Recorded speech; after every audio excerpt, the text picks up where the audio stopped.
stealing that corner boost. That's going to be huge. Tries to get a corner pinch. Doesn't get it. We have a Rule 1 in the loser finals, and they're going to honor it. You have to respect that. You have to. It doesn't matter how much is on the line. You have to honor a Rule 1.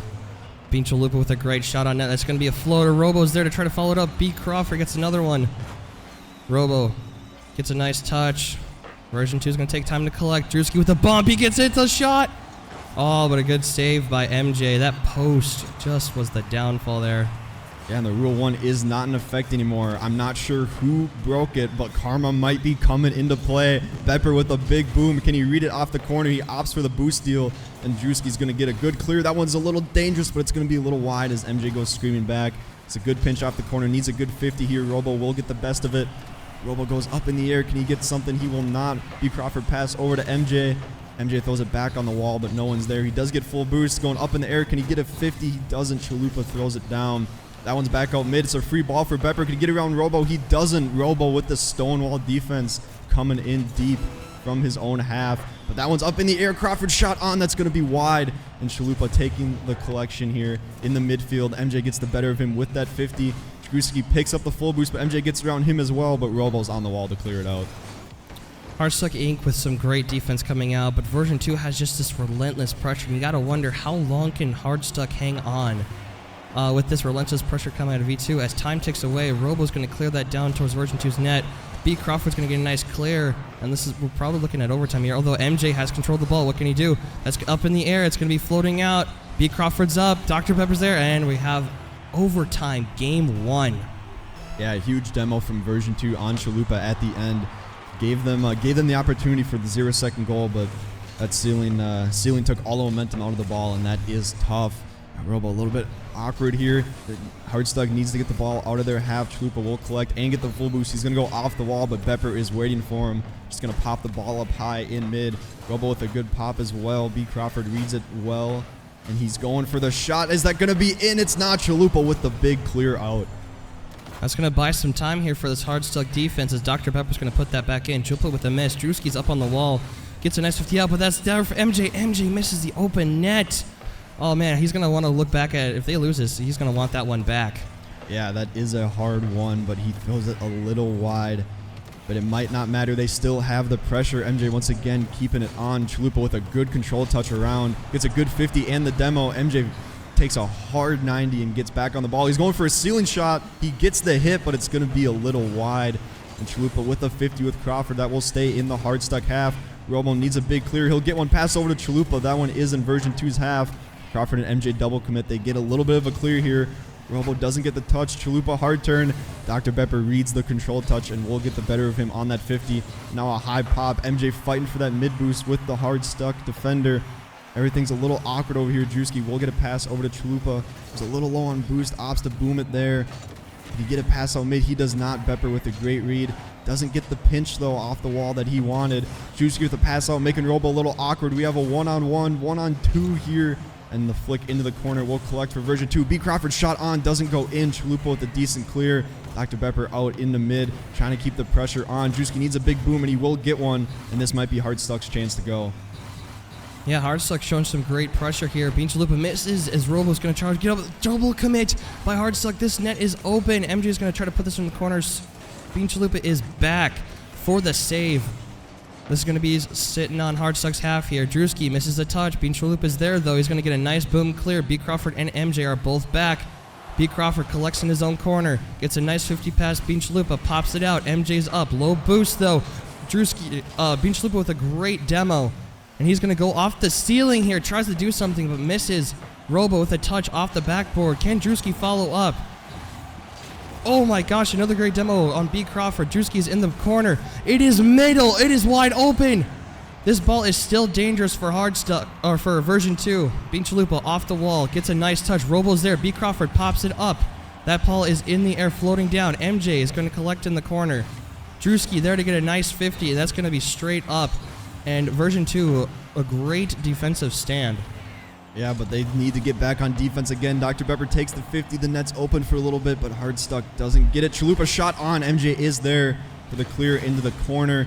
A double miss coming out. MJ will get the clear. Drewski comes running back. Tries to get a 50 with MJ. That one's going to go past out mid, but B. Crawford doesn't have the boost to get to it.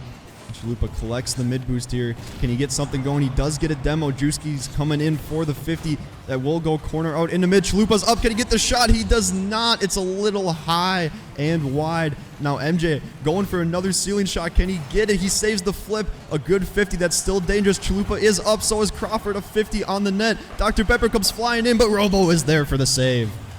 This is insanity right now. 3 minutes in overtime in game one. Bean Chalupa collects, got an attack going, gets around B. Crawford, looking to set up Real Robo, who's waiting in the midfield. Gets it past MJ. Bean Chalupa. Oh, Drewski there for the shot. Robo there with the shot, and there we go. Real Robo sinks it to take game one. Hard stuck. Who else but Real Robo? A 3-minute, 50-second overtime ends with an absolute slot from Robo. Hardstuck take game one in a long, hard-fought battle. And that is honestly probably, that might come down to the biggest game of the series. There's nothing worse than having a extremely long overtime in game one and not getting the win. Just looking at the ball touches themselves, MJ, 76 touches. If that doesn't prove how long that game was, I don't know what else would. Just crazy stat lines across all the boards. You see Bean Chalupa dropping 662, 3 saves, 6 shots, and 5 demos. I mean, on both sides of the team, all the players were putting in work. You do not see anybody that was lacking at all. No, and the demos from both teams, 6 from version 2, 7 from Hardstuck. These teams are just going at each other's throats right now. And Hardstuck does take game one, but both teams looked very solid. It seemed like with the way the control touches were going and the great defense that was being played later in the later half of that game, both teams seem to be settling in beautifully here. And version 2 definitely not out of it yet. Like I said, losing a long overtime in game one does hurt. Chalupa's up and he gets the read. Hardstuck is absolutely rolling right now. Bean Chalupa, just the Real Robo and Bean Chalupa chemistry. Passes it out to Real Robo. Robo pops it up, and Bean Chalupa with an excellent read off the backboard. Yeah, Hardstuck definitely looking very solid right now. The team chemistry, the passing plays, this is what they need if they want to take down the #1 seed. And Robo wants to go for the repeat here, but it's all about how version 2 can come back and answer it. And like I said, they seem to, like, both teams seem to be settling in. There's nothing you can do about that last goal. That's just a great passing play, a great shot. There's nothing you can do to save that. No, yeah, absolutely. But the thing that I noticed about these two teams, both teams look very composed in the cameras. When we see them, version 2 does not seem to be panicking right now, and neither is Hardstuck, and that is just some excellent maturity out of both teams. Yeah, absolutely. Like I said, nerves will play a big factor in this game, especially after the long game one. The mental comes into play, and it's just about how both teams can react and honestly use that pressure to their advantage. Drewski trying to get something in the middle going here. Takes a good 50 with Crawford. That one's a little dangerous. Crawford doesn't get the touch shot on from Chalupa again, and he picks up 2 goals early here. Bean Chalupa with another fantastic goal, but Drewski with an amazing 50 in the corner to set up Bean Chalupa. And like you said earlier, Hardstuck is just rolling right now. After that long game series with that coming out with that win, like, they have all the momentum right now. Yeah, and they were using it to their full advantage. They need a good save off kickoff. They will get one. And yeah, Hardstuck is rolling, and that's a little open, but Robo with a good save on the threatening play from Crawford. 50 from MJ pops it out into mid. Drewski with the clear out. Pepper is waiting. Can he get something off the wall? Chalupa's up again. Shot on. Is anyone there? A double commit from version 2, but the ball does not find the back of the net. MJ trying to go for a pinch. Robo is there to collect. Needs a good 50 with Crawford. Crawford just beats him straight out, and Chalupa up in the air once again. That man, anytime the ball is in the air, he is always the first one up. Oh, absolutely. And Chalupa just has some great aerial controls. MJ gets a shot on net, and that'll ring off the post, and that'll bounce in. Yeah, the post in from MJ. Good play by Dr. Pepper, taking the control touch, getting it up off the wall. MJ reads it well. The post is apparently on the side of version 2. He does get the post in. That would have been very, very bad if the post was not on their side, but it is. And now another threatening play from Drewski. The shot's on, but it's going to be wide. MJ taking it into the corner, just battling out with Robo here. Chalupa is last back. Dr. Pepper comes flying in, does get a touch. It's going to be a little awkward, but Chalupa has a lot of room. Goes for the dribble play. Crawford reads it well, gets the dunk on him. Robo once again just booming it down. MJ with a boom from himself. A little bit of a touch from Robo there. That was almost very dangerous for Hardstock. Oh, absolutely. As Bean Chalupa gets a nice touch around, and that's just going to be another goal.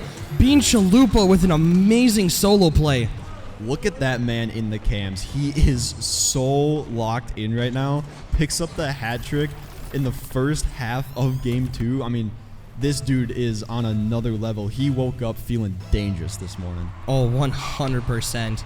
As we get a nice kickoff. Hardstuck win this kickoff. Robo's going to take this back to the corner.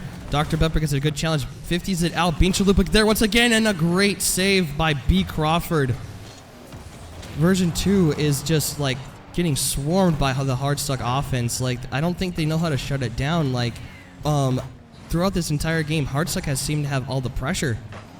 Yeah, 100% Hardstuck having so much pressure. But again, version 2, they did pick up that counterattack goal pretty well. It's all about just getting off defense cleanly and trying to get your offense set up. But Hardstuck is doing such a good job of defending them here.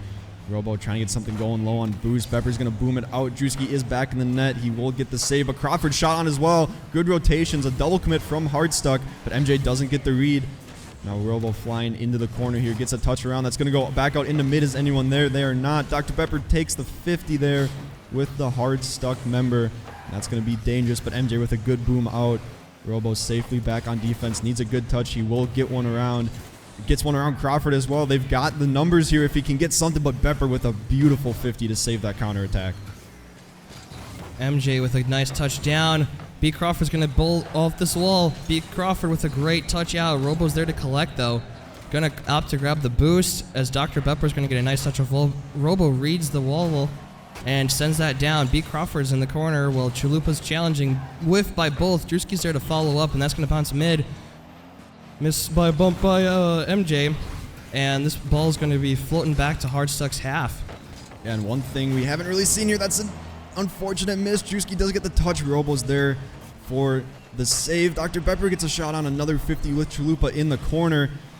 B. Crawford does get bumped. He needs a good 50. That will be pretty decent. It's going to float out into mid. MJ's there. The bouncer shot on, but Drewski reads it well. And the big boom out. Chalupa trying to get something going here. The pinch out into mid. That's dangerous, but Crawford with a beautiful touch. Does anyone can go for the redirect? Drewski's there to cut it off early. Robo with the hard turn. MJ getting the best of the 50 and a double touch off the sidewall here, but Chalupa stays calm and collected and takes the ball out into the half. Beats out one. Pepper is there. Boom into the corner. MJ patiently waiting, trying to get passed back out mid. He will. Dr. Pepper does have a lot of boost. B. Crawford didn't have a lot either. He goes up for it, but the shot is saved. Version 2 needs a goal here, and they need one quickly if they want this game to win. Pepper throwing it into the corner. B. Crawford is up. Shot on. That's going to waterfall down. Is anyone there to read it? MJ is, but doesn't get the timing right. And Chalupa off the backboard will clear it out, and that will be game 2. Hardstuck takes it. What a game for Hardstuck here.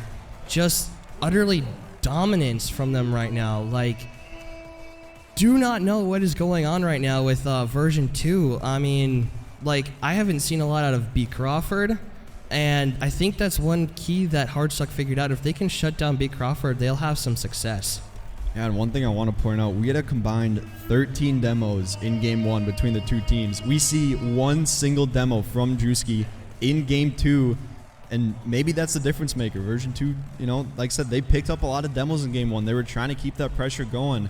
And version 2 will take the timeout. I think everyone expected that after the long, hard-fought OT loss in game 1, and then Hardstuck comes out in game 2.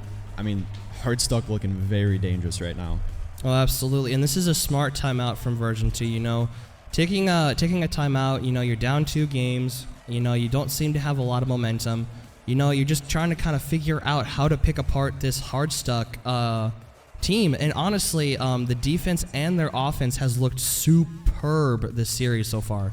Yeah, not a lot of double commits on the defensive half, and even the ones they've had weren't dangerous. Like, it's okay to double commit every now and then if it's a dangerous shot on. As long as you keep it out of the back of the net and you can keep the comms and rotations going and get back into your flow, there's nothing wrong with the double commit every now and then. But honestly, the big difference maker here from Hardstuck is just the passing plays. I mean, we saw it the first goal of the game, Robo throwing it up, Chalupa reading it off the wall, and version 2's honestly they just got to play the challenge game. Hope the 50s go well. Take good control of the 50s. Try not to let Hardstuck get the passes that they're looking for. And yeah, like I mentioned it early on, version 2 coming in as the 1 seed in the lower bracket, that is a lot of pressure that people don't really think about. Like even just mentally going into, like, you're the 1 seed, you rolled through the regular season, and now you find yourself in the losers bracket. You still have a chance, but it's going to be a long, hard-fought battle, and they need to settle in here. Exactly. And honestly, I think it just comes down to, like, I know we've been harping on the LAN experience here, but, you know, like we said, Bean Chalupa and Real Robo have been in this situation before. Yeah, 100%. An almost early goal from MJ Drewski is there, and we'll see if the timeout buff does come into play. Version 2 doesn't take a very long timeout, but a good one that they needed to take, absolutely, just to settle in, try to figure out what's going on. They're definitely not out of it. Best of 7. We still have a lot of games left to be played here, potentially, and I'd like to see if version 2 tries to keep the pressure on here. Looks like they're trying to do a pretty good job of that early on, just challenging early, keeping the ball out of their half. MJ gets a great touch out to Drewski. This might waterfall straight down. Robo there to take a shot, and that's going to ring off the post. B. Crawford collects. Drewski with a nice 50. It still goes in B. Crawford's direction, but that's going to be off, and Robo is going to clear that off backboard. B. Crawford still on this ball, trying to make something happen for his team as Dr. Pep gets a nice touchdown. Going to try to control here, but Drewski's there to shut down that play. B. Crawford once again goes up, gets a touch, but that's going to be directly back to Real Robo. And Real Robo will try to collect, sees MJ coming, gets an early flick and tries to clear it out, but Bepper's there to put it back in. Drewski with an unfortunate miss, but Bean Chalupa is there to help him out. Yeah, and this is a crucial game for both teams. If you're version 2, this is a must-win game. Going down 0-3 is definitely not something like reverse sweeps are possible, but reverse sweeps and best of 7s are so difficult. Just trying to flip the momentum and, you know, flip your mental around. This is a must-win game here for version 2. And it looks like they're doing a pretty good job of stopping the Hardstuck offense here, just keeping the ball in the Hardstuck half. MJ going for the 50. Does he get the shot on? He doesn't. He fakes it. Robo is there, trying to do something on the wall. That one's going to be a little dangerous. Is anyone there? A 50 with the teammates of Hardstuck. Pepper's going to throw one on. That's going to be a little wide. Trying to get the 50 in the corner. A double commit from version 2. The pinch off the backboard. B. Crawford going for a crazy angle. It will drop down, but Chalupa reads it well. A bump from Drewski on MJ ends up helping out version 2 there. Robo playing the fake game here. Doesn't fake out Dr. Bepper, though. He's going for it off the backboard. We're going to see a pass. We're going to see a Doomsday. He almost gets it, but Chalupa is there. Wow. What an amazing attempt by Dr. Bepper there. As B. Crawford puts it off with the backboard, he puts it high. MJ's sitting there with no boost. Has just to have to 50 it with Real Robo. Bean Chalupa going to put that back down to Robo. Robo's going to try to do something off wall, but B. Crawford's there to stuff that play. Drewski's up. Bepper beats Drewski, and that's going to be dropping down. B. Crawford gets a touch high. Gives Chalupa a chance to collect the ball here. Chalupa has time and space, although B. Crawford is on him right now. Yeah, version 2 looking to play. It looks like they're going for the bumps and demo game a little more, and I'd love to see it. Like I said, game 1, they had 6 demos as a team, and they looked very solid when they were going for those bumps and demos, just trying to clear everything out. That's a dangerous play. MJ gets a touch over into the corner. B. Crawford is there for a good pinch. Needs to be out Drewski on the wall. He will, but Robo is there as B. Crawford goes low. Chalupa, is he going to throw a shot on? He does. It's a little wide. Pepper on the backboard. Robo throws one up. That's going to be high. Is anyone there for the follow-up? They are not. B. Crawford with the big boom. Trying to get a follow-up here. Drewski doesn't get the catch he wants. It's going to go back up to Crawford. That's dangerous. Chalupa needs to get up for it. He goes for the 50 with MJ, but just beats him outright. Bean Chalupa with a nice block there, but MJ puts a shot on net, but it's off. Drewski gets blasted out of the backfield. Bean Chalupa has a 1v1 now. What's he going to do? He touches it past Pepper. Has it out, but misses a touch. Real Robo's going to choose to 50 this with MJ, but MJ wins this 50. Drewski on the back wall. MJ with a shot. Bean Chalupa there to clean it up. Yeah, and after seeing domination from Hardstuck in Game 2, we are scoreless with almost a minute left here in Game 3. The timeout seems to have helped so far, but version 2 needs to capitalize. That shot's very dangerous. It goes past the net on the weird bounce, but no one there for Hardstuck to capitalize. And just an absolute bloodbath in the corner there. Bumps and demos come out. Chalupa tries to get a pass off the back wall. MJ with beautiful defense. Robo needs to run back. Try to get a 50 with Crawford. He will get it around him, but MJ is there. That shot's going to go on, but Drewski's there for the save. That's going to go straight down. A big demo from MJ clears out the path for Bepper, who throws it into the corner. A very, very awkward touch from Chalupa. Drewski doesn't get it. Chalupa needs to beat Dr. Pepper to the ball. He will. Pepper gets a touch that might end up hurting him, but it goes to MJ. Back to Robo, who's trying to keep the pressure on. B. Crawford's the only one back. He gets a high pop, going for the aerial follow-up. Drewski pre-jumps him early. That one's going to go straight down off the backboard here, but Chalupa is there for the read. Chalupa tries to get another touch. MJ is there for the block. Real Robo has time. B. Crawford turning. That's going to 50 back in Hardstuck's net. Robo with a nice pinch out. This is still dangerous. Robo going to try to clear it out for his team. B. Crawford gets a touch, but clears it out for Hardstuck. As time ticks down, 0 seconds, we are in overtime. Yeah, and I don't think any of us expected a scoreless Game 3 here so far. Heading into overtime, Chalupa gets a beautiful kickoff. Can he go for the solo play? He gets the one touch, but no double. Is anyone there for the follow-up? They are not. MJ throws it over. Being Chalupa back to Real Robo in their midfield here. Pepper comes screaming up. Real Robo will get a little bit of a 50 on him here. Another 50 in the midfield. Version 2 trying to keep the pressure on. That's over. Is Bean Chalupa going to turn? He will pick up the full boost. He's going off the wall. He's going for the ceiling shot, trying to end it. Can he get the touch? He does not. Beautiful defense from Version 2. Pepper clears it out, but it's right into Robo. Robo gets a very high pop. B. Crawford's up early, and Robo doesn't do anything with the touch. This is going to be screaming back into Hardstuck's net. Bean Chalupa's up very early. Gets a nice touch to corner. MJ's there. Big clear by Bean Chalupa, and B. Crawford has to race back to his corner. Robo off the sidewall. B. Crawford gets it past Robo. Gonna get down. Has to beat Drewski. Drewski gets a nice touch up the sidewall. MJ with a 50 down. This ball's gonna be bouncing in Hardstuck's corner. Robo pops it up. Gonna go for the follow. B. Crawford low boost in the backfield. Chalupa chooses to take over. Looking to set up Real Robo. Pass down. Robo gets a hand on it, but not on net. Drewski gonna pop this one back to the corner. Gonna try to follow it up here, but Dr. Pepper's on the back wall. Gets it around Drewski. Bumps Drewski into it, and that clears out, and Robo's there to put it back. Yeah, beautiful bump on the back wall, or on the sidewall there, excuse me. Drewski trying to collect in his corner. B. Crawford is there, throws it up in the corner again. Is MJ going to go up? He does, but Bean Chalupa beats it out. That touch is mid. Pepper comes flying in, but doesn't find the touch. Robo trying to play the 50, but it doesn't even matter. Chalupa throwing it on the back wall. MJ there for a little bit of a clear. Drewski comes flying in. He gets it around MJ. A double commit in net from Version 2, but they are safe for now. B. Crawford just throwing it off the sidewall, trying to keep it out of their half. A good pass over to Chalupa. The shot doesn't find the back of the net. Dr. Pepper looking for a demo there. Hardstuck looks a little bit awkward on this back line. Chalupa with a good pop around one. He can get the pop around two. That shot's on. B. Crawford with a bump, but the shot goes wide. MJ is going to keep this in Hardstuck's corner. 0 boost. Robo is going to try to clear.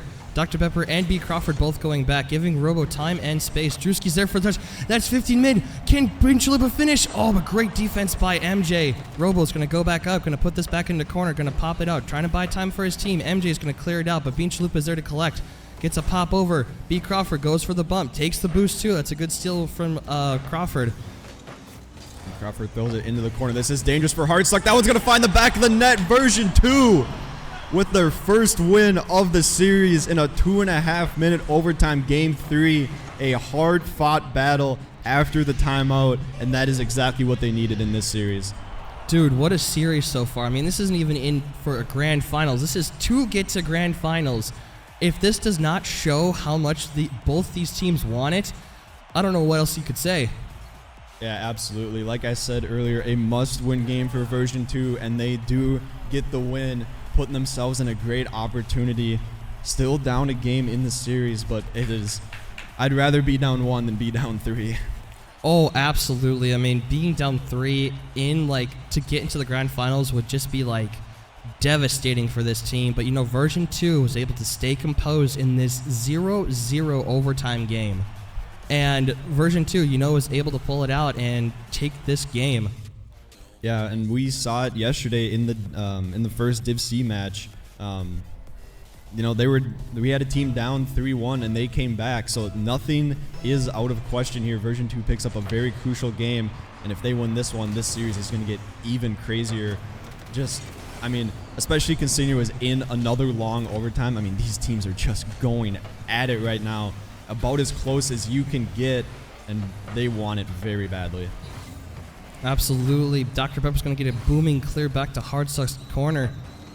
That bounces off. Oh, B. Crawford has a chance, but Drewski gets a nice bump. MJ there donks. B. Crawford and MJ able to put version 2 up. Yeah, MJ hitting the weights in between the games here. That was a beautiful bump by Drewski on B. Crawford, but MJ comes flying in, gets the dunk. Version 2 strikes first here for, I think, the first time in the series. I think so, too. Oh, my gosh, that almost goes in, but Dr. Pepper with a fantastic save. Yeah, Demo coming out in the midfield there. Both teams very hungry right now. Like I said, a very dangerous kickoff. Hardstuck's kickoffs this series have been phenomenal. Is Robo going to hit it? Can he do it? Oh, Pepper is there. He reads him. What a play from Robo, but an even better defensive stand from Dr. Pepper. And a pinch coming out in the mid. That's going to be dangerous. Crawford doesn't get the touch. Robo is up. Trying to follow up. He's got a little bit of boost to work with here. Going off the corner. A great play. Dodges the demo from B. Crawford, but they clear it out just in time. That shot's on from Drewski. Can he get the dunk on Crawford? He does not. Crawford does a great job of putting it into the corner where Drewski cannot get it. The net's kind of open, but Crawford beats out Robo. Some great defense here coming out of version 2 as MJ is going to try to clear this. On 0 boost, Crawford's up the wall. Gets a nice touch over to Hardstuck's side. Although Robo's 50s that, and that's going to go to Dr. Pepper, and this is going to sit kind of just in the midfield here, but MJ is there to collect. Going to take this to corner. Bean Chalupa is there to defend, as this is going to go towards Pepper. Bean Chalupa with a fantastic dunk on Dr. Pepper here, and Real Robo is going to take this back to corner. That's just going to roll up Version 2's back side. Oh, almost Holy an insane crap. doomsy dunk from Robo. That ball was about half in, half out there. Drewski going up for the read, doesn't get it. Chalupa opts to leave it. Now a double commit from Hardstuck and another double commit from Version 2. They will live to see another day here so far. Robo leaving it for Chalupa. Chalupa's got a full tank. He gets it around 1. MJ in the midfield opts to play the 50. Drewski with a little bit of a dunk. That's going to go straight up. A demo comes out. Net is open. Robo throws a shot on, but Crawford is there. I think it would have been a little wide anyways. Chalupa doesn't get the stop in the midfield. Robo needs a good 50. Just beats out 2 members of Version 2 straight out. Doesn't get the touch off the side while Drewski is there for the follow-up, but doesn't get the read either. Now a big 50. Chalupa will get the dunk. Dr. Pepper is up. Hardstuck needs to get back as this could be the counterattack from Version 2. Is anyone there? MJ throws one on right to Drewski, who will get it, and a 50 coming out. Bean Chalupa picks up a very crucial demo here and a big stand from Robo on that defensive half. Some great stuff, but B. Crawford looking for a double but misses. MJ is there to try to saw out the play.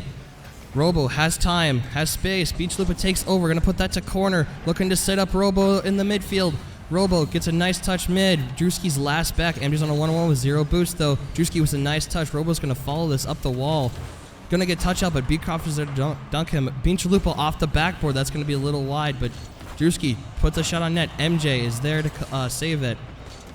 Yeah, and one thing we haven't been seeing from Hardstuck as we did in games 1 and 2 is a lot of passing plays. I mean, the Robo to Chalupa combo was absolutely rolling early on, but Version 2 doing a great job to shut it down. A great passing play from that. Could Crawford get it? He does not. The shot goes wide, but a great look for Version 2, and I love to see them going for those passing plays. A big demo coming out on Robo. Drewski tries to get a shot on. That's going to be a 50. Chalupa needs a 50 with Crawford. He will get it. Going up off the sidewall with a big boom. Robo's going to go for the collection touch. Gets dunked. Now Drewski with a big pop, but gets bumped off of the solo play opportunity. Pepper throws one back off of Chalupa. Is anyone there? A double quit from Hardstuck, and the shot goes wide. Another demo comes out from Version 2. And the counterattack coming quickly. Pepper with a good pop off the sidewall. That one's going to be awkward. Is MJ there? He gets the bouncer. A double commit from Hardstuck, but it works out for them. Some great defense there by Hardstuck as B. Crawford tries to put this out towards his teammate, but Bean Chalupa takes over. MJ looking to collect, puts that back behind Bean Chalupa. Robo there taking his time, has 35 boost in the tank, but MJ is there to put that back in Hardstuck's half. Drewski looking to hit this ball, but it bounces back around him. Bean Chalupa is there to clean it up though. Pepper puts this back in Hardstuck's corners. Bean Chalupa booms that right back. Oh my gosh, this ball's going back and forth. And Robo with a miss. And B. Crawford finally gets his first goal of this series. Yeah, a huge goal from Version 2, trying to put the nail in the coffin. Robo had to jump to avoid the bump from Pepper, and he's just a little too awkward in the air. Nothing you can do there. I mean, if you get demoed, it's a goal anyways. He made a great attempt. Great presence from Bepper in the back line there. And I love version 2's aggression. B. Crawford off the kickoff. Can he get the double? He does not. A great look, but he just runs out of boost a little too early there. Now Hardstuck not out of it. They can pick up one early here, but a demo on Drewski's going to flatten that effort out. MJ with a beautiful clear, less than 10 seconds. B. Crawford gets this clear, and it's looking like version 2 wins back-to-back to tie up the series. We now have basically just a best of 3. Just amazing how version 2 has been able to come back, and this once again proves that the timeout buff is very real. Yeah, absolutely. Version 2 did take the timeout after dropping the first 2. They tie it up with the next 2, and this is I think exactly what we expected from version 2. You know, they were the 1 seed for a reason. Even though they did kind of steamroll through most of the season so far, they are proving that they can still lock down and come back when they need to. They tie up the series, a huge Game 4 win led by Dr. Bepper in the scoring category. I mean, everyone in version 2 is involved in that game. Oh, 100%. You could see it through all the stats. You know, you got 36 touches from MJ, 23 from B. Crawford, and 22 from Bepper. And this team is honestly firing on all cylinders right now.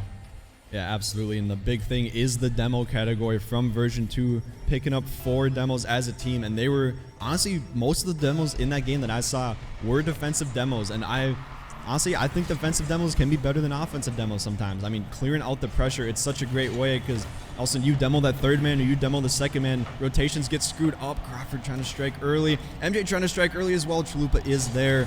And we don't see a timeout from Hardstuck after dropping 2 straight. We'll see if it works out in their favor here. After throwing it into the corner. Double whiff off of the corner as well. Drewski with a pop-out mid. Is anyone there for Hardstuck? They're not. MJ with the big boom. Chalupa picking up the mid boost, heading towards back post. A big bump on Robo from MJ, but nothing comes from it. Robo tries to hit the ball, but misses. Dr. Pepper's going to roll this up on the backside of Hardstuck's half, but MJ's there to put that back in. Robo going to try to clear it up, but MJ is just there again to put it center for his team. B. Crawford tries to put this on net, but Robo gets a great save. Dr. Pepper up with the shot. Oh, it rings off the bottom post. And Bean Chalupa is there to clean up just some confusion in Hardstuck's half, and B. Crawford's able to capitalize on that confusion. Yeah, Hardstuck has all 3 in the same spot. They don't know who's going to go for it. I love B. Crawford knowing his teammates are back and just staying present there. They pick up another goal early. They strike first once again. And Hardstuck seems to be playing a little bit on their back line here. We haven't seen the offensive pressure from them in the last couple games that we're used to seeing, and that might change here. Chalupa off the backboard. Robo is up. Can he get the touch? Great backboard defense from B. Crawford, and that has honestly been huge these last couple games for version 2.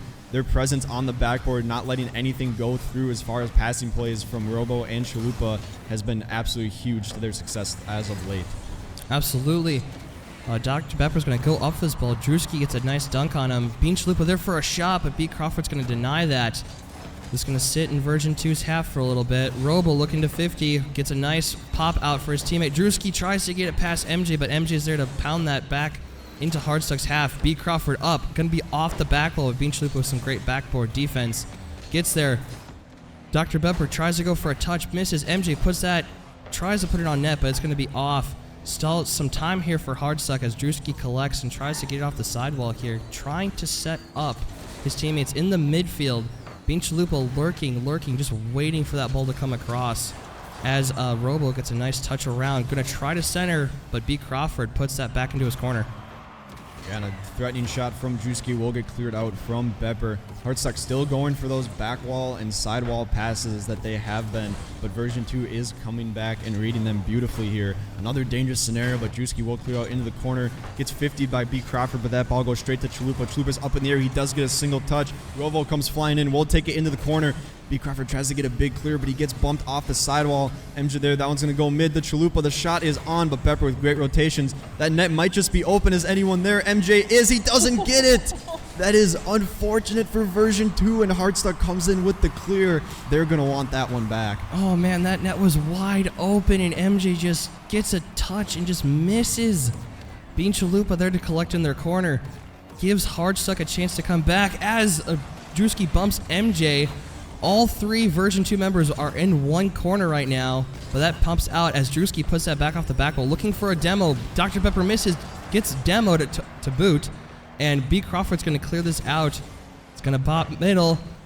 Double commit by Hardstuck. Bean Chalupa up, going to try to clear that out. Bepper is there to pound that back in, but Robo is there to say, nah, buddy. B. Crawford rips the shot off net. Drewski's another touch. This is still dangerous. Bean Chalupa with a great defensive bump. Yeah, and the rotations from version 2 are looking very solid. Bean Chalupa has a 1-on-2, but Bepper challenges early, throws it off the sidewall. A 54 Hardstuck will throw it into that version 2 corner. That ball is a little dangerous. Is anyone there? Chalupa is, and now Robo for the follow-up, but another stand, but it is in finally. Hardstuck sends the third man after back-to-back crazy saves from version 2. Love the pressure from Hardstuck. Chalupa just gets the little bit of a touch there, trying to pad the assist category. Hardstuck strikes back your tie game.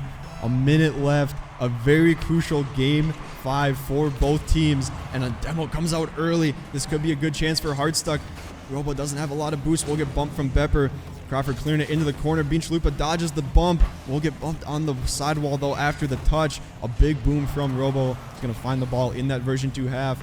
Dr. Bepper spawns back in right underneath. That's going to be awkward for rotations. Bepper's up, so is Crawford, but he stonewalls Chalupa on the 50. Pass out from the corner, no one there for Hardstuck. Drewski trying to keep the ball in the midfield. He will. Can he get a touch off the wall? He will not. It's going to drop down to Crawford. Chalupa pre-jumps it, though, and that's going to go in a little bit of a stall here. MJ with a big pinch and a big 50 on Robo. Chalupa backflips. That net's going to be open for a little bit, but no one there. And Chalupa gets a good 50 with MJ. He has a little bit of boost to work with. Can he get a shot on? He does. Bepper on 0 boost makes the save. Great save there by Dr. Pepper to keep his team in this. As time winds down, Drewski tries to put a shot on net, rings off the post. MJ is going to pop that back up. Bean Chalupa there with a nice touch. B. Crawford on the back wall. Chalupa puts that off the back wall. B. Crawford there. Gets it under Robo, and we are in overtime. Our third overtime of this series. Another must win for both teams as the series is tied. Coming into overtime game 5 here. We'll see who can settle down. A big demo early on Bean Chalupa. We'll see where he spawns. He's going to spawn right in front of the ball. He challenges early. Drewski off the backboard. Needs a good touch. He will get one. That's going to float out mid. Robo with a beautiful touch over one. A needed 50. Chalupa 50's. B. Crawford gets the fake and the 50, and the flick goes off the crossbar. Oh. What a play from Hardstuck. Chalupa staying calm, cool, and collected, but the crossbar is the best defender in this league, and version 2 strikes back on the quick counterattack. A very, very big win for version 2. Unfortunate for Hardstuck. That was the quickest overtime we've had so far. Version 2 is so fired up. Oh my gosh, dude. What a crazy series that we have right now coming out of both teams. Like, we predicted this. The two juggernauts of this lower Div D bracket. And we are seeing just version 2 taking control of this series so far. 3 unanswered wins, if I'm correct, right? Very, very much correct. You are. Version 2 steamrolling these last 3 games. That game 5 win coming back in overtime is absolutely huge, especially after, honestly, kind of catching a break there. I mean, Chalupa had a beautiful play. The flick goes high. He did. I mean, credit to version 2. I mean, big flick over one from Chalupa, and then a 50, and their third man does come screaming back, puts enough pressure on that Chalupa has to flick it, and it goes off the crossbar, and version 2 can recollect. We see a timeout from Hardstuck. I 100% agree. A much needed timeout here from them, as like you said, they have dropped these last 3 games straight. Version 2 is 1 game away from punching their ticket to land, but by the look of those Hardstuck cams, they're definitely not out of it yet. Oh, not at all. You can see Bean Chalupa talking to his team, trying to settle them down. B. Crawford doing the same, just, captains just trying to calm their teammates down, just telling them, got this, guys, let's keep it going. But what do you think Hardstuck needs to fix in order to kind of put pressure back on version 2? Honestly, I think they need a little bit bigger clears. Version 2's been playing the midfield 50 game very well, and a lot of pinches and 50s have gone your way. And honestly, you can kind of say it's copium or whatever, but sometimes the 50s just don't go your way, and you kind of just have to avoid them as much as you can. Hardstuck, we haven't seen a lot of passing plays come out for them like we have in games 1 and 2. Chalupa and the whole team doing a great job of keeping offensive pressure, but version 2 seems to be reading them very well. They need to look for passes here, whether it's off the back wall and quick ups. A very early goal from Crawford, first 6 seconds. Version 2 not skipping a beat. They want to punch their ticket into the grand finals here. B. Crawford with a crazy touch, and unfortunately, Bean Chalupa just lands on that ball and puts it into his own net. Yeah, just an awkward play in the defensive half. Sometimes those things do happen, but a good kickoff here from Hardstuck. They might find one early. Drewski doesn't get it. Robo doesn't get it either. Great 50 from Bepper. Great defensive stand. Version 2 is looking so solid on their rotations. I mean, they always have a close second man. No, or I shouldn't say none, but not a lot of double commits on defense. They're looking very solid, cool, and collected. I mean, look at that. Dr. Bepper, perfect rotation, comes in for the big booming clear. And now Hardstuck just trying to figure out what they can do here. They need to find that offensive pressure that they had in games 1 and 2 if they want a chance in this game 6. Agreed. As B. Crawford gets a nice touch, Bean Chalupa is going to be there to clear. MJ gets a pop out. Dr. Pepper left last back. He's going to take his time, but he chooses to bang that off the sidewall. That's going to be up. Drewski's going to be a little awkward. Bean Chalupa chooses to play that low, as this is going to bounce into Hardstuck's corner. And Robo is going to try to get a touch here, but Drewski takes over. This is just going to be sitting in Hardstuck's corner here for a little bit. Yeah, and a 50 comes out in the midfield. Dr. Pepper will get the best of it. We need a good clear from Drewski. We do get one, a booming clear into the corner. MJ doesn't get the read. Crawford in net. Drewski going for the bump. He gets it, but the second man for Hardstuck is not close enough. And version 2 finds the clear out. And that one's a little threatening here. B. Crawford going to throw a shot on. Robo jumps early. Crawford gets it underneath him. Version 2 finding 2 very early goals here, and they are looking as solid as ever. This is the version 2 we know. You know, B. Crawford ripping shots on net, finding that back of the net. That is not something we saw in those first 2 games. But now their version 2's offense is now rolling, as this is going to roll right up the sidewall to B. Crawford. Going to take the boost. Bean Chalupa gets a nice touch straight to MJ. MJ's going to get it over Bean Chalupa. Bepper last back. MJ with a great demo. This is going to roll up the sidewall of Hardstuck. Robo with a nice touch. Bean Chalupa is going to try to clear this for his team. MJ is there to contest, though. That's a shot on net. Robo with a nice save. Dr. Pepper tries to dunk Robo, but Robo gets a great touch over one. B. Crawford pops it up. Drewski gets it under Drewski. Touches it, tries to set up his team. But nobody's there, but MJ is there to collect. Yeah, MJ was last back, makes a good collection play. That 50 is going to go far and fast into the corner. B. Crawford comes in early, but Chalupa gets the better of him here. Hardstuck needs to find a goal. Chalupa off the ceiling, trying to get some momentum from his team going here. A good defensive stand. Drewski doesn't get the touch. Chalupa is last back. Look like we're going to have a 1v1 for a little bit. B. Crawford gets an unfortunate backflip. Confusion on the goal line from Hardstuck. A good pass from Crawford off the back wall.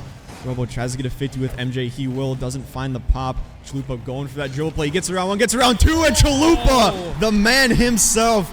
Hardstuck strike here halfway into game 6, still down 1, but a beautiful pop around one. Defender from version 2 gets the shot over 2 as well. Bean Chalupa doing what he needs to do, taking control of this game for Hardstuck and trying to get his team back into it. Just a great solo play by Bean Chalupa. Hopefully that gives this Hardstuck team some momentum. Robo's going to take control, gets a nice 50 with MJ. B. Crawford rips a shot on net. Double commit, but makes the save. Bean Chalupa going to try to collect here, gets a nice play going. MJ's there to dunk early, Chow. MJ gets bumped, going to go up the sidewall, has no boost. B. Crawford is up, misses the touch. So both miss on Hardstuck. Drewski's left last back. Dr. Bepper tries to 50 Drewski, but nothing is going to come of it. This ball still dangerous. This is floating in front of the net for Hardstuck, but a great clear by Robo. And now Robo trying to get something going, looking for boost or demos on the back half. A good 50 comes out in the mid. Drewski off the corner. That's going to be high and up. Is Robo there? He is, but doesn't find the touch. An unfortunate front flip from him on the aerial attempt. But Hardstuck is not out of it yet. A good 50 from version 2 keeps the ball in the Hardstuck half. Chalupa, the man himself, off the wall. Can he get something going? Trying to 50 Bepper. It's going to end up being killed on the sidewall. A big bump. Robo off the corner. He gets a pass down. Is Drewski there? But MJ is there to meet him. But version 2 not out of the offense or the defensive half yet, as they do get a good clear, but Robo firing it right back into midfield. needs to beat out Crawford. He gets a dunk back into mid. Drewski up early, so is Chalupa, but the ball does find the way into version 2's half. A minute left in game 6. Hard Stuck down 1. They need to strike here, and they need to strike soon. Robo, good collection in the midfield half. Pass over to Chalupa. I love the attempt for that, but MJ reads it early. Drewski a little awkward and low on boost. Gives it to Crawford free in the corner. That one's going to go up. Chalupa there for the big clear. Trying to get something going. Good midfield presence from Dr. Pepper. Some great offensive pressure here from version 2 as this is going to bounce out. Drewski misses a touch. B. Crawford there to make a shot, but Bean Chalupa gets a nice save. Robo has time, but MJ's going to beat him out. That's going to drop down to Drewski. Drewski's going to bang this back. Both Bean Chalupa and Dr. Pepper up. Robo gets a shot, but B. Crawford there. At 20 seconds left, do or die right now for Hard Stuck as B. Crawford pre-jumps, gets a double touch. That's going to waste so much time. Dr. Pepper with a touch, 10 seconds. B. Crawford with a nice touchdown. B. Chalupa clears, going to try to follow this up. Beats B. Crawford. MJ there, misses. Drewski's there in the midfield looking for a demo on Pepper. MJ gets a touch, 0 seconds on the clock. B. Crawford and version 2 are punched their ticket to the grand finals. Yeah, a big comeback win from version 2. I mentioned, it is very hard when you lose those first 2 games, but it is a give and take scenario. If you play it out like version 2 did, you pick up that game 3 win in very, very good fashion. You can flip the momentum extremely quickly, and that's what we just saw from them. They dropped the first 2, sweep the next 4 games, punch their ticket into the grand finals. What a win from version 2. Oh, absolutely. And if there was any doubters out there that version 2 has not proved themselves ever since that Nebula loss, then I don't know where you're looking anymore, because this team is looking very dominant. Oh, absolutely. It is, with the comeback we just saw from version 2 and the fire in the hearts that I know they're going to have, grand finals, I might call it earlier. I think, I'm not going to say who's going to win, obviously, but I think we could very potentially see a bracket reset from version 2. They're looking very solid. Even when they're down and low, they can still come back like they did. What a win from version 2. Everyone congratulating each other on stage. What a series to start it out. Oh, absolutely. And like both teams with some great composure. And as we have the man himself, B. Crawford, here for an interview, I will hand over this headset and microphone.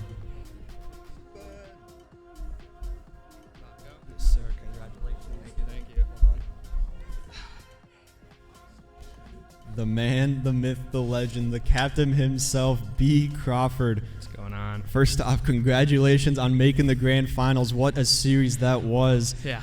Tell me how the boys are feeling right now. I tell you, those first 2 games, we were just nervous. We were going into it like the first game we felt fine, and then nerves kept getting higher and higher. We took that time out. We just like breathe and we'll be fine. And I mean, obviously it worked. We came back and won 4 straight. So yeah.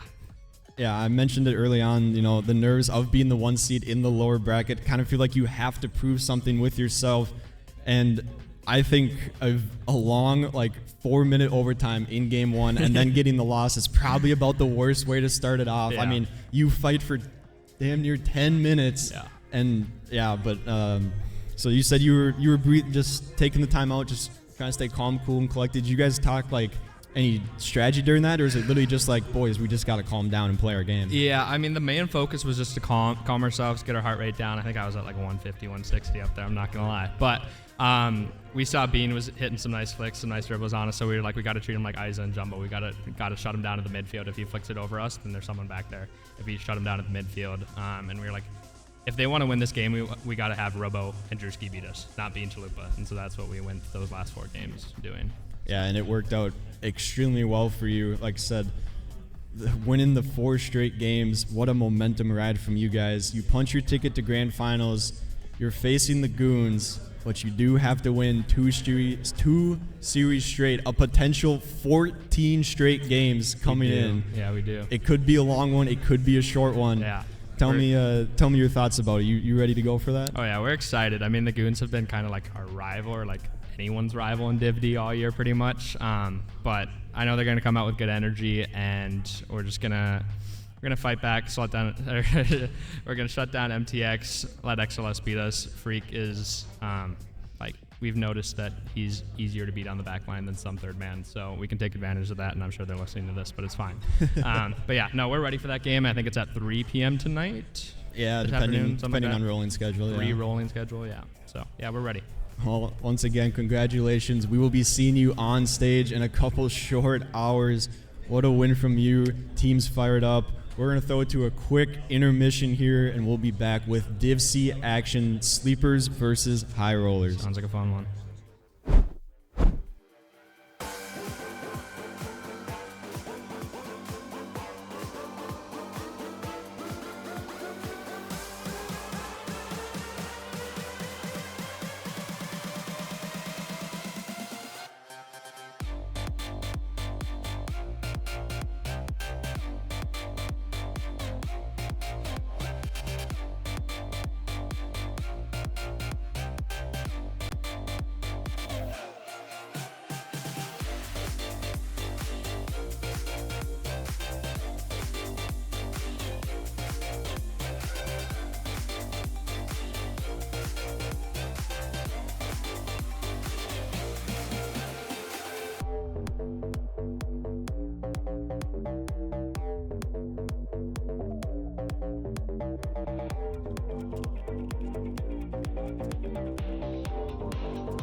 Reach for me.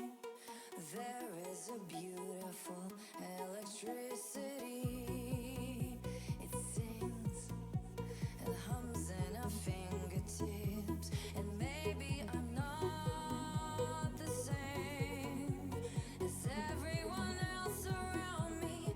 Maybe I'm not to blame for all of the pain I left behind me. Stay with me, and maybe they will see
Just give me one more to give me some hope. I wish I wasn't wrong. Could we just stay here and let the time pass? I'll write it in a song.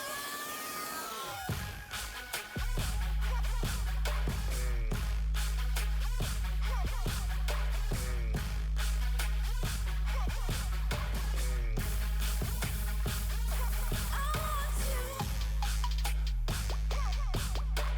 you.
Everything around me is starting to turn black. Don't tell me you're Great ups there in front of the net, just taking the 50. Now he throws one on. Tech 7 does get the read.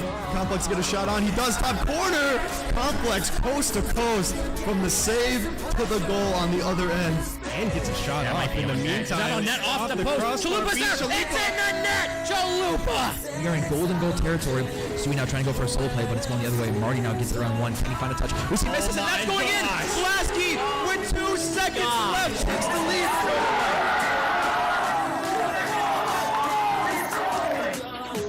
Can we stay on it? The fake is it? Oh my gosh! Bob Snyder! Holding on, he's up. Can he get it? Oh, what a pinch by the defenders. On net! He does it! Going to game number 6. Throw this man a parade through Fargo. Field tackle is awkward. He passes it to Rensick. Black Kill falls on the save. It's on the goal line and it's going to go in.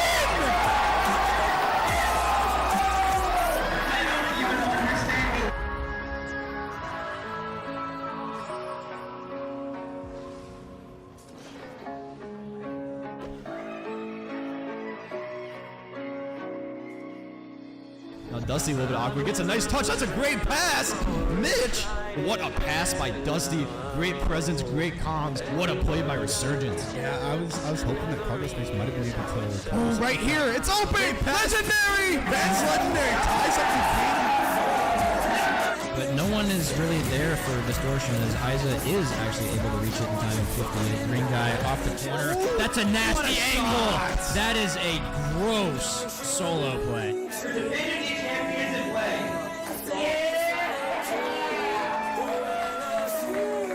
And JD Bauer gets a nice 50 on him. Can he follow up with a center? Yes, he is. Center. It's one that's on. Oh, what a pass. Ladies and gentlemen, your Dipsy winners and fathers.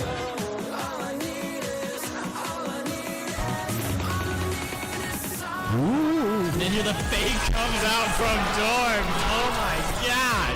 Silo Tactics are your Division D Grand Champions here. Take your trophy. We're stuck in their half alone. 50 seconds left. Now staring down a possible advantage. Rensick coming off the backboard. Please do it. He's got the follow-up.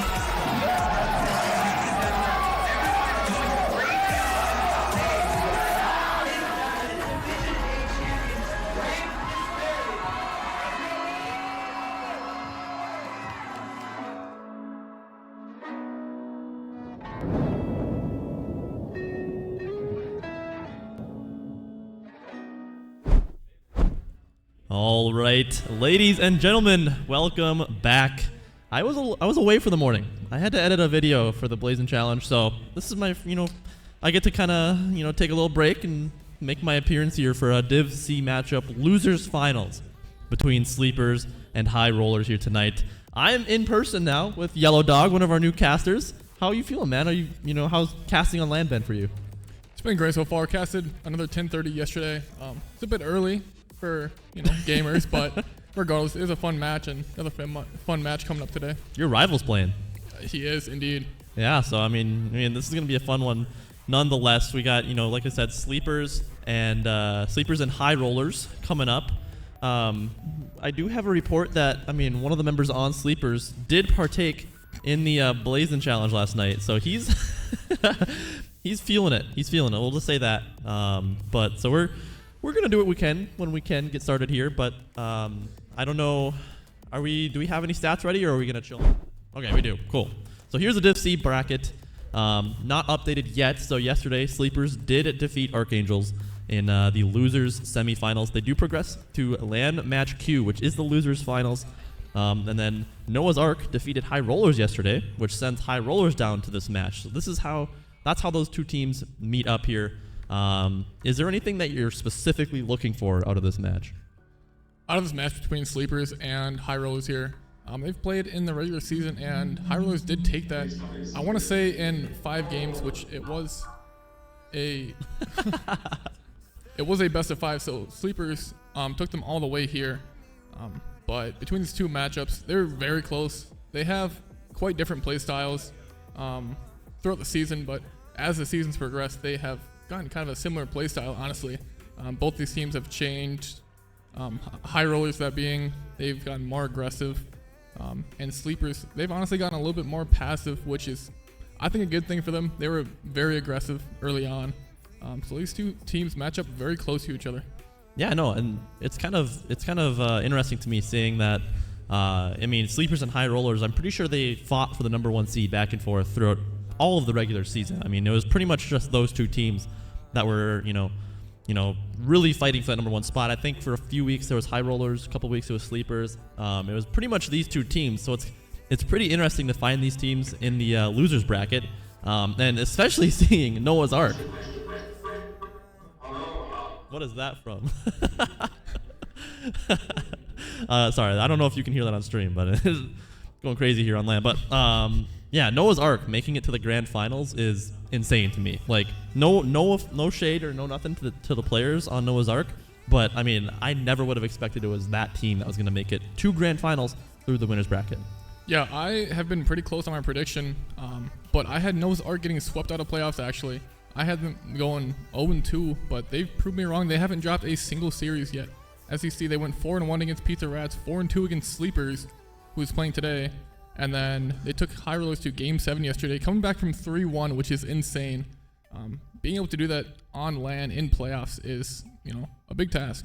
Yeah, no, it really is. It kind of speaks to I'm Americans saying at the beginning of the season. He said he's not dropping a game, and he somewhat lives up to that hype. He's made it all the way to the grand finals from this winners finals. So, like I said, going back to our match right now, it's like I said, Sleepers versus High Rollers, and so Sleepers did go 5-3 on the regular season. This team is led by Complex Marksman. He's been around quite a long time now, and he's joined by Tyler 8G and Spoopy Men. Spoopy Men, we're going to talk about him a lot. We're going to be saying his name so much tonight, or this morning. And he's just been one of the main steals of this draft. We've said that time and time again, but I'm really excited. I think I've seen him have 2 to 3 series where he just has ice in his veins. Last 0-second goal to win it type thing. This guy is insane. Yeah, pressure can make a lot of teams fold, but this team turns them into diamonds, especially Spoopy Men. He is ice cold when the pressure and the lights are the brightest. And then speaking on Tyler 8G, my rival, not having the greatest of seasons so far, but he definitely has his moments in this team trying to figure out his position. I know Complex and Spoopy, they play quite aggressive, so he's kind of in that third man position, being where he needs to be. Yeah, I think Tyler is the gap player. He kind of fills the gaps where he can. It's a lot of Complex and Swoopy Men on offense. Like you said, it's mainly those two. You're going to see them connecting a lot. Oh, I'm getting echo. I don't know if you guys can hear that on stream, but I don't know. We're going to go ahead and send them out for a walkout here.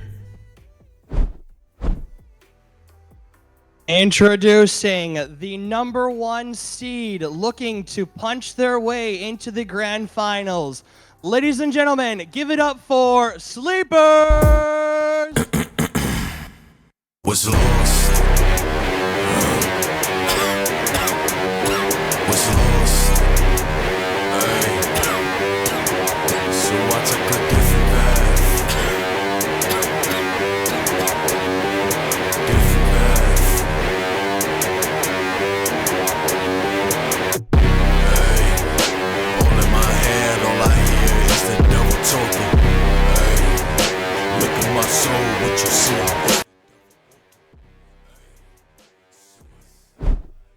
All right, there they are. Sleepers take the stage here. I mean that's a hard song. I can't lie. I mean, I picturing Tyler walking up to that song is kind of funny to me. I'm not gonna lie.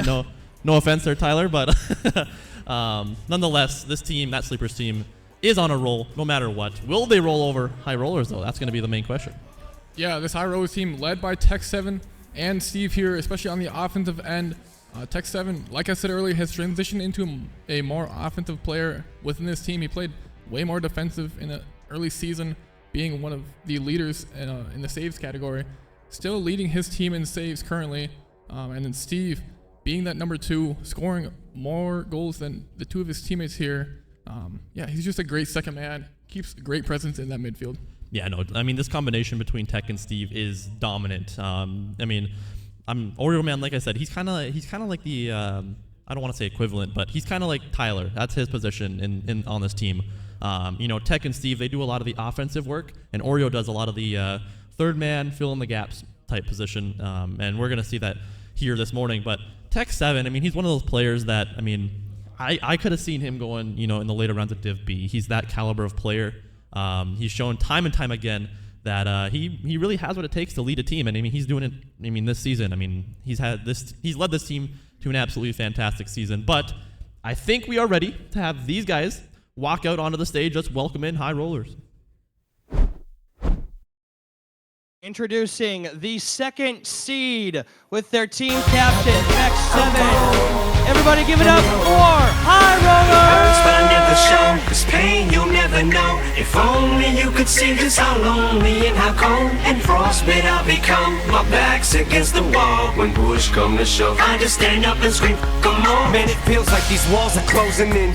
This roof is caving in. Up, it's time to raise it then. Your days are numbered like pages in my book of rhymes. Got 'em cooking, boy, this crooked mind of mine. Got 'em all shook and scared to look in my eyes. I stole that clock, I took the time and I came up from behind and pretty much snuck up and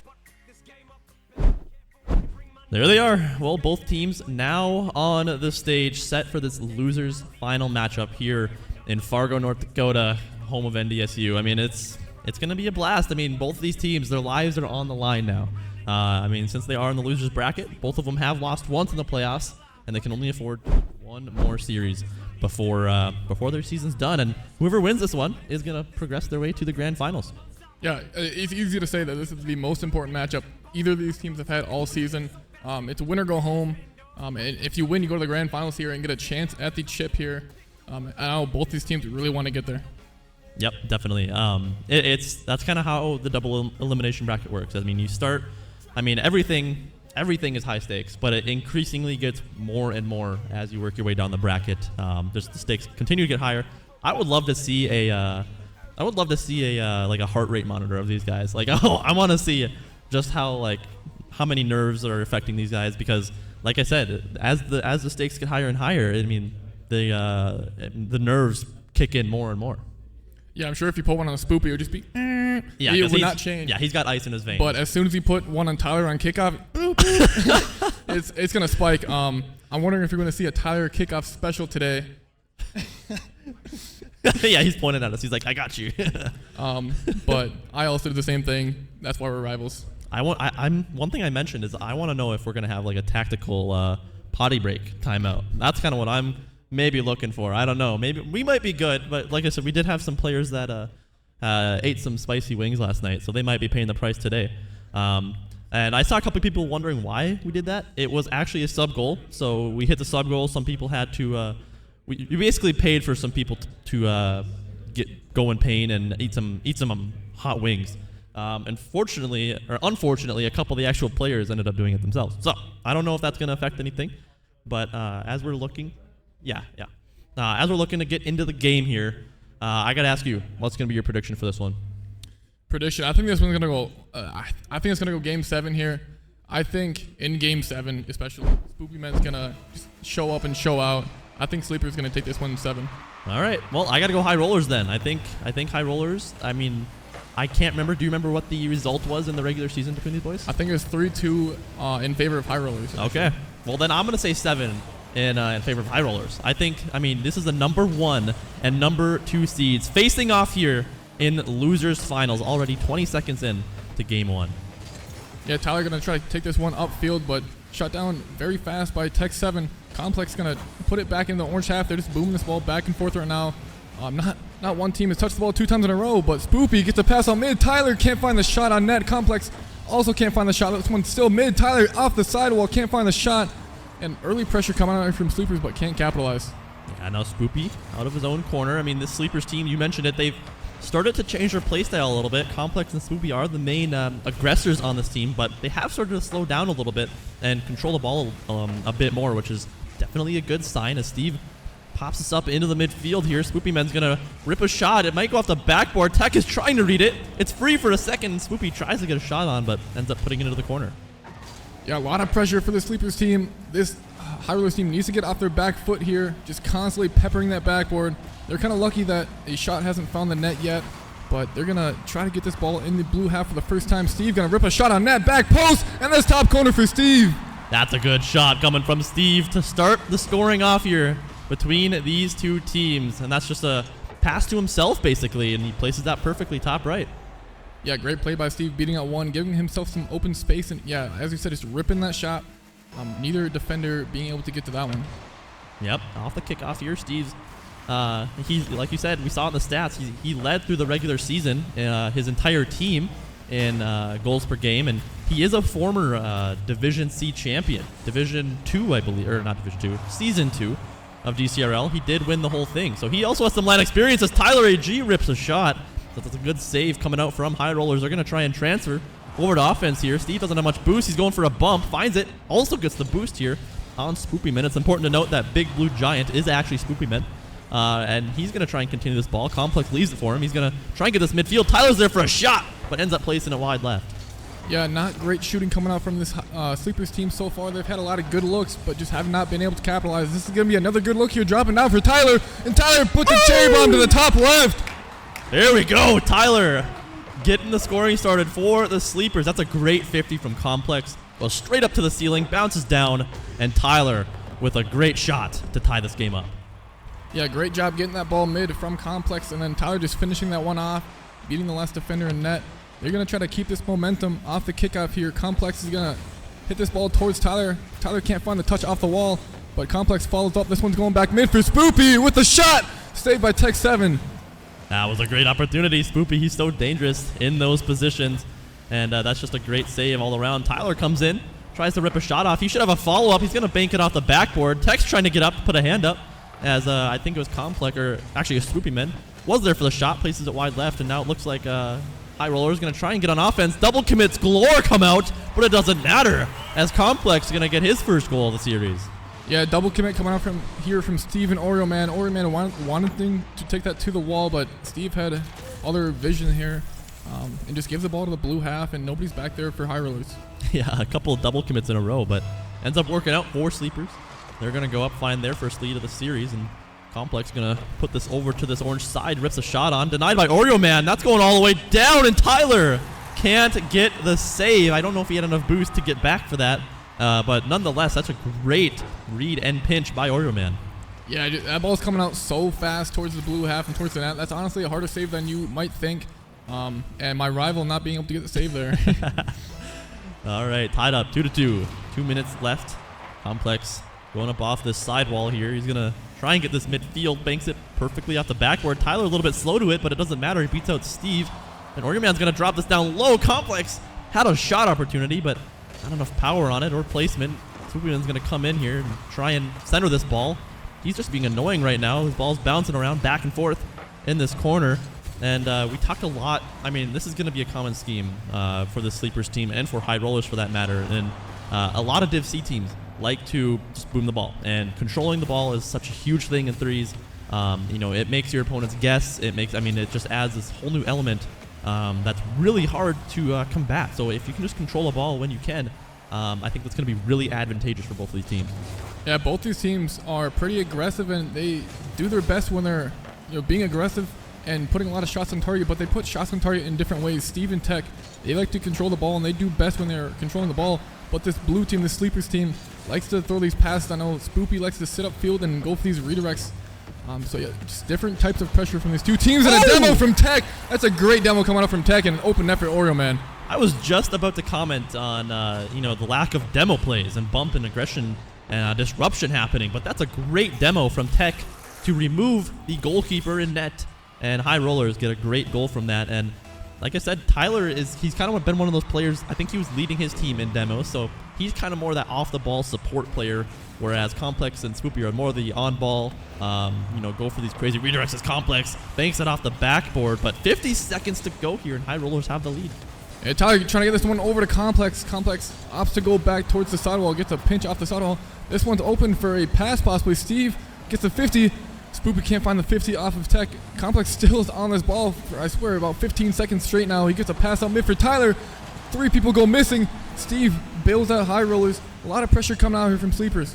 Yeah, no, that was good. They're trying to, take this game. Spoopy Man running some disruption there. Ends up flipping straight over Steve. And Oreo Man's going to try and clear this ball. Steve might have a pop mid. Oreo doesn't have much boost. Still gets a touch that makes Spoopy miss, and Complex is going to get a big clear down. Spoopy is downfield waiting, though. Going to get a touch into the midfield. Complex is waiting. Tech is on the backboard, though. That's a good read from him. 5 seconds to go here. Sleepers need something here. Tyler took that a little bit too slow, and Tech probably going to try and ground this. But, yeah, Spoopy just going to hit this down. And High Rollers going to take game number 1. Yeah, that one was anyone's game. Not much momentum for either team, but High Rollers do end up coming out top here with a couple good plays, and especially that bump play from Tech 7. That was a great play by them. Yeah, no, that was beautiful. I mean, that was what ended up sealing the deal on a beautiful off-ball play by Tech 7 and a good slot by, I believe, Oreo Man to put that in. So, nonetheless, High Rollers looking pretty good here. I mean, it is game 1. It's, a lot of game 1s are just feeler games. But I think in terms of game 1s, I think that was pretty solid. Yeah, you usually see a lot of teams nervous, especially when it's a win or go home here. But both teams pretty composed here in game 1. I was very surprised. We did see a bit of boomer ball, but when these teams did control the ball and take possession and not just throw it away, they usually did score. Yeah, no, I mean, like you said, when that was happening, it was looking great. One thing I want to look for is more disruption plays from Sleepers. I mean, Tyler, he's got pretty high demos per game. Obviously it's going to be hard to rival that of Grayskull on Noah's Ark, but seeing those come out, obviously it worked out for High Rollers. I would like to see Sleepers kind of adopt that a little bit of their own. But game number 2, getting underway here. Sleepers looking to answer back to a game 1 win from High Rollers as Oreo Man comes out of the corner, trying to get that center. Can't quite find it. Tech has some space here. I thought he was going to maybe pop up and go for a dribble there, but ends up just giving the ball away. Complex going to put this into the orange corner. Nobody's up, though. Spoopy waits out the touch from Tech. He pops it up. Tyler's going to go up here. Going to maybe hit this off the backboard. Finds another touch on a good 50. Complex going to go again and put this ball midfield. Steve is a little bit awkward, but handled well and puts it into his own corner. Yeah, this High Rollers team has had some amazing backboard defense. That's been a large reason as to why they haven't gotten scored on as much as they usually would against these teams that, aren't on the backboard constantly, because this Sleepers team just peppers the backboard. On that comes from a lot of their passes, backboards, and infield. But this Sleepers team just has not been able to capitalize on these opportunities. So I'm looking for them to just be more efficient in their shooting. Tech with a good touch. Going to try and get something set up here for his team. Was missing. Oreo with a light touch here. Tech running some disruption once again.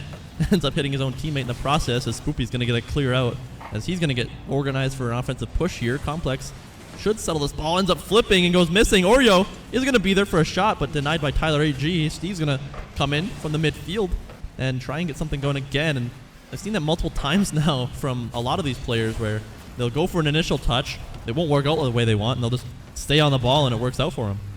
Yeah, here in Division C, it's just important to just disrupt plays and make touches.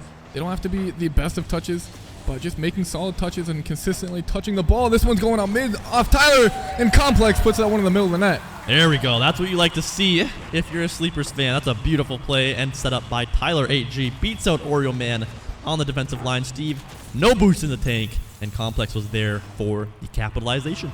Yeah, Tyler G maybe was hearing me with those consistent touches and just making a couple ones off the wall and off the back wall and putting it right on mid for a free shot for Complex. That was a great play by him, but if they can ride this momentum, this game 2 will be huge for them. Going down 2-0 is not what you want to do in this best of 7. Oh, Oreo Man finds a window there and takes advantage of it perfectly. Oreo Man isn't the most mechanical player in the world, but he has very good game IQ and positioning, and it proves it right there. He finds an opening and makes it count for his team. Yeah, I played a lot with him in Sixers and against him. He finds a way to put the ball in the net. I would kind of compare him to Jaden in Div B. Yeah. So he just finds a way to put the ball in the net. He's not super mechanical. He's not going to be flashy, but he finds a way to put the ball in the back of the net. Spoopy Men gets a pass over to Complex. He's got some boost to work with, but that's a huge 50. That might be going in if Spoopy can't make a touch, but he does. Tech going to pop this ball up high. Tyler can't make a touch, and I think that was Oreo going for an angle there as Tech is there for a shot. Steve's there too, but denied by Sleepers. Complex was just playing it patiently. Doesn't have much boost to work with here. Tech going to make a touch in the corner. Complex, though, gets a good touch. Oreo Man with a good read, though. Tyler's going to come back in flying. That's a good touch, but Spoopy Men with a favorable 50, but Tech's going to come in and save the day. Yeah, great goal line defense coming up from High Rollers here. A lot of opportunities. They've been doing really well, just shutting them down before it gets to a shot opportunity. Spoopy Man going to try to get this one downfield. He beats Steve on the wall, but Oreo Man's there to clear it back out to the corner. He's going to try to find a second touch. He gets beat out by Complex. Tech 7 is there, but he gets a touch backwards. Not quite what he wanted, but he gets a nice second touch and a third touch in the midfield, but he gets 50 by Spoopy Man.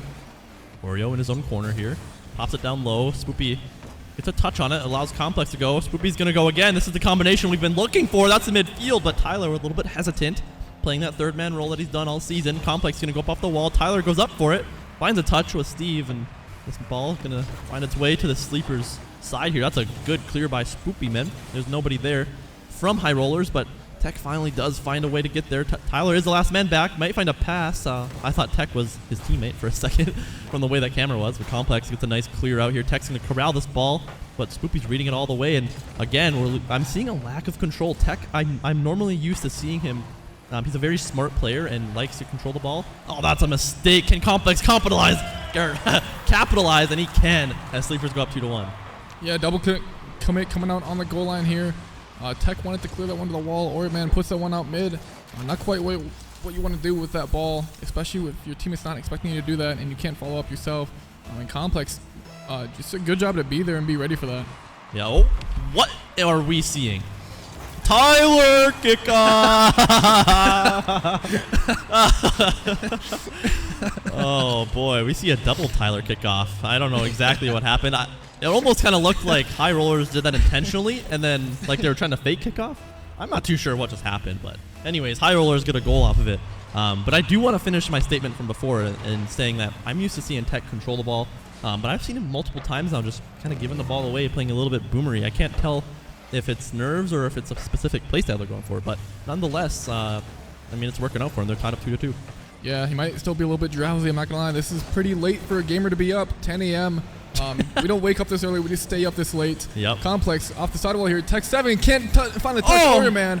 I thought Complex had that one off the sidewall. Tyler 8G, last back, trying to buy time for his team. Gets the 50 on Tech 7 on the sidewall. Tech 7! Whoa! Oh my god! What a shot coming up from Tech 7 here. He answers my call there. That's a beautiful shot from Tech 7 going off the corner. Reads it. I don't know if that was intentional or not, but I mean, beautiful shot from Tech 7 to go up by 1. Yeah, he did end up boosting a little bit at the end. Yeah, I'm not sure if that's what he meant to do, but I think he did. He kind of worked with what he gave himself, and he finds the goal to put him up 1 late in this game. There's only 30 seconds left. This Sleepers team needs to get something going, and pretty soon here. Yep, we're going to see what happens here as Complex maintains its pressure. And I've seen Complex with 0 boost so much being that aggressive first man. Tyler has an opportunity here. Gets a good first touch, but ends up getting bumped by the defender. But Complex is there for the follow-up, and Sleepers tie it up. Huge coming out from Tyler here. I think he may have had the double if he didn't get bumped. That would have been a huge shot, but Complex being there, even with a little boost. Not many people have the courage to be there with such a little boost. But great job for him to be there. 10 seconds to go. We're going to see what happens here. Spoopy Men with a A little bit of a crazy kickoff there, but Steve might have an opportunity, but runs out of boost. Complex, maybe one last opportunity for Sleepers here to try and end it, but maybe one more. Spoopy Men puts it up off the post. Complex keeps it up. Tech is probably just going to try and put this down, and he does. And we are going to see an overtime here in Game 2. Yeah, that shot almost going in for Spoopy Men, but we have an overtime here in Game 2. These two teams so evenly matched up. And Tyler going to find this one to the mid. Tech 7 gets a clear out, not quite controlling, but that one's hard to control. Oreo Man gets a touch, but low 50 extension coming out for Complex Marksman. He's going to try to find another touch out mid. Steve gets a shot on net. Tyler's going to save that one. He's going to try to find a second touch, but he can't. Both players go missing. This ball's just sitting in the midfield. Nobody wants to touch it. What is going on? Man, this Sleepers team is being really passive right now in this overtime. That ball was floating for way too long in their own half. Spoopy going for a pinch. Complex was there for a follow-up. Ends up not getting contact there. Tyler, as third man, gets a touch in the midfield for Spoopy, who puts it on net. Oreo makes a huge diving save to keep the game alive. That was a gnarly shot coming up from midfield. That one's going top bins with a lot of power. Oreo Man, good job for him to be back. Tyler awkward on the back wall, but Steve pinches it back out to the midfield. Complex trying to find a touch. He does find one. This ball's sitting out. Spoopy gets a good 50 on Tech 7. This one's thrown out mid. Steve gets a much needed touch back to midfield. Spoopy on the ball once again, gets it to the corner. This one's going off the ceiling. Complex Marksman with the bouncer off the crossbar. Spoopy finds the shot. There we go. Sleepers find their first game of the series in a Game 2 overtime. And a beautiful combination play from who else other than Complex and Spoopy. Yeah, unfortunate that Complex couldn't find the shot, but Spoopy, a great job of just being there ready for that, going off the crossbar and putting that one top in. Even if there was a defender there, I'm not sure they're saving that one. Yeah, no. I mean, how about Complex Marksman, though, dropping 723 points, hat trick on his name, 60 touches on the ball. I mean, he kind of looked like he was trying to take this game into his own hands. One thing I noticed, though, is his how many times he was being first man with 0 boost. I mean, I saw that probably 3 times, and that was only the times where Director Cam chose to view him. He's just putting himself upfield and being an annoyance. I think that's kind of what he's been doing, and it's working. Yeah, this Sleeper team just thrives on just being aggressive and just choking out their opponents, just not letting them having any boost and just any sort of offense here, just keeping them on the back line, on the back foot. Yeah, Game 3 getting underway. We're going to see a tied up series. I think I seriously hope this game goes back and forth like this whole game, but Spoopy Men with a shot on net, but a good save by Steve on a beautiful placed shot by Spoopy Men. Still dangerous, though, as Tyler comes in and hits his teammate instead of the ball, and Complex is going to pop this into the midfield. And Steve's going to try and rip a shot, and that was open for a split second there, but Spoopy makes a save. Yeah, Spoopy, great job to be back there. Gets a good touch across. Looking for the pass to Complex. Tech 7, great job reading that pass out. I think he's starting to get a read for these passing plays between Complex and Spoopy, but great play nonetheless from both these teams. Tyler trying to get this one mid. Finds a touch. 0 boost. Gets knocked back into the ball. He can't find his way off the ball. The world just wants him to stay on the ball here. Yeah, that's what Complex and Spoopy do. They cut rotations. It doesn't matter to them. They kind of just do their own thing. But Complex looking for some disruption here. Can't find it as Tech makes a nice redirect out of his own half here. Oreo Man's going to try and find a follow-up. Doesn't have boost, though. Tyler going to find a 50 here with Steve. Oreo steals the back boost there. Going to see if Complex can make his way out. He's got a little bit of boost to work with. Gets 50 by Tech in this G2 decal. And we do know that Tech is a huge G2 fan. I mean, he's got a whole custom jersey and stuff. But, I mean, Tech's he loves the game. I mean, I do know that Tech, I think he put in some of the most time into his draft. He was always DMing me, asking me for the draft ranking early, stuff like this. He's like, dude, I want to be putting in time, and it's working out. He's assembled a great team. Yeah, no, he said it to me once. He put, I want to say 12 hours into, I'm pretty sure that was the number, 12 hours into looking into people. I'm sure I didn't put in that much time. I just kind of threw some blind darts. But clearly it worked out for him since I'm not in playoffs and he's in the losers finals. So yep, clearly worked out. 3 minutes to go, still tied up 0-0. Complex puts a shot on, and Tech cannot get back to it, and Sleepers strike first. Yeah, great clear coming out here from Superman, and then Complex just kind of leaks out, gets a great shot on net, powerful enough for Tech 7 not to be able to get back to. A little bit aggressive there coming out from high rollers. Maybe need to slow down a bit here. Yeah, we kind of commented on it earlier. It's maybe a lack of control from high rollers is the faults that they are having in this series so far. I think if they can start to control the ball a little bit more and stop giving away possession, I think they would be in a much better shape as Oreo Man puts it into the midfield. Steve is there for maybe a redirect as Tech's going to bang this ball, looking for a backboard touch here. Steve goes up, Tech's up, Oreo Man's the last man back. He's going to commit on a dangerous play there, but ends up making good contact. Steve is back, doesn't have much boost to work with here. Neither does Complex though, but it gets a good 50. Tech's going to come in here. Tyler's on the backboard, finds actually a pretty decent touch there, and looks like Sleeper's going to get an offensive push of their own. Yeah, I was sure Tyler was missing that one. I will not lie, but he gets a great touch, like you said, and starts this pressure for Sleepers, but Steve's going to put a shot on net. Spoopy Man up to save that early. Complex on the way back, cuts rotation. That's a good cut there from Complex. Tries to keep the ball in possession, but Oreo Man there to take it away from him. He's going to take this one off the sidewall. Tyler, I'm not sure how you even get that touch, but he did, and this ball is going on the back wall here. This is an open shot for Oreo Man. Whoa! The slow-paced changeup. Oh, my God. Oh, man. Sometimes the changeup works, or the bouncer, or whatever you want to call it, but Oreo Man almost hits it. To get the equalizer here. Complex threatening to get another goal here for the Sleepers, but denied by Tech, who's going to get a good carry out. 50s it with Tyler in the midfield. Spoopy's going to have a free shot here. He's really good at these shots. Maybe a double tap opportunity. Complex is there, but Tech with some good defensive rotations puts this ball off to the side. Tech's going to try and continue this ball out, but Complex with a low 50 works out, trying to find a bump on Oreo Man, but barely misses. Yeah, that's a Gray Skull special right there. Whoa! Whoa, that's an open net. I'm not sure what happened there. Defender maybe fell asleep on the goal line, and that one just goes rolling across the net here. I'm not sure if he expected that to roll across like that, but nonetheless, Complex is there to score that one. Yeah, I think it was a combination of being caught front post and also having zero boost. So Sleepers able to capitalize on that, go up 2-0 here as Tech going for a crazy angle, but Spoopy Man meets him and gets a piece of it here as Complex bangs his ball into the orange side here. He's been so good at doing this job, the first man spot here. Tyler rips a shot, has a lot of power, but a little bit too high there. Places it right off the crossbar. Is Tyler going to steal some boost here? Tech controls it, which is a very good sign. Goes for a good ground play, pops it around Complex. He's doing everything right now. He's going to try and get a midfield, but can't quite find it.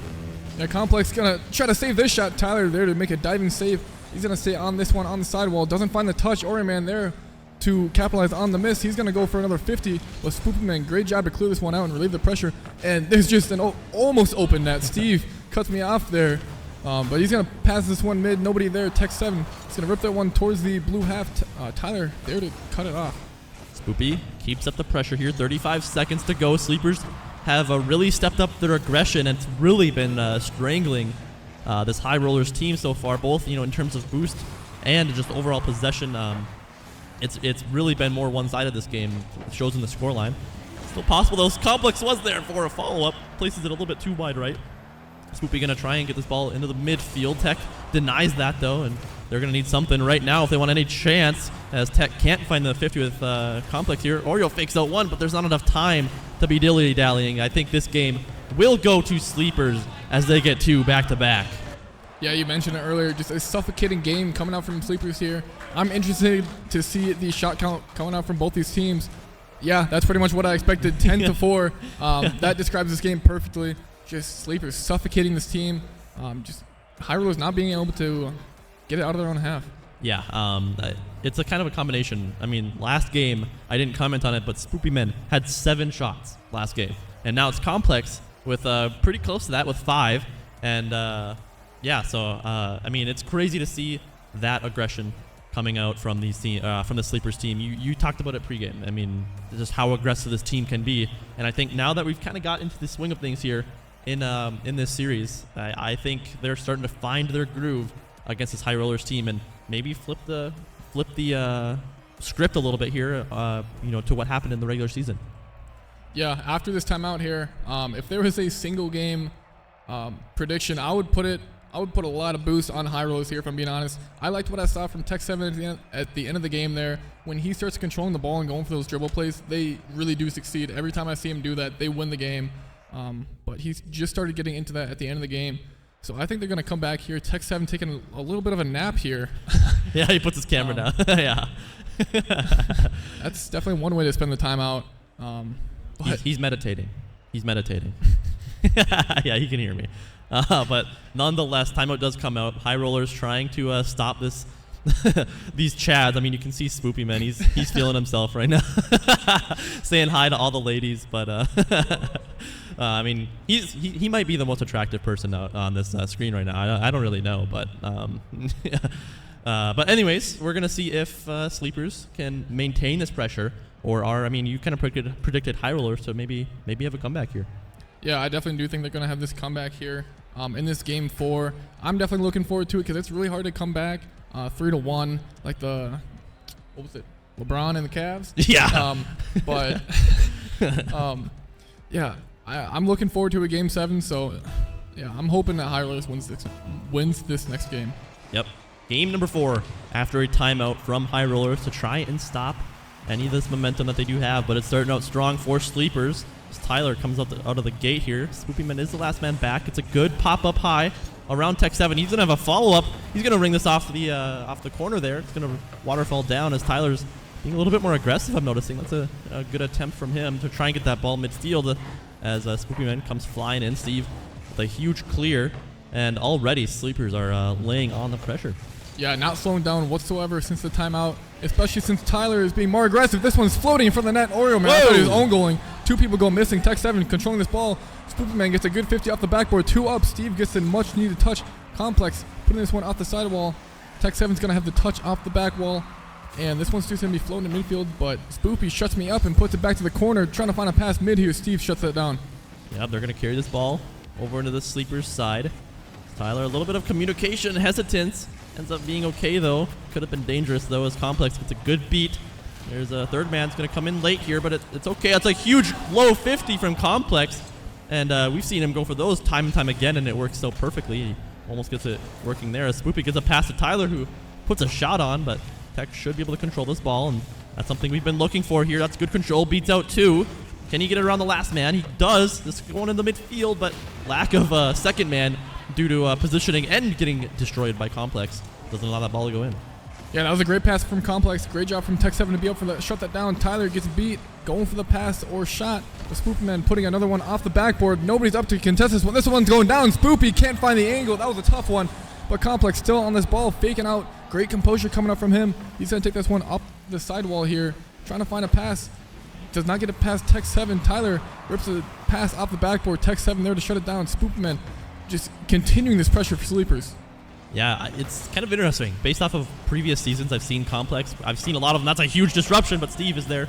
But based off of previous seasons, I've never seen this version of Complex. He's always been a more just like, I'll say vanilla player. I mean, he just kind of does the basic rotations, like nothing too crazy. But with this, him on the Sleepers team, he's been more of a monkey. And I kind of like seeing that. It's something that I haven't seen, and I think he does a really good job at it of just disrupting, creating opportunities, and just being all aggressive, and it's really chokeholding this High Rollers team. Yeah, I definitely think Spoopy brings that out of him. He's always downfield looking for passes and redirects, and I think he's definitely brought that out of Complex. And it's obviously been working for them so far as the number 1 seed Oreo Man gets a flick off the backboard. But a Complex, my goodness, gets a dunk. Shall I say dookie? Was that a dookie? I think it was. Stewie's distracting me on the sideline, but oh yeah. Yep, that's a dookie. That's a dookie. Let's go, boys. One has happened every time I've casted so far, so we'll see if we can keep that rate up. But Sleepers do strike first. And another thing I do want to talk about is the sneaky mechanicalness of Steve. He is probably low-key one of the probably most mechanical players in Div C.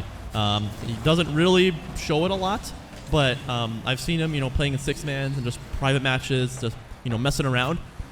He's got mechanics, and like I said, it's kind of one of those things that you don't really notice a lot, but he really does, and every once in a while it comes shining through here in these DCRL matches. Yeah, he's kind of a Katy Perry player, a little hot and cold. Oh my God! I look away for 1 second. Spoopy puts in the back of the net. We're over here thinking about Katy Perry, and Spoopy Man has other ideas. That's like beautiful shot from Spoopy Man, putting it right under the last defender, and Sleepers threatening to go up 3-1 here and progressing to match point. Yeah, I'm looking for Steve to kind of pop off here. He definitely has those games where he just absolutely go off for 3 or 4 goals. I know against my team personally, he put up about 5 goals in 1 game. But yeah, PTSD. Yeah, a little bit. But yeah, he definitely has some serious pop-off potential, but he also has a little bit of a valley when he's not feeling it. So I'm looking for him to just kind of start feeling himself. Definitely. I mean, that's a good shot from Tech, but an even better save from Spoopyman right on the goal line. As they're trying to, it looks like High Rollers are having some aggression of their own here. Steve, a little bit awkward here, should be able to settle this ball down, and he goes out of his own corner here, maybe looking for a pass into the midfield, but Complex is reading that all the way. Tech, as third man here, doesn't have much boost to work with. Spoopy steals the boost from him. Tyler's going to come in for a shot, but it's not placed well enough. Tech is able to make a save as Spoopyman is going for something crazy there, but barely misses it. Yeah, great aggression coming out from the Sleepers team. Highlanders needs to get off their back foot. I've been saying this for games now. It's just not how you need to play Rocket League. You need to be on the aggression side. Sure.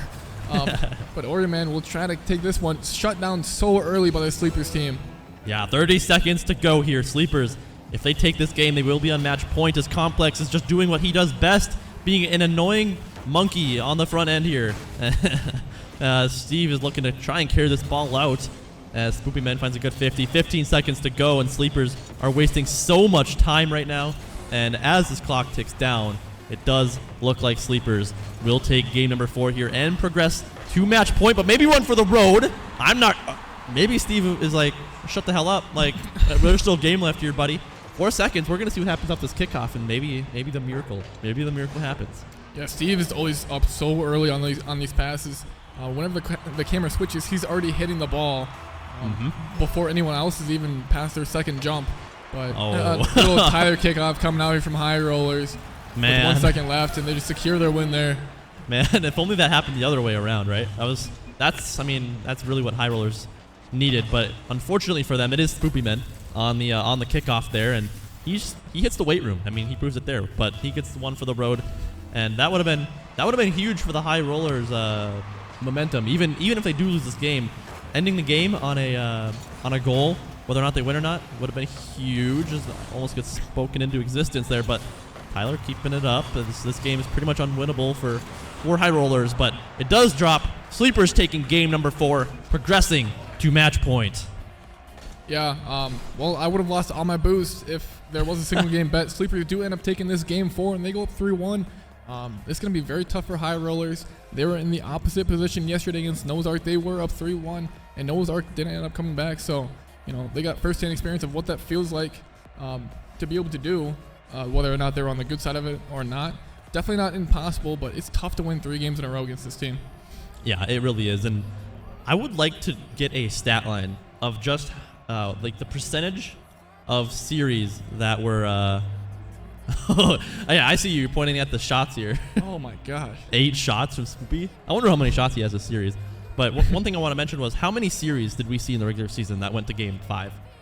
I mean, it has to be at least like 40, 50%. I mean... Yeah, it was... Personally, there was, a lot of the series I casted and was a part of, I would say about half of them went to game 5 all the way. So this division, as we've been saying all season long, so tight, so close between all teams. And these teams, the only thing differentiating their seeding here was, what, a percent or 2? Yeah, a percent or 2. I mean, I think we saw between your team, unfortunately, at the bottom, and the number 1 seed, it was only about, like, what, 15 to 20%. Yeah. But anyways, game 5 getting underway here. Sleepers looking to close out the series, but High Rollers hopefully have something to say otherwise as this game gets out to a hot start for High Rollers. As Tech getting a good touch, but denied by Tyler there, as Oreo's going to try and maintain this pressure up. It's a good touch in the corner. He's going to look for one more to try and get this ball mid, but Steve was up really early to try and be aggressive there, but unfortunately, Oreo got too many touches there. As Tech's going to come in here, put a touch in the midfield, and Complex gets a good clear out. Yeah, Spoopyman up early for that one, puts it off the corner. Tyler gonna not go for this one. I lied. He opts to go on the defense here.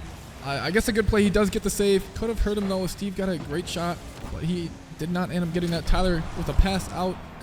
Complex gets a nice demo. Spoopy with an open touch here, puts it off the sidewall. Complex going for it yet again off the sidewall. Goes for the double tap. Can he get it? No, he can't. Good try coming up from Complex here. Man, seeing a double tap here in a match point would have been huge for the momentum, and it would have destroyed the mental of his High Rollers team. But luckily for them, it does barely miss as Steve puts a touch off his own backward. Complex makes this dangerous. Spoopy's there for a shot. but it's denied by this High Rollers defense. It's still very dangerous, though, as Complex stays on the ball, trying to find a pass mid, but High Rollers defense does stand strong for now, as Tyler, being an annoyance right now, looking for a disruption, finds Steve, but Tech, one thing that he has done much better, and maybe he heard us talking about it, was controlling the ball, but from that control, you need to have an aggressive second man, too, in order to make something of the chances that controller has. Yeah, Steve has typically been that aggressive second man with Tech 7 when he controls the ball, but he hasn't quite been as aggressive today so far, and I think it's definitely the reason for their demise. A shot coming out here from Spoopy, gets the 50 in the box here, and finds the goal. And you can also give an assist to Complex. Okay, he actually did get the assist, but I think Rocket League should code something into the game where if you disrupt the play in any way, you should get an assist, because Complex is really what made that play happen on a huge bump on the goal line, and Sleepers find the first here, threatening to end High Rollers season here in the losers finals. Yeah, this is a winner go home for 3 games in a row now here for High Rollers. Complex with the pass from Spoopy Men. Spoopy Men going to stay on this ball in the corner with a low boost. Tyler H.E. steps in, says my ball. He goes for the demo, but Tech 7 avoids it and gets it clear, but not a great clear. Complex putting it back mid. This one's going straight down. Spoopy Man with the shot. Oh my God. Can't find the second touch. Almost hit the weight room on him. Man, that would have been crazy to see. And Steve is looking for an opportunity of his own, as that's a huge touch off the ceiling. Tech is there. I'm liking to see him a little bit more aggressive. Steve goes up and makes a touch, but Tech is there for a shot. Oh my goodness, as Spoopy makes a diving save to keep the lead alive. Steve is still there though, but Complex is able to find a huge clear out. Yeah, High Rollers not being able to capitalize on a couple of their amazing looks so far. Tech 7 gonna carry this one. That's what I like to see. A ball coming out. This one's just so awkward in the half.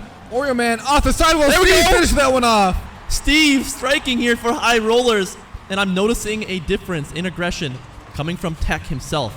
Really, it's been Steve has been the main aggressor, but now Tech, I've seen him, cut rotations and stay upfield a little bit, and I think that is what sparked that opportunity for High Rollers. They do tie it up 2 minutes to go. They need to win these games to stay alive and to bring this to a game 7 or to try and win this one. Yeah, I completely agree. Spoopy Man almost gets the 50 on the goal line, but I agree with Tech 7 cutting rotations. Doing rotations kind of robotically is easy to read and it's easy to get a hold of, but when you start cutting rotations, they're not sure what to expect. That's a great demo coming out from Spoopy, relieving pressure, but another demo on Tyler. I didn't even see a double demo there. Yep. And Oreo Man opting to leave that one for Steve. Tyler with the goal line save. That's a great save coming out from him. Tech 7 going for the double tap. Not much boost in the tank, and this one's going to go to the corner. Yeah, that's the second time now where we've seen like a double demo at the same time simultaneous. Oh wait, that's a huge 50 for Complex. Tyler's there for a shot, but not able to read it, and unfortunate for him. That could have been the deal breaker there. But like I said, we've seen some double demos come out here and there, and not one where 2 players hit. It's like 4 players being affected by bumps. But 1 minute to go here. And we're tied up. High Rollers need to win this to stay alive. Oh, that one's open. Huge touch for Complex, but there's no second man. Yeah, Oreo Man with a great job being patient, realizing that one's off the crossbar there and not panicking. That's huge coming out from this third man here. A demo coming up from Spoop. He's being very aggressive. This one might be on target. It's just off the crossbar. This one's on the goal line. Complex gets the save. That one was so dangerous. That's unfortunate for High Rollers, but Spoopy gonna get a 50 here. Tech 7 in the midfield waiting. Tyler gets the save on the back post. That's a great job from him staying back post there. Tyler AG is at a brick wall right now. This High Rollers team are laying shot after shot on, and it's been Tyler AG time and time again as that last man back making clutch saves to keep this game alive. 20 seconds to go. Tech makes a good flick over one, but Complex denies that. Gets a good touch off the wall too. This ball is going to go in the corner, but ends up backflipping to relieve any pressure there. Oreo maybe a chance of his own, but can't find what he's looking for. Spoopy Man! Oh! Who else other than Spoopy Man? Ice in his veins. 8 seconds to go. Sleepers up 2-1. Yeah, match point. Spoopy Man is a dangerous man. Finding this shot in the midfield, putting a lot of power on that shot. Tech 7 can't get back in time. That's just a great job coming out from him. Who else other than this man, Spoopy Man? 8 seconds to go. Threatening to end this series. Can High Rollers tie it back up? Spoopy with a huge clear down. That's going to waste so much time. Will they find another one? Oreo Man does stay up. Spoopy goes for another, but that will touch the ground. And Sleepers take the series. Yeah, this was a great series coming out from them. led by Complex and Spoopy Man. Tyler did what he needed to on the back end, definitely helping on this team. I think he's not very noticed in these goals. I'm not sure if he got one this series, but nonetheless, he was there when on the defensive end when they needed him most. Yeah, no, I mean, it really was Tyler that saved that last game. I mean, when we see him with 3 saves, I mean, almost all of those with like no boost. So huge kudos to this team for making it work. I mean, that was beautiful, beautiful Rocket League. And who else other than Spoopy Men to really close that one out? Ice in this man's veins. But yeah, I think we got to get him over here. I want to get Tyler. Interview. Tyler? We got Spoopy last time. I want to get Tyler. Get my rival in here. Tyler, get over here. But yeah, so do you want to do the interview with your rival, or do you want me to do it? I'll interview my rival. All right, bet. But yeah, that was a great series. Sleepers do take it. They progress to grand finals. We're going to go ahead and have Tyler 8G come on for the interview here. We're going to have the rivals talk to each other for a little bit. Oh, yeah. Let's get it. Rival, great job this series, being on the defensive end, being that brick wall. How were the nerves coming off after game 1 when they took that? Bubble guts. Dude, my stomach was hurting so bad. I was like, I gotta end this series quick. Yeah, it's too bad we got an interview with you here. But over the timeout, when you guys won those first 2, did you guys talk about anything personally, or did you guys just kind of say keep up what you've been doing? Yeah, we were just saying keep up, play fast, don't slow down, just keep up the pressure, and we pulled through. So. Yeah, and another last question here about the final matchup against Noah's Ark. How are you feeling about that? What are you looking forward to, and what are you looking for from that team to be kind of nervous about? The demos, definitely, Gray Skull and all of them. But I'm confident. I think we have a legit chance to beat them. So, yeah. Yeah, well, good luck on that. You guys will have to bracket reset, but I have faith in the bracket reset. I know we all want to see it. I will be casting the one later on in the day, and I'm looking forward to it, man. Awesome. Well, thank you, Rival. Of course. Thank you for playing and giving us a great series. Of course. Yes, sir. Well, that would do it for this Div C matchup here. We are going to send it over to intermission. I believe we have a Div B matchup between Postmen and Boost Injectors after the intermission.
Just a fantasy,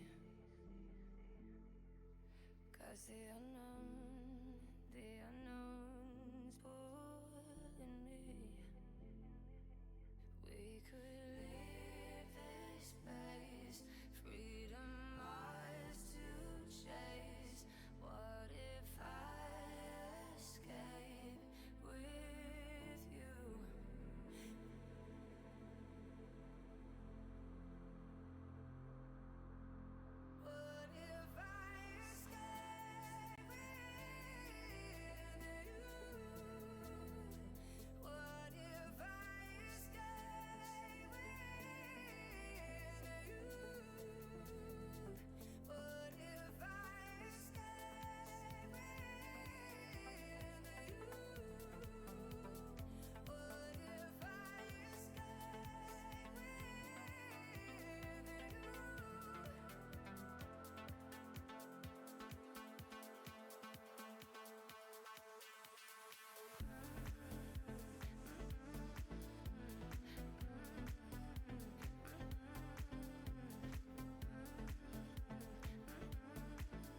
Do you struggle to rank up?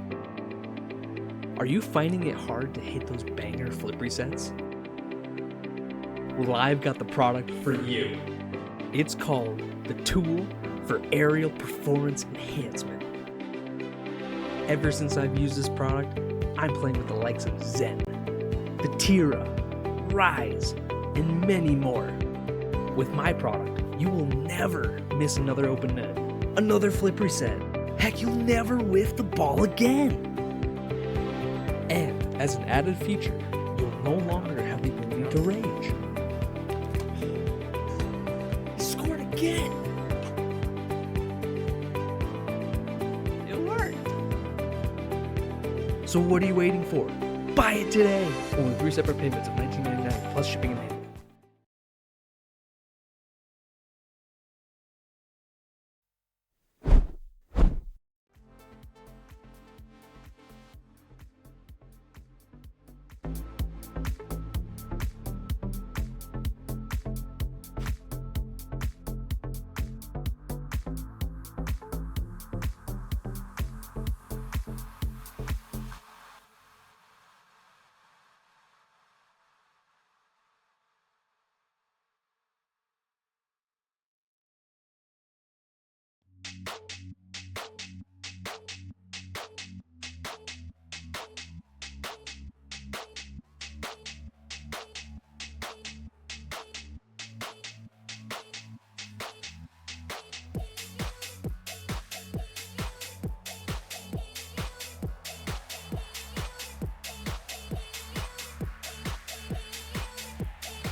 Time runs me over, and I've grown some thicker skin.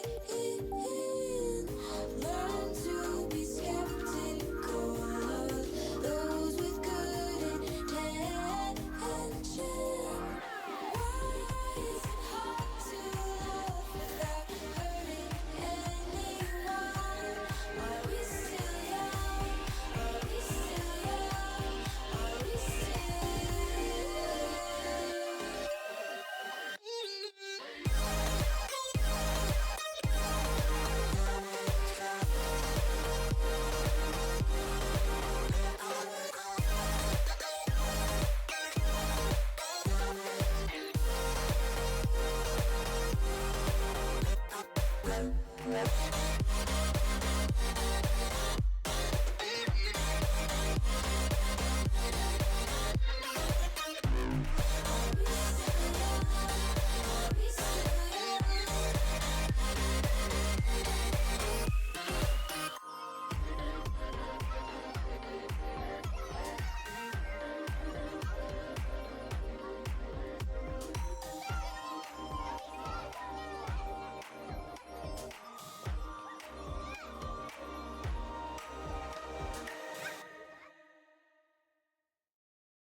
just to feel something, just to feel something.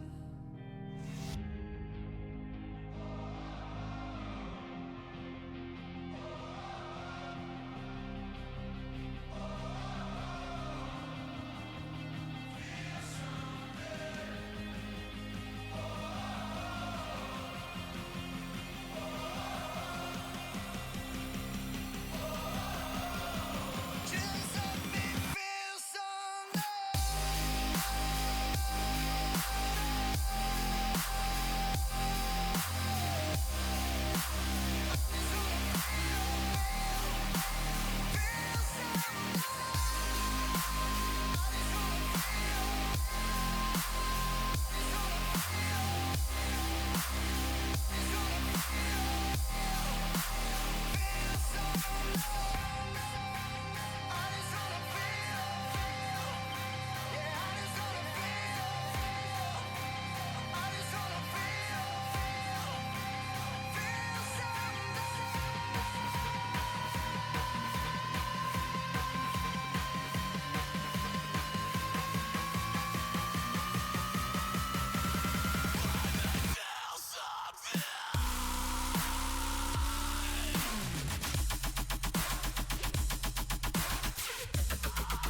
Beast mode taking over me like a demon.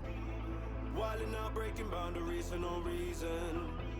My heart used to feel so cold, it was freezing. Yeah, and I ain't trying to wait no more. I'm a beast on the grind and I'm ready to roar. I won't let the devil in. I'm keeping on leveling. The fire will never be settling. Build up yourself, pull back that fire. I won't let the devil in. I'm keeping on leveling. The fire will never be settling. Nobody can cool down my fire.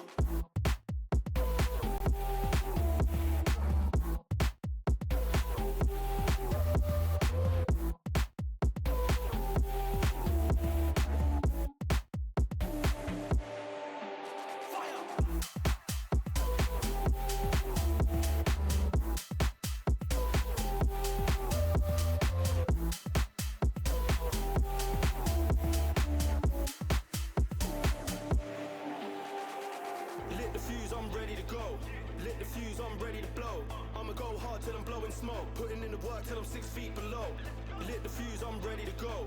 Lit the fuse, I'm ready to blow. I'ma go hard till I'm blowing smoke. Putting in the work till I'm 6 feet below.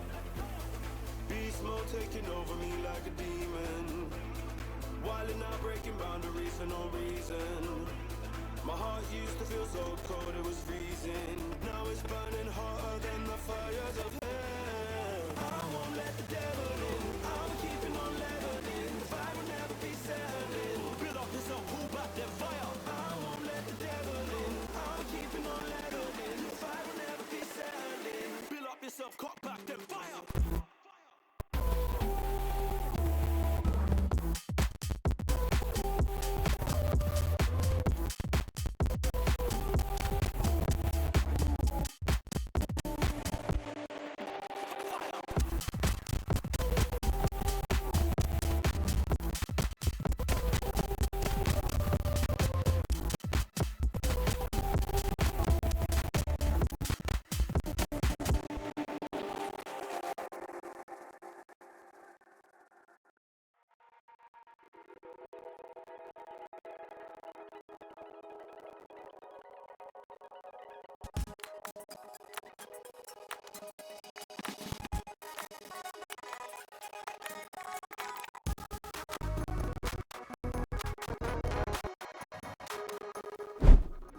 Everything around me is starting to turn black. Don't tell me you're Great ups there in front of the net, just taking the 50. Now he throws one on. Tech 7 does get the read. Complex get a shot on. He does top corner. Complex coast to coast from the save to the goal on the other end. And gets a shot off in the meantime. Is that on net off the post? Chalupa's there! It's in the net! Chalupa! We are in golden goal territory. Sui now trying to go for a solo play, but it's going the other way. Marty now gets it around one. Can he find a touch? We see misses, and that's going in! Lasky with 2 seconds left takes the lead.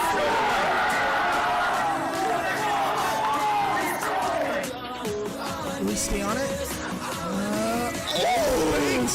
The fake! Is it? Oh my gosh!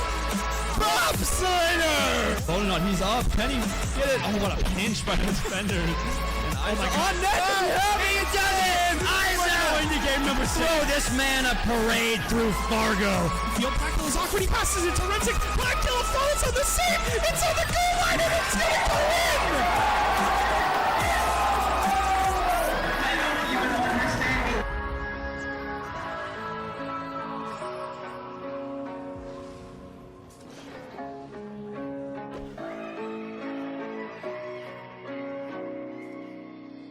Now Dusty a little bit awkward. Gets a nice touch. That's a great pass. Mitch. What a pass by Dusty. Great presence, great comms. What a play by Resurgence. Yeah, I was hoping that Cargo Space might have been able to. Oh, right here. It's open. Legendary. That's legendary. Ties up to But no one is really there for distortion as Isa is actually able to reach it in time in 58. Green guy off the corner. That's a nasty angle. That is a gross solo play. Divinity champions in play.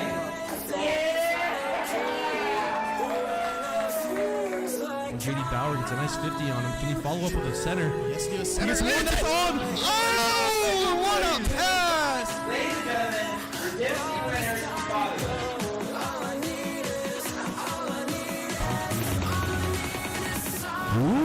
And after the fake comes out from Dorms. Oh my god. Silo Tactics are your Division D Grand Champions here. Take your trophy. We're stuck in their half run, 50 seconds left. Now staring down a possible advantage. Remzik coming off the backboard. Please do it. He's got the follow-up.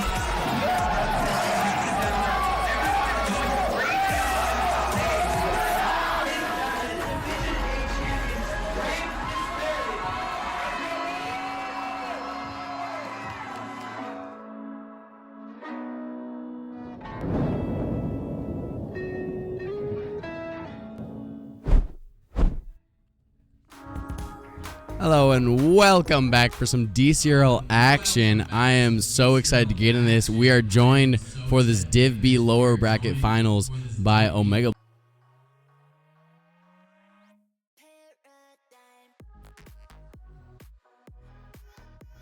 We love that. All right, anyways, what I was saying, I'm so hyped to get into this. I'm joined by none other than the one and only Omega Blaze. Yes, sir. We've got some Div B action tonight. We're looking to see who is going to join the Golden Girls in the in the grand finals. Both these teams are going to be battling it. Winner will see their place in the grand finals. Loser will be going home in the third place position. I'm so excited to get into it. I just can't wait. Yeah, it'll be a great series. We see the bracket here. Oh, it's actually updated. What a geo. Yeah, it's kind of crazy. Yeah, Golden Girls, they beat Boost Injectors 4-1. Boost Injectors got knocked down to the lower bracket. That's why they are here. And Postmen put up an impressive 4-0 sweep on break failure. Yep, so Postmen, yeah, they're coming off of a really dominant win, off of a 4-0 win off of break failures. One of the only sweeps we have seen thus far. But on the other end of things, Boost Injectors coming off of a 4-1 defeat to go over here. But I do know those guys are insane. They might have had a little off game. Who knows? Regardless, they find themselves in the lower bracket for the grand finals qualifications, man. Looking at how they got here, Boost Injectors, they had a little bit of a dominant but also a little bit of a fight for that. They had a 4-0 sweep followed up by a Game 7 matchup to make land, and then unfortunately sent to the lower bracket, which is where they are now. What do you see from Postmen, their venture to the lower bracket? I mean, Postmen, they're looking for their revenge arc here, trying to beat Golden Girls. They lost to them in the regular season and in the postseason match C, but they're looking to fight back against them. I mean, same thing goes for Boost Injectors. Yeah, we see Boost Injector stats here. Crip, of course, you gotta talk about the demos. 2.44 per game is actually kind of crazy. I can't lie. It's league leading, and I know I was kind of close, but 2.44 is insane. Props to Crip on that.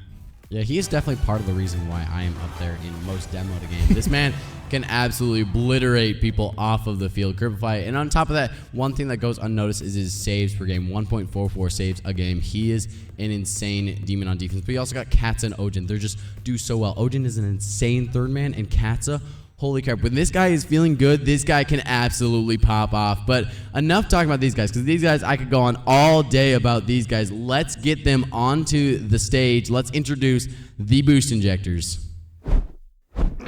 And now, race fans, for the most famous words in motorsports, the star of Universal Pictures movie, I now pronounce you Chuck and Larry, Kevin James.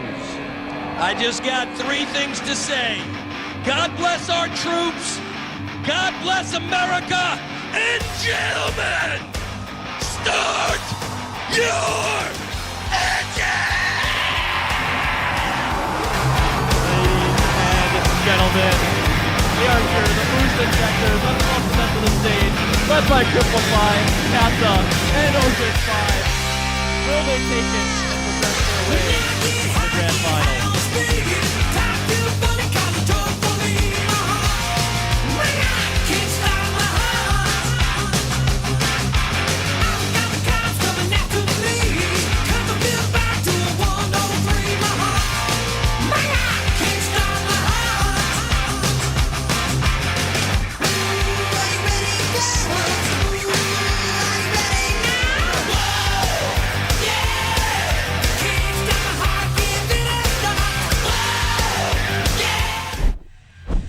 Oh my God, what energy coming from these guys. Holy crap, that is an entrance. These guys had one of my favorite entrances yesterday, and they continued up again. Oh yeah, their walkout song was if you can great. hear me, Keep that energy through the match. I want to see you getting hype up there on that stage. Yeah, for real. But enough about the boost injectors, because we have their enemies here, their rivals to punch their ticket. They stand in their way to make it to the grand finals. It's the Postman, Swamp Donkey, leading in goals a game. What a stat to be leading in. Oh, absolutely. I mean, if you can score more goals than the other team, I mean, hey, that's key to success. Yep. So Swamp Donkey's out here. You know, he's got the insane ground game. He's always trying to score with great dribbles and great flicks. He has 1.08 goals. It's pretty good, but I don't think you can really discount Fighting Hamster's 0.84 as well. Overall, they're a very potent team there. If you get on their bad side, have fun. It's going to be a long series for you. All right, 100%. And Ibex Shank is definitely no one to just skip over either. Ibex Shank, his 50s seem to always go his way. He's almost, in my opinion, like a little bit of a 50 god. But let's not keep going over these guys, because, again, I could probably talk about these guys forever. Same. I love all of these guys. I'm looking forward to seeing them play. Let's get these guys on the stage introducing the Postman.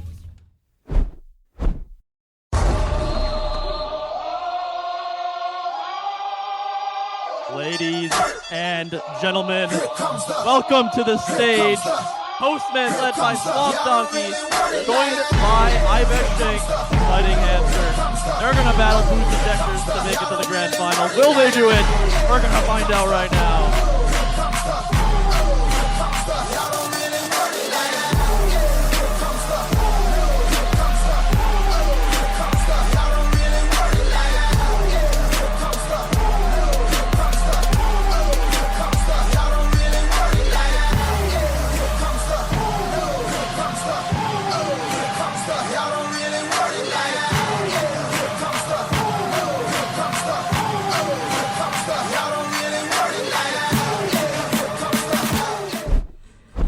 These guys are two absolute giants of teams entering on the squad. I'm hoping they keep the energy up too, because they were looking good. Ibex with a little bit of flexing. He's ready to roll. Is the crowd ready to roll? We ready to get going?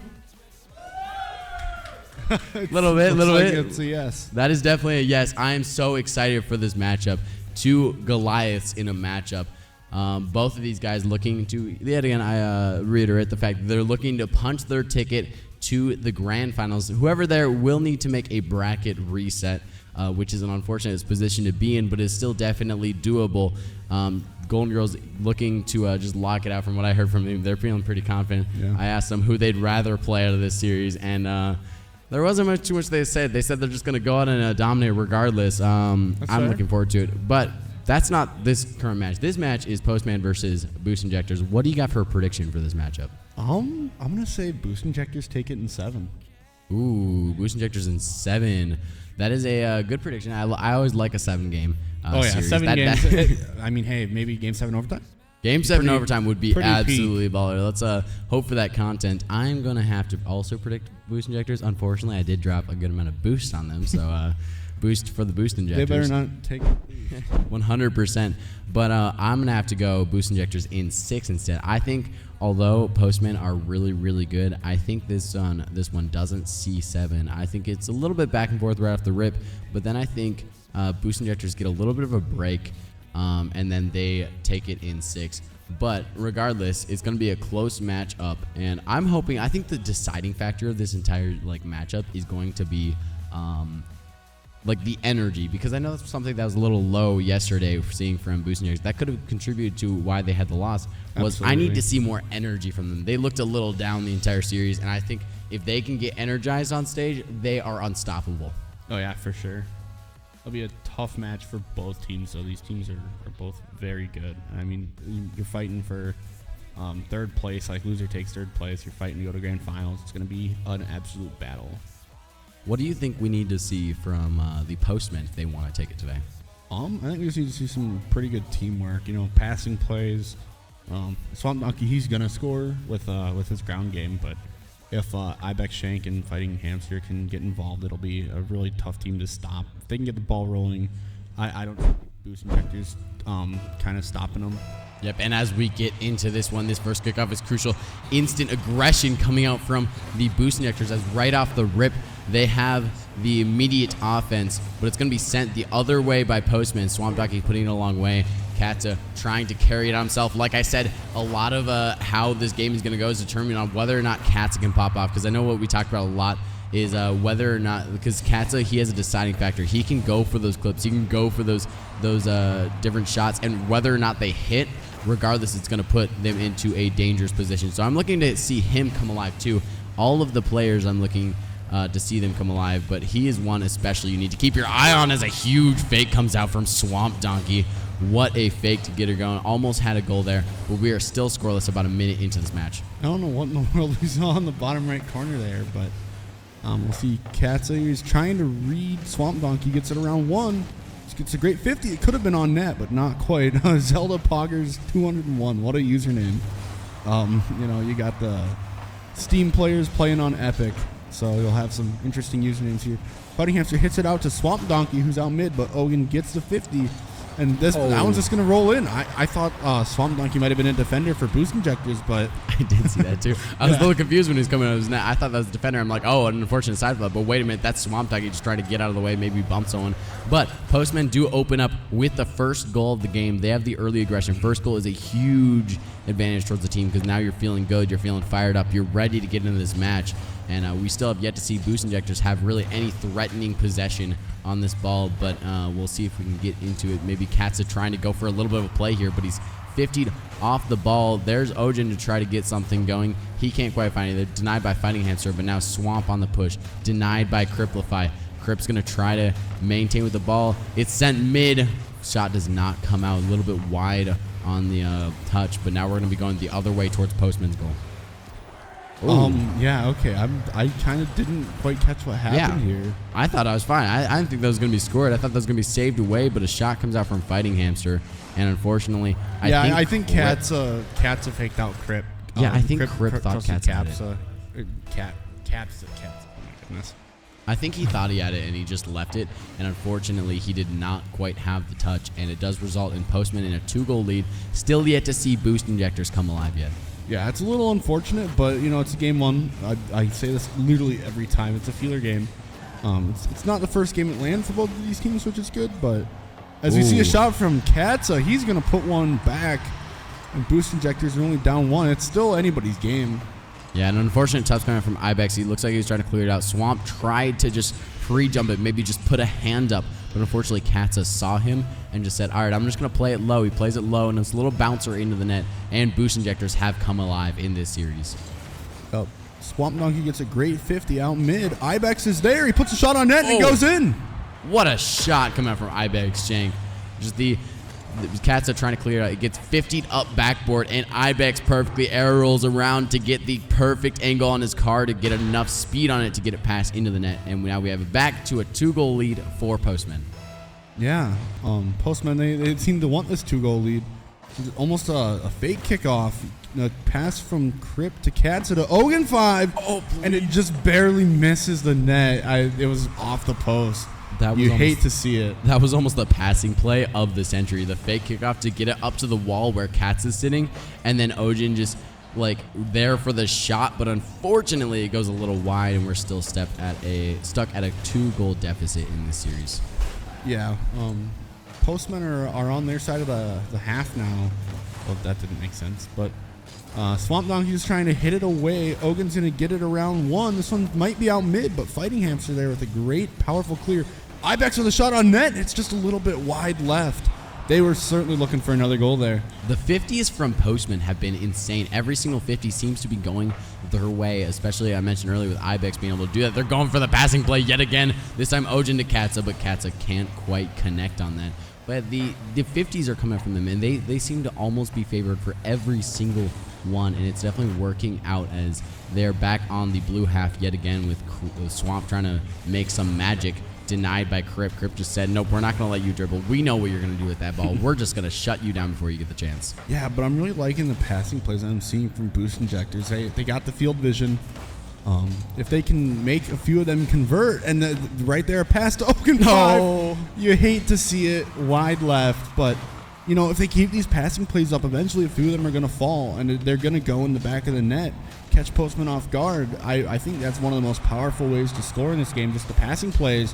Fighting Hamster gets it around one. Ibex not quite enough power to get that one on net, but yeah, just whichever team I think does a lot of passing plays, it's going to end up on top. Yep, and boost injectors have been doing just that. They've been going for passing plays nonstop. I've seen time and time again where they're sending it to another player who's ready for it. Their second man aggression is insane, but unfortunately, it just isn't connecting. The shots are a little wide as that one was almost perfectly placed.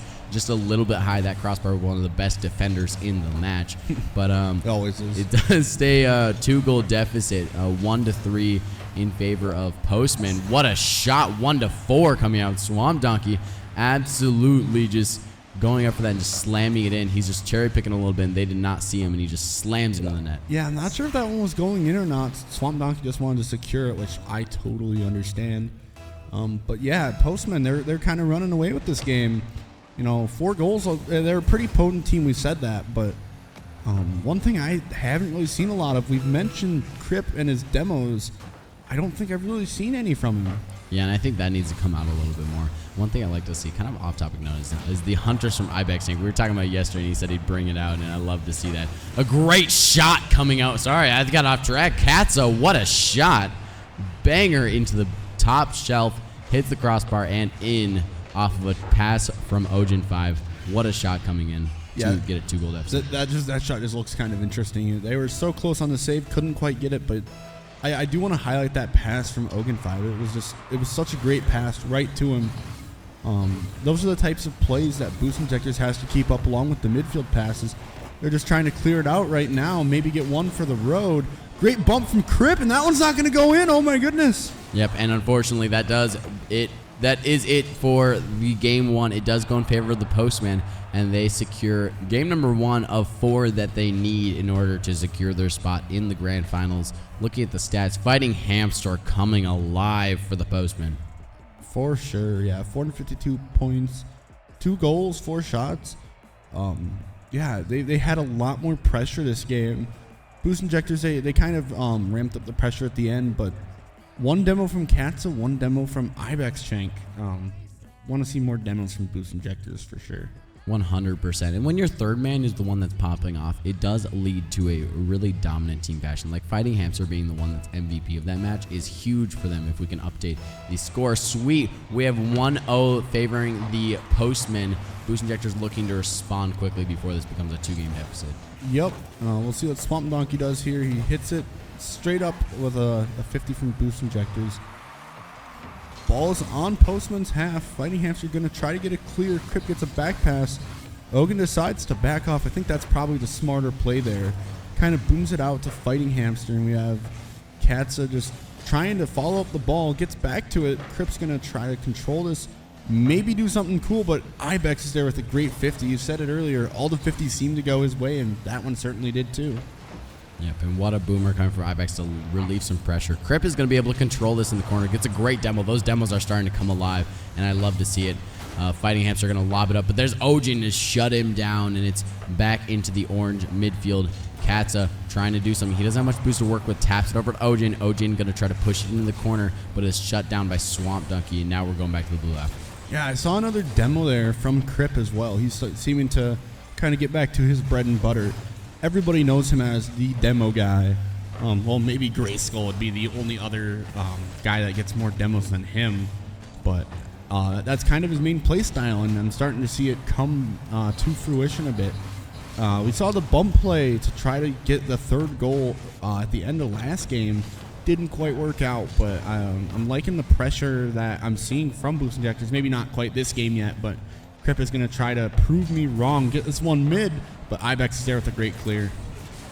Yep, and they're having great aggression. It's still scoreless with about a minute and a half into the game as Cats are going to look to change that. Swamp Donkey shutting it down. There's Crip to try to get it back out mid. Casa yet again going for a shot, but denied once again. Now Ojin, it's his turn to try to shut down the counterattack as Crip's going to go up for this what a 50 coming out from then. Gets the flip, using it to recover.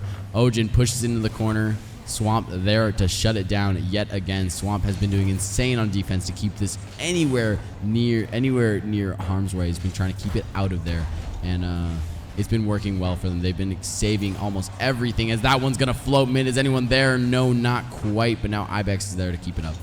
Yeah, Crips is gonna try to hit it away, doesn't quite, but Ogun's there for the booming clear. Fighting Hamster's there Gets a 50 out mid, and Katza with a little bit of an unfortunate read does get a demo.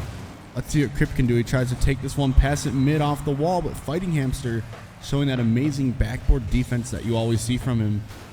Just clears that one away, and the Postmen are kind of back on offense. They're trying to get some more pressure going, but it's a great 50. Is Ogun there? He is, but he's not quite able to get that one going towards the Postman's net. Yep, there's Ogun on the aggression. He can't quite find it before Ibex gets a great touch. Swamp gonna absolutely beat out Cripplify. There's Ibex going to try to keep it going, but now Ogun has control on the ball, but quickly denied by Swamp Donkey. He's going up for it, gets a light touch to the backboard. It's still floating dangerous, but fortunately Katza there to save them away, and Ibex ain't going to send it back into harm's way. Shot attempt, but no connection on that one. Ogun 5 going to try to get something going here. He has time, he has space. He passes it over to Katza. Katza over on net, can't quite find it before he's denied. Cripplify rips a shot on target, and he finds it. And you can hear them getting hyped. We finally get that energy from boost injectors, and you can feel them getting alive. Yeah, no, that was a great passing play. We keep saying it again and again. There's not too much else to analyze with this game, but the boost injectors, they've been trying to go for those passing plays, and one finally went their way. You love to see it. It's always exciting to see passing plays. They're one of the most fun, honestly, for me as a player as well. And it's always a high-level type thing where the higher up you go, the more passes you have. This one goes out mid to Ogun, who's going to try to shoot it. It's a little wide left. Crip's going to try to hit this one out mid to Katza, who hits this one back to Ogun. Just every touch is pretty intentional, trying to get it to a teammate, and that is just such good Rocket League from boost injectors. Yep, and this has been a great game for them. They're feeling so much better. Katza with a little bit of a backflip to try to keep it on offense. They're playing so much more comfortable. You see Crip, he seems to be making the decisions he wants to make, not the decisions he feels forced to make. And you can definitely see he's feeling a little bit more comfortable. An unfortunate miss as I'm saying that about him, but still doing a great Ogun. That shot's a little high, but deflected by Ogun off the save. Another shot comes out. This one is going to find its way out of harm's way, but Swamp Donkey going to try to put it right back. It's going to get 50 to the core where Ogun can try to control it a little bit. Yeah, and Ogun's going to get that one out, but straight back to Fighting Hamster, who hits it to the corner. Gets an interesting 50 with Crip. Katza's there to hit it away. Otherwise, it could have been a very deadly situation. It's a great clear from, I think it was Ogun maybe. I didn't quite catch it. But Katza tries to catch him off guard. Doesn't quite get them get the ball passed, but all of a sudden here, this game is just about over. We got 8 seconds. This ball's heading straight towards the Postman's net. Ibex with a good clear out, and Crip's going to hit it back, but we're just waiting for the ball to hit the ground now to end game 2.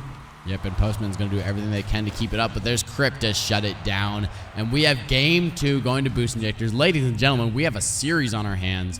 Battling back and forth. I'm hoping it keeps battling back and forth for the rest of the series, but we'll have to wait and see. You can see Cripplify came alive. Scoring all was kind of like middle of the pack. Like not a single player in that lobby. Well, that's what happens when there's only one goal scored in the whole game. Well, yeah, but there's not a single player was below 200, and not a single player was there was above a single 301. player that was below 200. Oh, I didn't see that. My bad, Ibex. Okay, close enough. You can round it. I mean, 8 rounds up to 2. To 200. We'll go with that. What a game coming out from them, though. Crip is definitely seeing a little more comfortable. That goal that he scored, he got up out of his chair and got hype.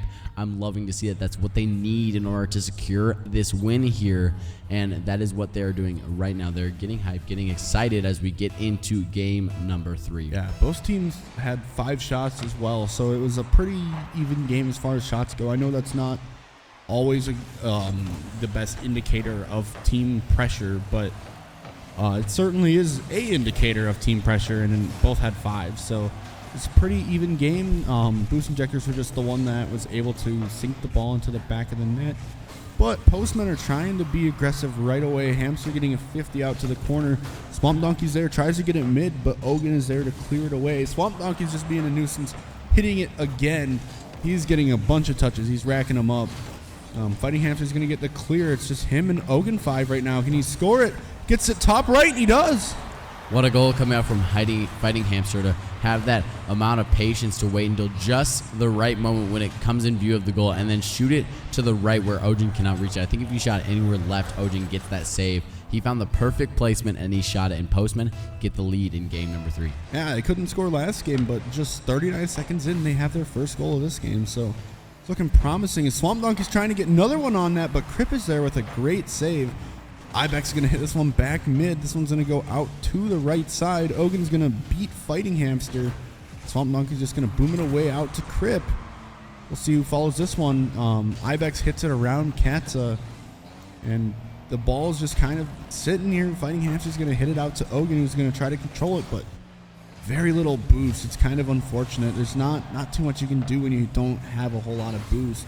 Fighting Hamster's going to try to boom this one upfield as they're trying to maybe score another one here early in game 3. A great clear coming out from Crip. Shot comes out. It goes a little high, but unfortunately they all thought it was on target. They were reading it. Crip now going to collect it himself, going to try to outplay them with a little bit of a flick. The flick is a strong flip. Swamp Doggy, he is very familiar with those ground plays. He knew exactly where that was going to be going, and he was able to read that shot coming out. Ibex now trying to control it, but there's Crip with another shot. It goes out to Katha. This one might be open if Swamp can just drive it in, and yes, he can. 2-goal lead for Postman. Yeah, boost injectors were caught being a little bit too aggressive. Not really a great challenge from Katza. There's last man. You kind of got to stay back there, but Postman will definitely take advantage of that. They're like, hey, we'll take another goal. Yeah, so it's a 2-goal lead here for Postman in game 3. 3 minutes remaining. It's plenty of time for boost injectors, but they got to start getting some pressure as we see a great demo coming out from Crip. But an unfortunate 50, and that one almost rolls in, but Crip, the team captain for boost injectors, is there to save it away. What great 50s coming from High Fighting Hamster. Try to get that back center yet again. Cripplify now going to outflick Ibex, but yet again, Swamp Donkey able to read the flick and knows exactly where it's going to be going. Katza able to push up after this one. Swamp going to lob it up to this teammate Ibex. Ibex gets the clear before Crip can punish that little tap. Swamp Donkey on the carry. Ojin going to pop it back out. Can he follow it up? Yes, he can. Great touch out mid. Shot is there. It's going to be a little high, but Swamp able to save it away regardless. Cats are going to pop it for Cripplify. Cripplify with the shot. A little bit weak and can't quite find its way in. Swamp Donkey able to push this around center. Can he ball him? Fakes around one and passes it mid. Fighting Hamster scores it. What a fake into the pass. A goal coming out from Swamp Donkey and Fighting Hamster.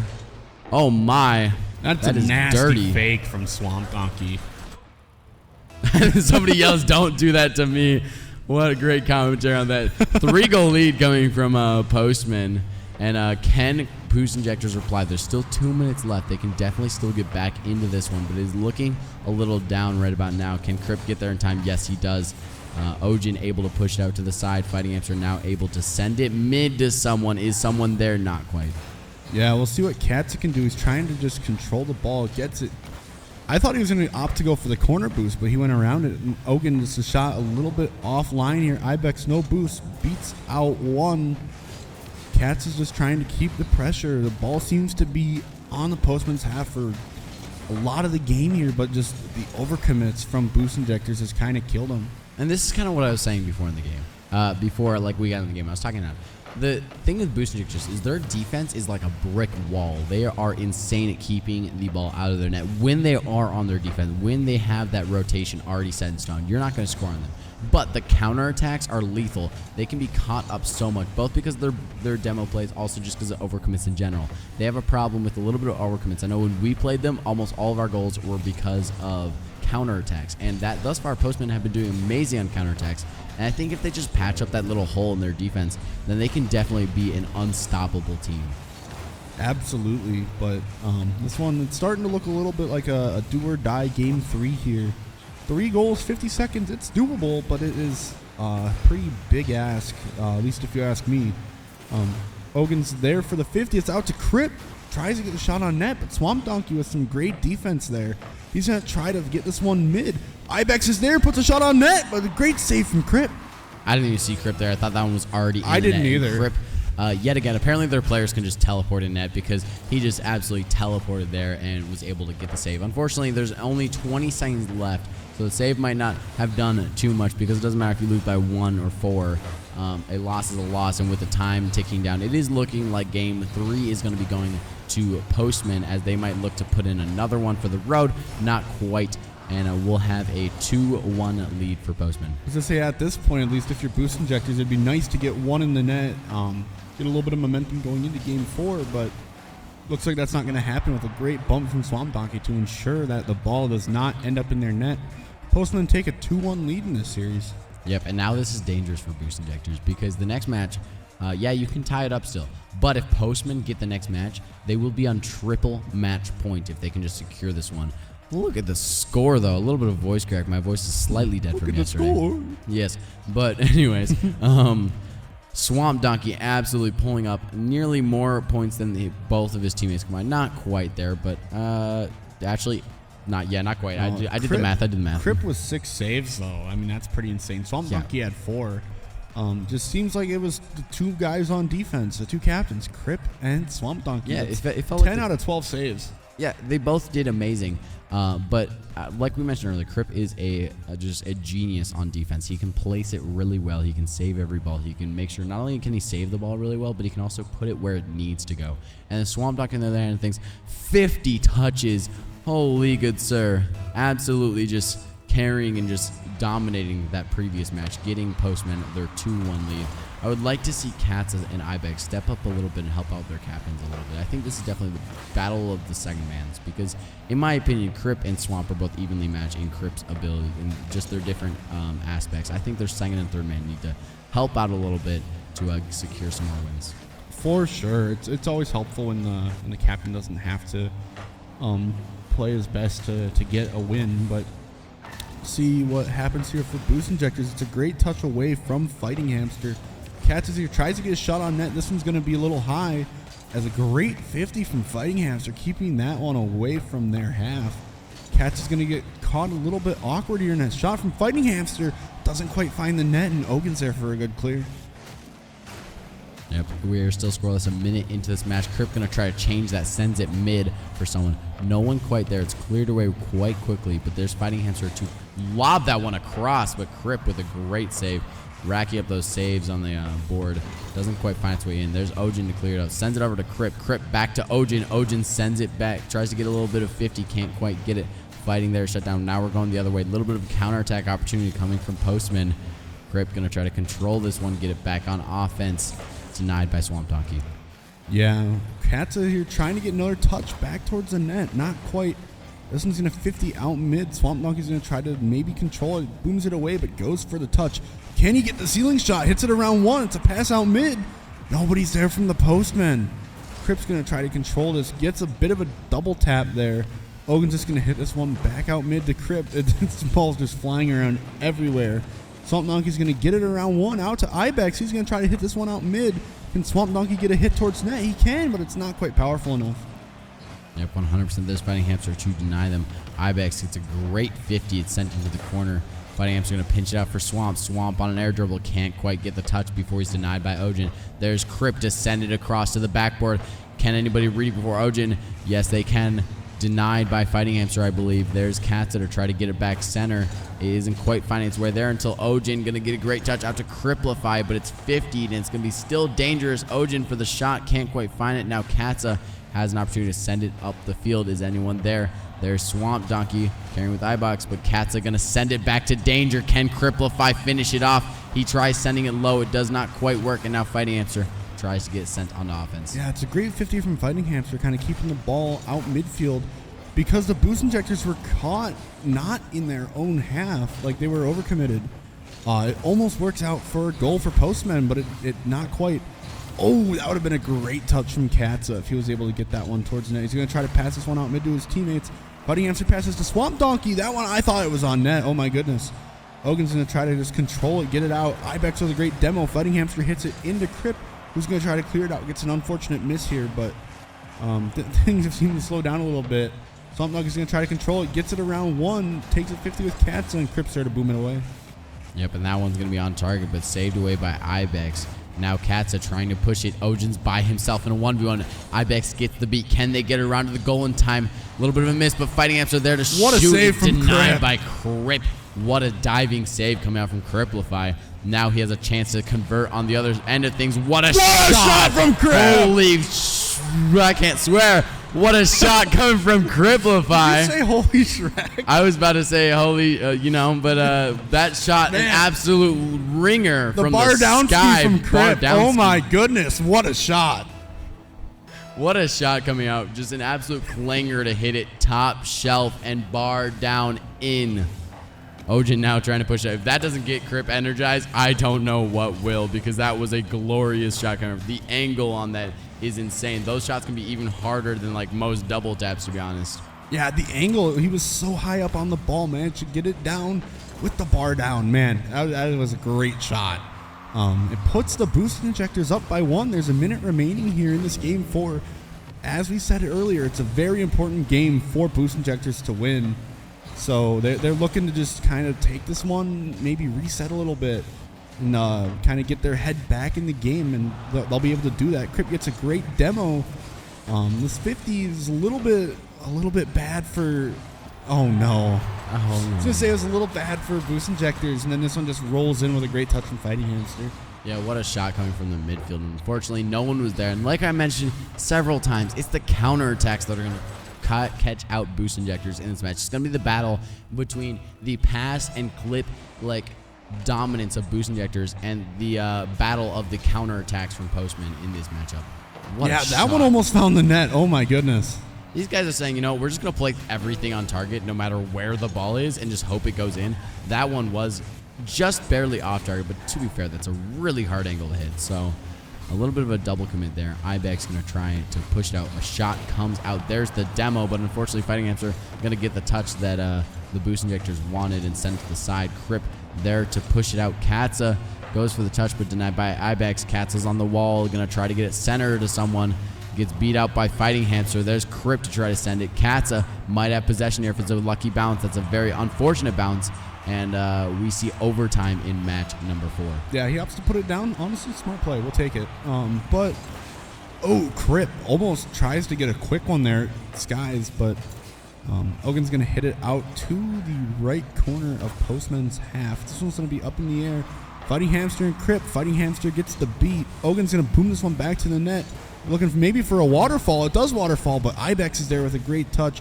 Katz is going to kind of boom it, get a great 50 with Ibex. Tries to get another touch, can't quite find it.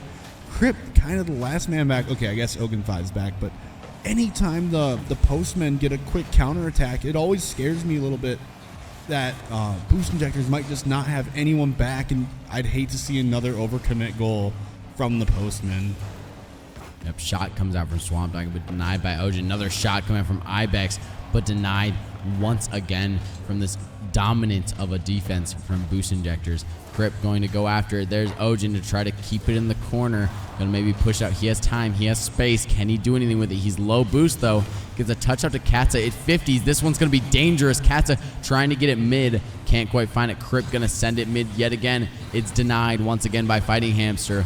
And now we're going to might be going the other way. If Ojin can't get a touch, he does get a great touch around, but there comes a shot from Swamp Donkey, denied by Cripplify. Yeah, who else there for the save but Crip? He's been the defensive mastermind of this boost injectors team. Katz is going to try to do something with that. Gets a 50 around Fighting Hamster. This one's going to stay on the postman half. Swamp Donkey's going to try to control it. Crip says, nope, I'm demoing you. Katz is going to go up in the air for this one. Got the spinning spins, but was not able to score it. And this one's around Crip. Oh my goodness. I thought that might have had a chance. Fighting Hamster tries to get this one back on net. Crip's going to hit it out to the corner. Katza gets a 50 with Ibex Shank. He's going to go for the ball again. Hit it out mid to Crip. And he gets 50'd with Swamp Donkey there. Is anyone there for boosting injectors? Not quite, but Fighting Hamster is there for Postman. Tries to get it out mid. There's Ibex to keep it in a dangerous position. Can Crip clear it? No, he can't. This is still dangerous. That's a shot on target, but Ocean 5, what a save. Yeah, it was still not safe.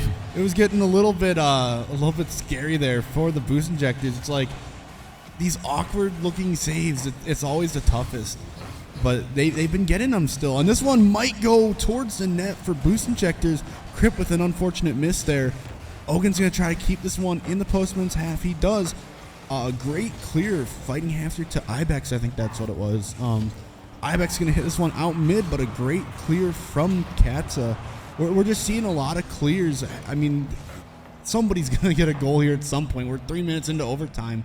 So many shots have been thrown at the net. This is an exciting overtime. Yep, great shot coming out from none other than Katza yet again. Kripp gonna send it mid. Katza's there for the shot. It goes a little wide. Is someone there for the follow-up? Not quite. There's Ojin to try to slam it in. He can't quite find the touch that he needed. Kripp there to send it back middle. Ojin with another chance, but he gets denied by Ibex. Katza gonna send it a little higher. Ojin there sends it mid. Kripp's there mid. Bangs one to the backboard. Unfortunately, no one there to follow up that touch. They're going to scramble back on defense a little bit. Ibex, can he get the angle? No, he can't. There's Ojin. Comes out. That 50 was a needed 50 for Boost Injectors. Otherwise, they had no one else back. Yeah, I mean, it's like you see two Boost Injectors players low boost going back against like Swamp Donkey or somebody. It doesn't look like a great scenario, but every time they've been able to fight their way out of it. Ogan's going to hit this one out mid. Fighting Hamster's there for the clears, looking to get another touch. And he does. This one's around Katza. Kripp's there, hits it to the corners. Anybody there? Kripp's just there again. Gets a 50 of Swamp Donkey. Ogan's going to try to hit it around one, but Ibex just rolling around. Happens to be right there for the touch. He's going to try to get a clear. Kripp puts this one towards the net. Ogan's there for the 50. Doesn't quite work out for Boost Injectors. This one's out to Katza. Gets it out mid, but Fighting Hamster's there for the clear. Ojin gonna try to work its way to the center. He can't quite find it either. There's Kripp with a touch to the side. Ibex gonna lob one across the court. He has a little bit of time and space. What does he do with it? He has some boost. He flicks it around Fighting Hamster. Can he get around Swamp? A great 50 comes in, but Ibex there to try to get it out. Great 50 coming out from them. Does he get the follow-up touch? Yes, he does. Ojin gonna try to work its way back to Kripp. He has to go back for a little bit more boost. He's last man back. Can he save it? Yes, he can. That save had me a little bit concerned. I'm not gonna lie, it looked a little scuffed. I was concerned too. I thought it was gonna just like go own goal kind of in, bounce off the post and go in, but it's a great 50 there from Ibex. An unfortunate miss from Cripplefy. Swamp Donkey puts that one a little bit high. Can Fighting Hamster get a shot on net? He cannot. And Ogan's gonna opt to clear it out. Ibex is gonna try to follow this one up, get another touch here. This one's out mid. Ogan's there for the great hit out. Kripp's gonna hit it upfield. We'll see what happens here. Fighting Hamster, he might go for the double tap. He tries to get it. And he does! What a shot! That game was huge for Postman. Getting that one after 5 minutes of overtime. What a game for momentum shift. And you can see they're yelling. I can't quite hear what they're saying, but they're fired up. That one is, you can look in the faces. They definitely are a little down because 5 minutes of overtime just to lose it, that's 10 minutes of Rocket League just to take a loss and be down on match point. Yeah, these stats are actually insane. 13 shots from Fighting Hamster. We see a whopping 21 from Postman. That is an under 10% shooting percentage. 2 for 21. But Yep. Fighting Hamster, 2 for 13 shooting. 22 shots to 13 shots is insane for this matchup. Now, I'm curious, do they take a timeout? Because in my opinion, they need a timeout here right now. That is a huge one to lose for Boost Injectors because that is a momentum shift. And Yeah, they do, we see in a fact, timeout. take the timeout. And it is a necessary one, too, because that game hurts a little bit to lose, to be honest. But I think they can definitely regain here because, like, Boost Injectors didn't look terrible. Like, Postman, they're playing their game, but Boost Injectors, they're just not quite connecting on their finishing touches. And I think if they can start just connecting a little bit, then 100% they can 100% like send this to like a game 7. Yeah, Boost Injectors have not been scoring a whole lot. I think I can count on one hand how many goals they've scored this series, which is not really good. Yep. But, you know, it's all been close games. I mean, you played a 5-minute overtime. It sucks to lose it, but you guys are still in it. You got 3 more games here to win. It's not impossible. The road might be tough, but it is certainly not impossible.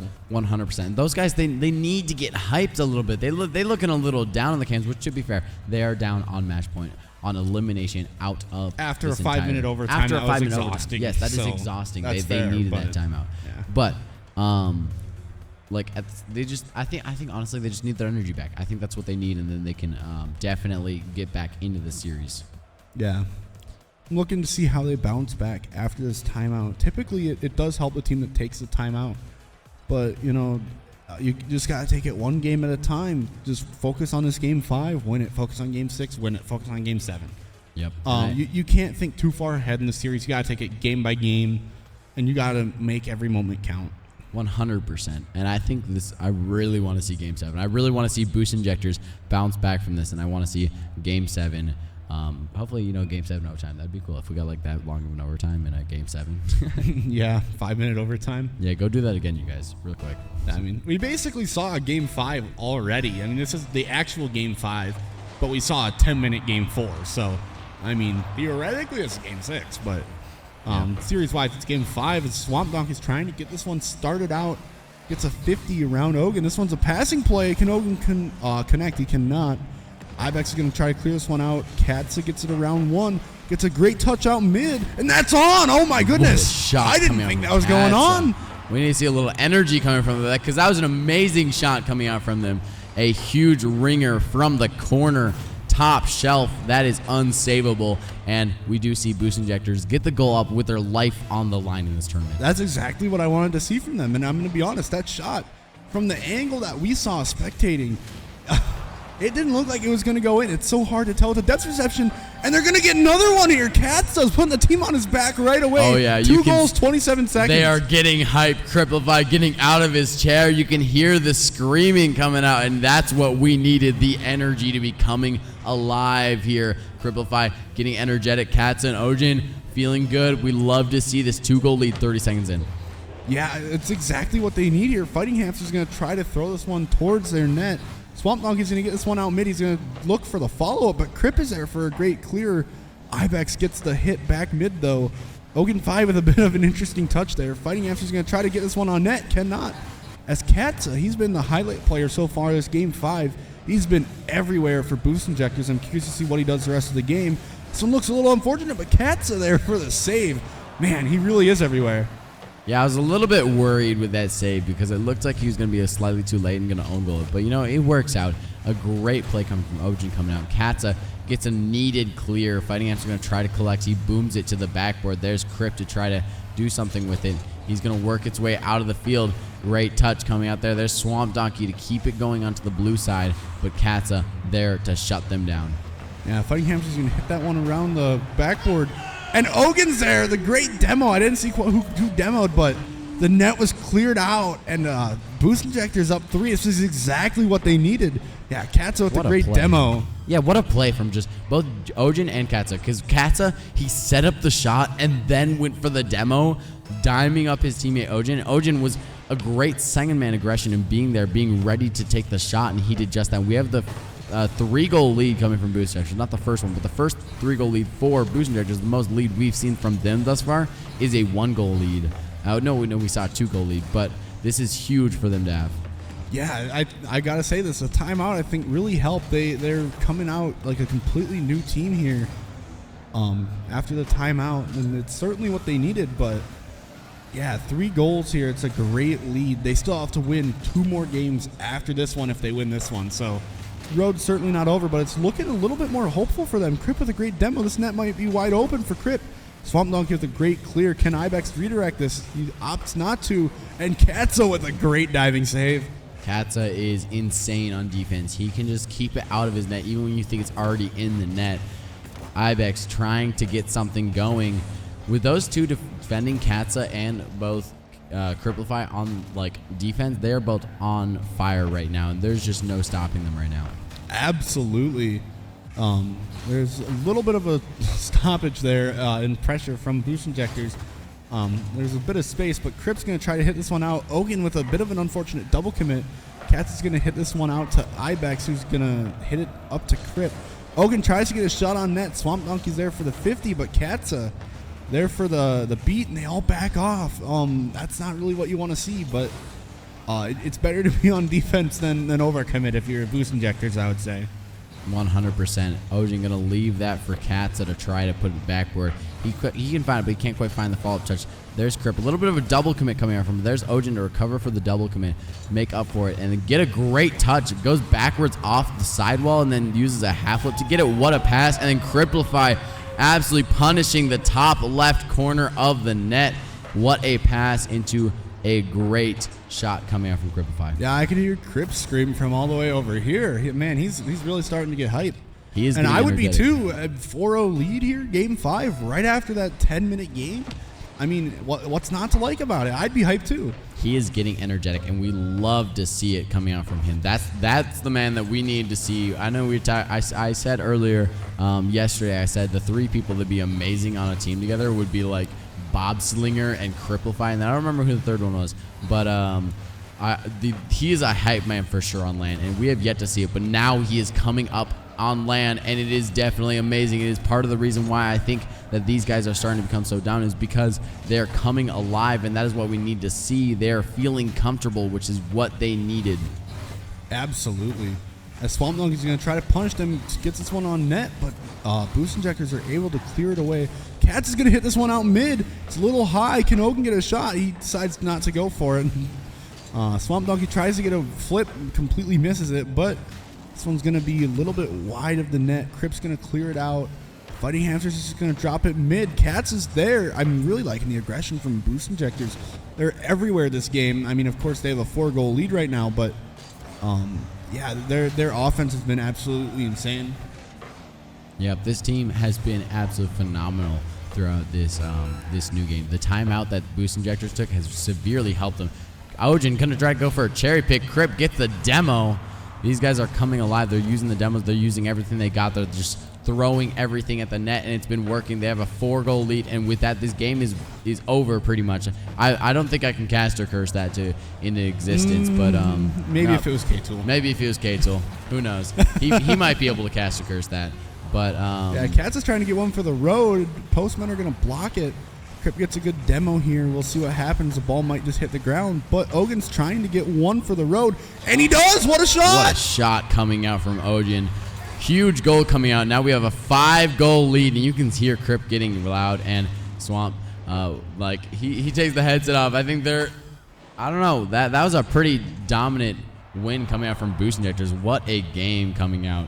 And they need to do it 2 more before Postman. Like, I mean, that's hype for them. Like, amazing job. I need to see more of that. That's how they need to play, but there's still a long road ahead. They can't let up the gas. They need to keep it going. Yeah, I wasn't really expecting this type of game coming out from Boost Injectors, though. I mean, they started out hot with the 2 goals from Katza, and they just kept the ball rolling. I was not expecting them to just kind of dominate in this Game 5, but, I mean, hey, I'm here for it. Script's lining up.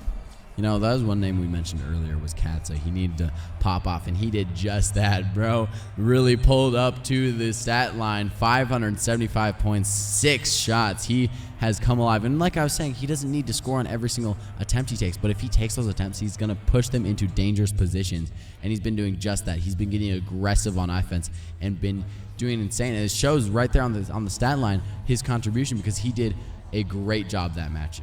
Absolutely. It looks like we're going to get into this Game 6 here. Yep. Yeah.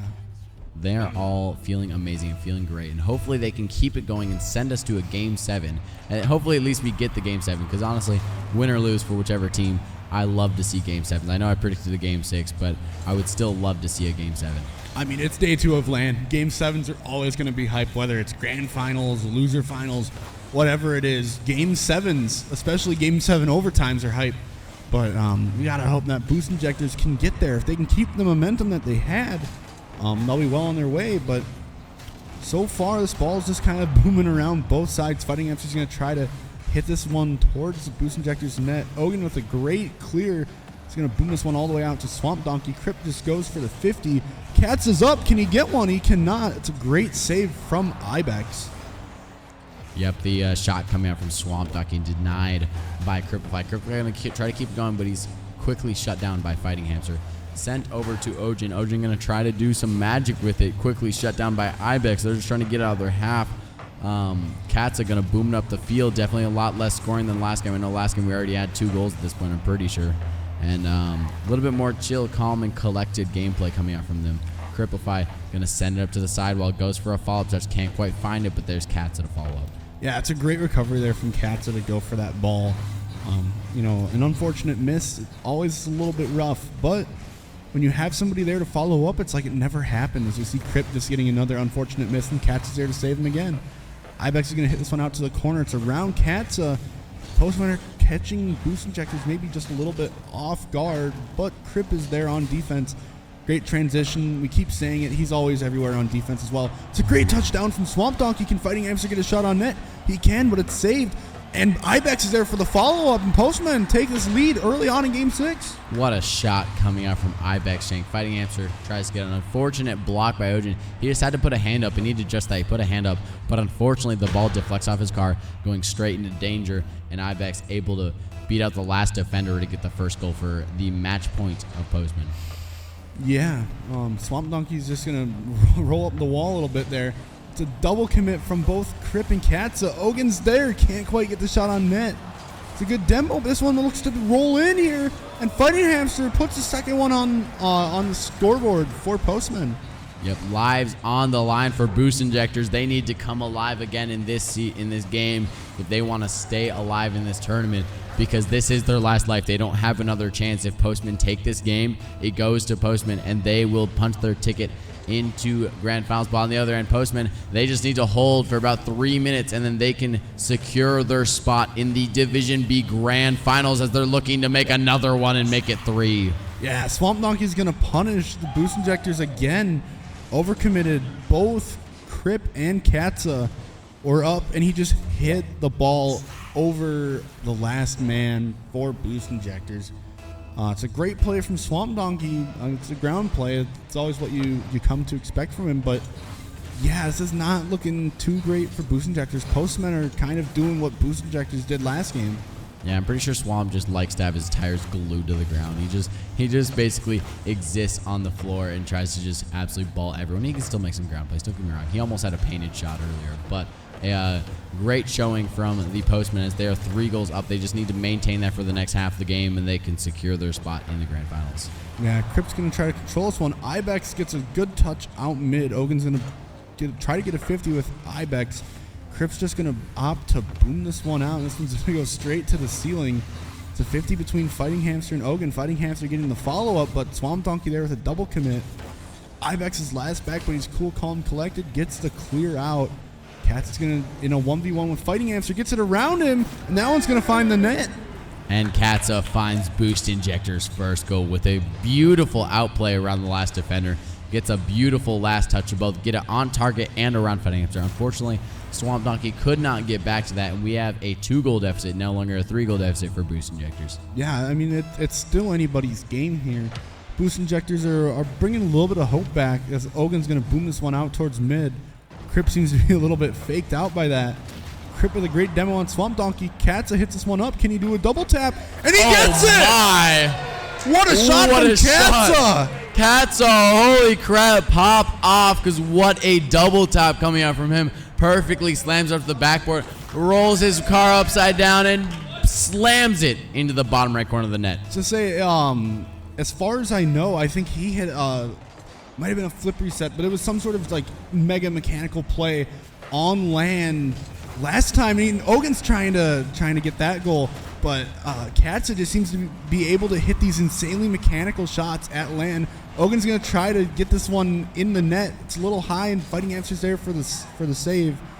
Ibex is going to hit this one out towards Ogun 5. He's going to try to hit this one downfield. Katza runs out of boost on that. Crip's caught a little awkward, but he's going to be able to make the save. Yep, 100%. And Boost Injectors are coming alive a little bit more. Now they're at a 1-goal deficit, but they still have a minute left to tie it up. They need to get this next goal if they want to stay alive, because they're so close to elimination, but they're also so close to the Grand Finals. All they need to do is keep pushing. Katza now has possession again. We know what he can do with this. He doesn't have much boost to work with, but unfortunately he's shut down, and Ojin has to dive in to try to make something work. Ojin there has the ball, leaves it for Crip. Crip going to go into the corner, tries to get a redirect, can't quite find it. There's Katza to try to lob one back on target. He can't quite find it either. It's dangerous mid. Is anyone there? There's Crip to collect in the corner. He gets bumped off. Is someone there for the follow-up? Ojin can't quite find the touch. Yeah, it's a great clear from Ibex here. Katza maybe a little awkward, gets a good touch there. He's going to use all of his boost. Swamp Donkey hits that one down mid. And now it's do or die for Boost Injectors. They have 20 seconds left to put one in the net. Oh, an unfortunate team bump. Ogun's going to be able to get the hit out, but it's not really what you want to see. Is just they're kind of caught up. Their communication's a bit twisted. 10 seconds left to tie this up, and then Postman can advance to the grand finals if they can just hold on for 2 seconds. Does it touch the floor? They just need to drop it, and Swamp Donkey drops it. Postmen have secured their spot in the grand finals. What a series from both teams. Man, that was exciting. What a game coming out from them. Congrats to both teams. Boost Injectors, you guys played quite well, especially coming back from that. Both teams played phenomenally, but at the end of the day, Postmen were able to take in 6. So my game count prediction was correct, but my winners was a little bit off. But great game coming out there. Fighting Hamster absolutely dominating in that matchup specifically. And I think all players all around played an amazing game. I don't think any of them should feel bad about how they played whatsoever. They all played perfect Rocket League. Yeah, I mean, at the end of the day, there's going to be a loser. That's just the name of the game. But Boost Injectors, you can hold your heads high. You guys were the 3rd seed. You got 3rd place. It was a great season. You guys made it to land. You got here. You made some memories. Just congrats to them, and we'll see Postmen in the grand finals against Golden Girls. Yep, what a goal coming out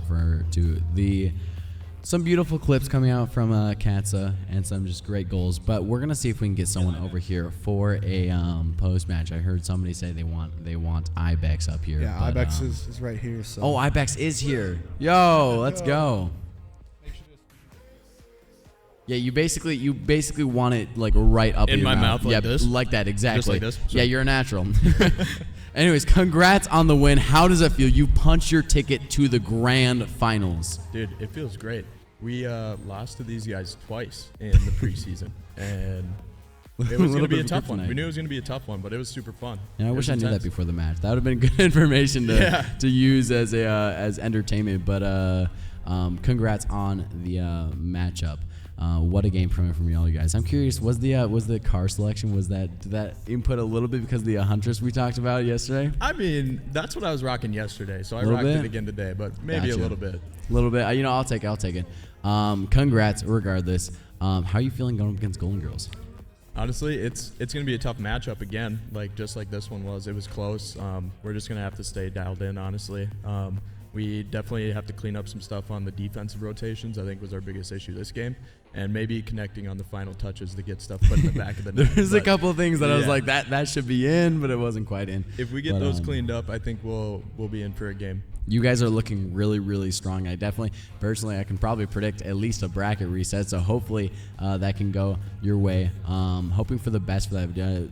You said you need to clean up on defense. Is there anything else you think that you can specifically use to try to shut down? Or do you want to keep it a secret and you want to keep the holes you're seeing Golden Girls a little bit of a secret? I mean, I want to keep it a little bit of a secret, but we're not going to do anything too specific, man. Just clean stuff up and make sure that we're fresh and ready to go when the time comes. Just going to go play your game and just pop off. Love to hear it.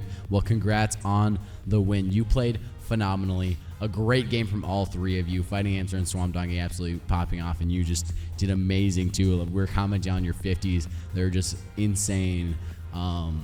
Just a great game all around. Congrats again. Do you have anything else you'd like to add for the stream before we send her to an intermission? Just want to say thanks for the casters. This has been a great event so far, and everyone who did the setup behind the scenes, everything here is amazing. It's awesome. 100%. If you're watching at home, get here. It's lit. Thanks for some great content too, because those were some insane games. It was not hard to get hype for those games because those games were just intense every single second. So what a game coming out. Congrats yet again. We're going to send it to an intermission after this. We have, I believe it's Triumvirate versus Rob's Crocs, if I'm not mistaken, coming up after this. Congrats yet again. Best of luck in the grand finals, and we'll be seeing all of you guys next time.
So, ever since I moved in with Hayden, his behavior's been a little strange.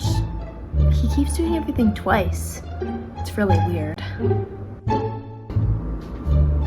Man, I'm hungry.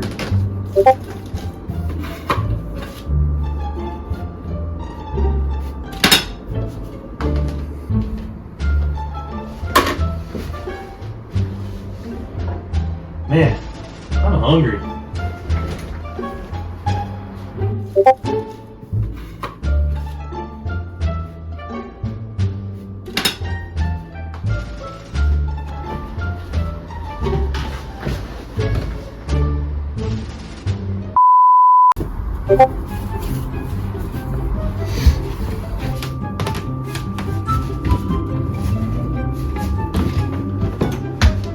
Oh shoot, I forgot to put a shirt on.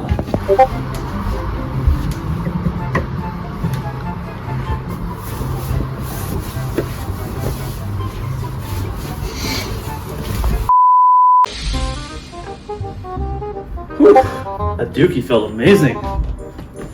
Oh, I forgot I had to take a dookie.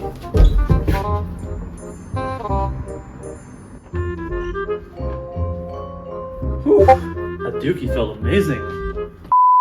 Yo, I'm telling you, he keeps doing this weird thing.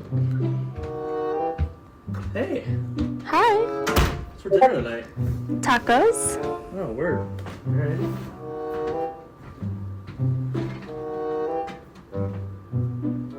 Hey, what's for dinner tonight? Alright, ladies and gentlemen, welcome back to another night of Dakota Collegiate Rocket League. We have a very special guest on the casting desk with me tonight. Welcome to the Stream Shack. Oh wait, hold on. I haven't done my intro yet. Give me a second. Welcome back, ladies and gentlemen. The end.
Wake up sweating in the summer, laying next to you.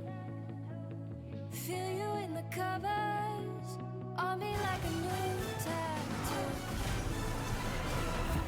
Oh, I wish I knew how to stop time before we realize we're a scene from a movie without a happy end. It's like we're swimming in the deep end, breath away from drowning. No way we ain't going down, 'cause we're burning it at both ends, heating up in your bed. We're ignoring all our doubts. Do you feel the pain that we'll face one day? Swimming in the deep end, breath away from drowning. Kiss me like I'm oxygen.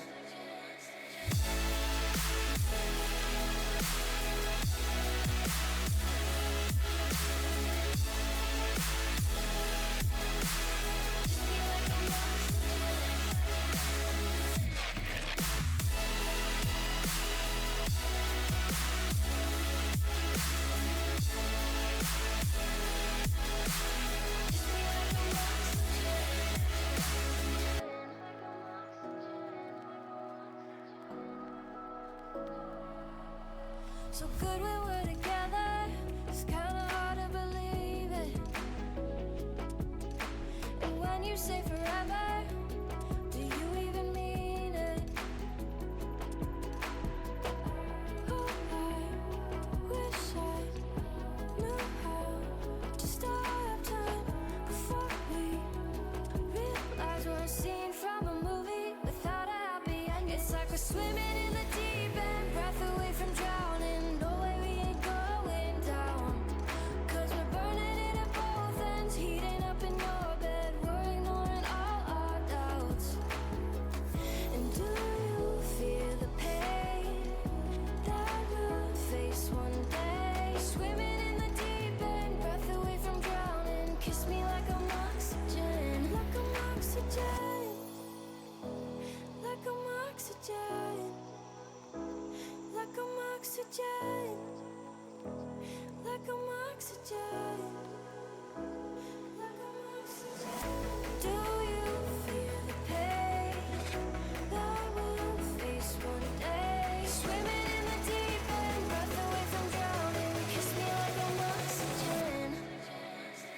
my moment, my fate written, I'm chosen. Other spirits fall, but mine has ceased to be broken. You stripping down my pride, but I'm my only opponent. And lately I abide, but limitless I've awoken. So let me show you that everything outside sacrifice mattered. All that blood, sweat, tears that I scattered. All that fake talk, fear that you splattered. Push me to right here, a new chapter.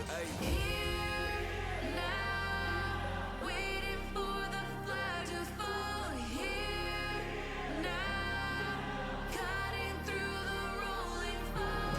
You know you need it. It's so close, I feel it. Here now, this is the moment.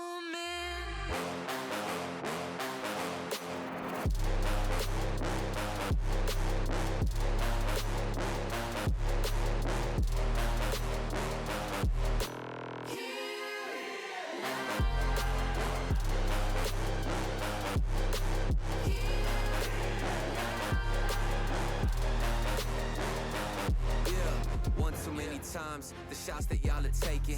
One too many times that I've been stuck patient on my downfall. Antidote seeking while I was vacant, but the crown falls simply to those who try to take it. One shot to get two paid, and my three wet like lemonade. 4 times and I step back just to reload and I let it spray. This is everything that I need, everything that I wanted, everything that I bleed. This is victory and I got it, cause I'm here now.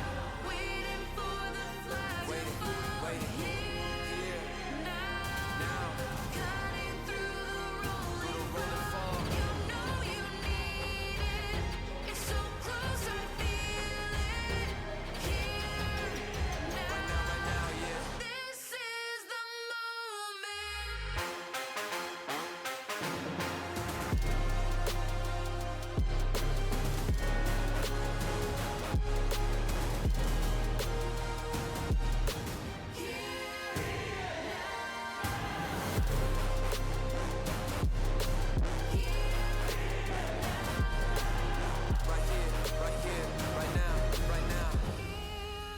Now, waiting for the curtain call.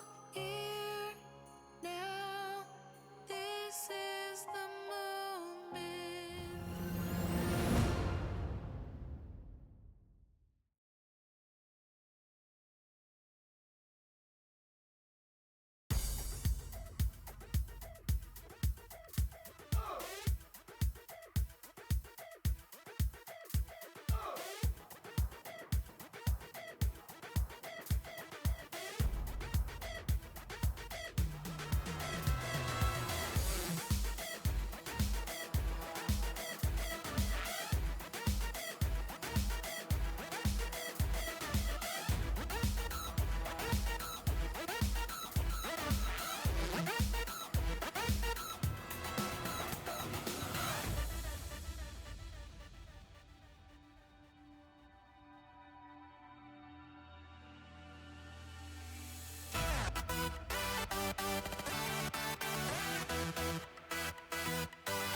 Everything around me is starting to turn black. Don't tell me you're Great ups there in front of the net, just taking the 50. Now he throws one on. Tech 7 does get the read.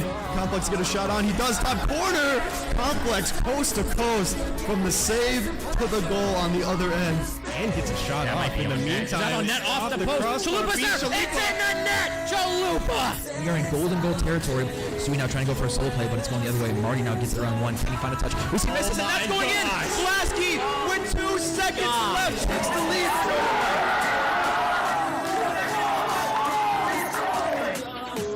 Will we stay on it? The fake. Is it? He's up. Can he get it? Oh, what a pinch by the defenders. And Isaac On net! He done it! going to game number 6. Throw this man a parade through Fargo. Field tackle is awkward. He passes it to Rensick. Black Killer falls on the save. It's on the goal line and it's going to go in.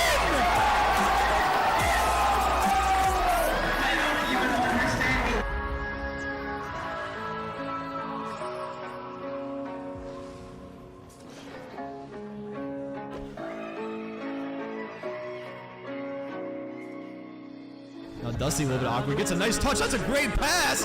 Mitch. What a pass by Dusty. Great presence, great comms. What a play by Resurgence. Yeah, I was hoping that cargo space might have been able to. Right here. It's open. Legendary. That's legendary. Ties up to Kaden. But no one is really there for distortion as Isa is actually able to reach it in time in 58. Green guy off the corner. That's a nasty angle. That is a gross solo play.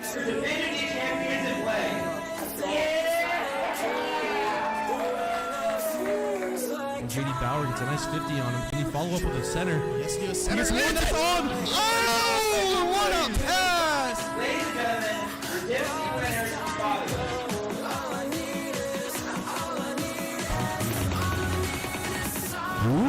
And then here the fake comes out from Dorm. Oh my god.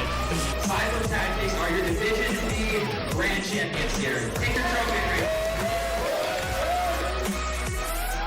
We're stuck in their half a run, 50 seconds left. Now staring down a possible advantage. Rensick coming off the backboard. Please do it. He's got the follow-up.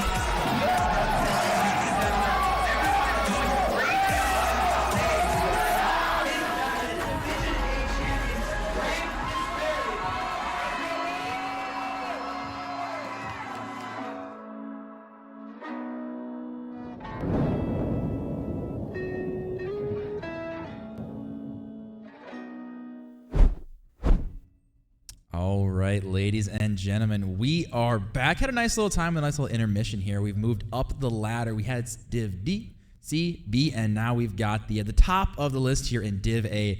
And we've got a very, very exciting matchup here. Rob's Crocs versus Triumvirate. We had both of these teams going to crazy Game 7s yesterday.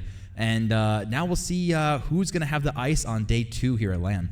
Yeah, it was amazing. I know you weren't here. You decided to leave us yesterday and not be able to see the games. But for everyone that was here, they were insane games. And I'm looking forward to see if these teams can pick up where they left off and, give us another Game 7. Yeah, you can see here, looking at the standings here on the bracket, we had Rob's Crocs on the other side losing to Misdemeanors in a crazy Game 7. Misdemeanors is waiting in the grand final, so we will see them later today for our last match of the day. And then Pound Town versus Triumvirate. Triumvirate ended up winning that one in 7 as well. So the fact that we got both Div A matches yesterday going to Game 7, I'm hoping we're just going to continue that trend.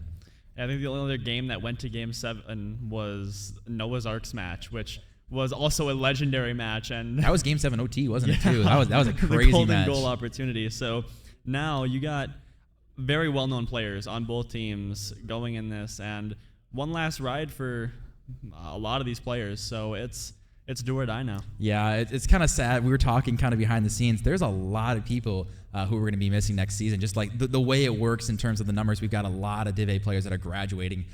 So we'll hopefully be able to pick up a lot more numbers going into next semester, which we do a pretty good job, of getting the word out as much as possible. But it is, of course, sad to see these people, as we do more seasons, people who have been with us from the start after doing, 4 seasons, they eventually need to graduate, which, yeah, I understand, sort of, considering how long I took, but they got to move on. Even before DCRL was a thing, we still had, before that, we had, the NDSU Weekly League, and some of these players played in that still, too. So, this is a long time coming for some of them. Yeah, so I kind of want to do a quick little recap of the bracket here at some of the teams that, we're so close to making to LAN.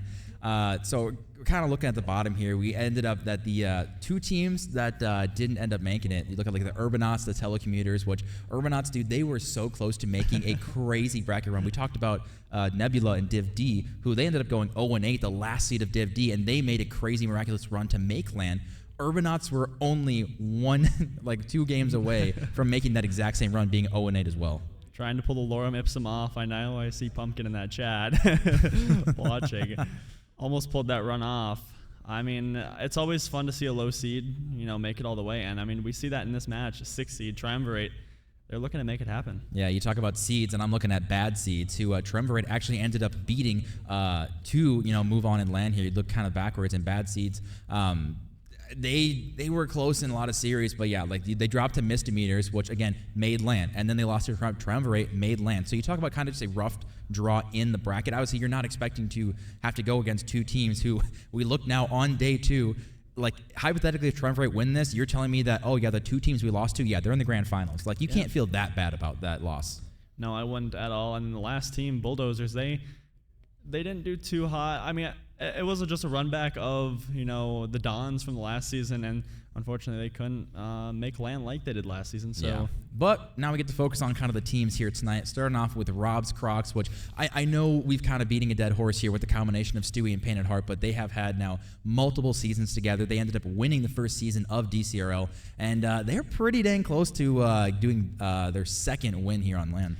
Yeah, and then with Aspect backing them up, he's just so good, and I've played with him. I played with him a season, and he has very, very high pop-off potential, and I'm really hoping that comes to fruition here, and hopefully see some fun shots. You're seeing the red stick out here. Stewie with the most shots, 3.82 per game, which is crazy. And then Aspect, the only red is getting demoed per game, which is not always exactly what you're going for here. But we kind of always talk about this team. So much of it is Stewie being kind of that back third. He is probably honestly the best in the entire league at backboard defense, booming the ball, and then Painted Heart being the most obnoxious player to play against, just with the crazy mechanics, redirects, and everything, and Aspect just locking it down. But I know we can talk about Rob's Crocs all we want, but I think it's time we bring him in the stage.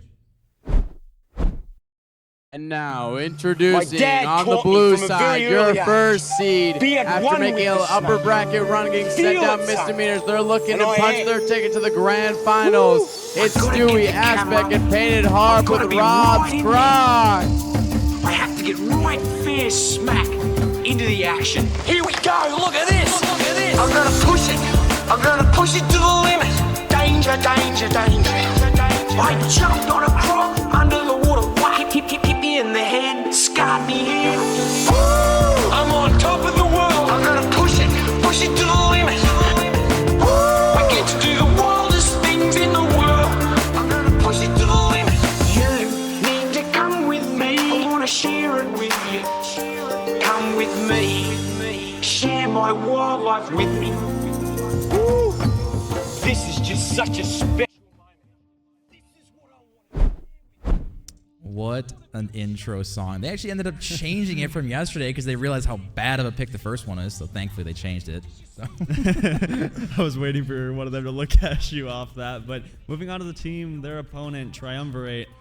I mean, the one thing that's going to stick out whenever you see Heat Assassin on a team is this man's going to have at least 2, maybe 3. I know he wanted like 5 saves a game. I know he was shooting for as many as he could. This team is just all fun and games. It is absolutely fun and games. You talk about them; they're going to be coming in wearing some great pieces and everything. It's like you look at the records, it's like 3 and 5. Yeah, this team is just a LAN team. It is all about the vibes. It is all about fun. You look at the stats, and it's like, yeah, they're kind of a mid team. They went 3 and 5 in the regular season, but it doesn't matter because on LAN, they're one single series win away from going to the grand finals. So, first of all, I will say this is probably my favorite walk-in song. So I say we send it and bring in the next team.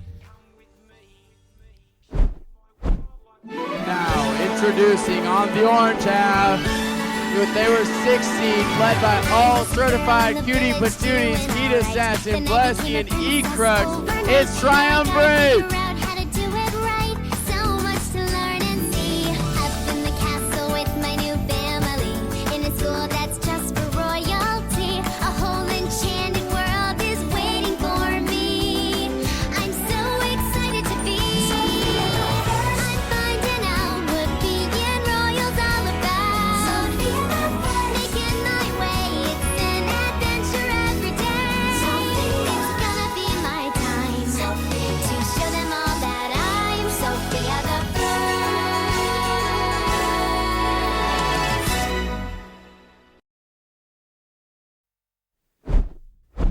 What a song. One thing to point out is these sunglasses. I did talk to them, and they said they're going to wear them until they lose a game.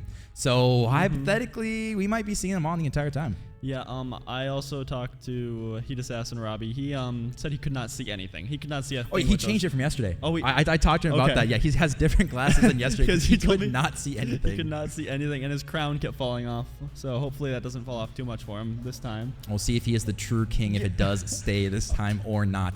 And so now's the fun part where I get to ask you predictions. Who do you think is going to be taking it and moving on to face misdemeanors in the finals? See, it's tough because I love both these teams. I love all the players on both these teams, and I don't want to vote against any of them. But if I had to pick, I know Stewie. He wants to get back. He wants to get back at the misdemeanors, and he really wants, his last ride to be a successful one. So I'm gonna go with Rob's Crocs. Yeah, and I'm gonna go. I want Game 7 though. Game 7, I respect it. Yeah, we do have multiple people. I know a couple on both teams basically that this is their last ride. So we'll see if one of them is going to be hoisting that trophy. Because on the other side of misdemeanors, also we have people that this is their last ride. So no matter what, we will have people ending it on the highest note we can offer here. But I kind of do have to go with Triumvirate as well. I think just in terms of vibes, it's so much fun. E-Crux was on my team last season, and obviously for varsity, teaming with Heat for so long.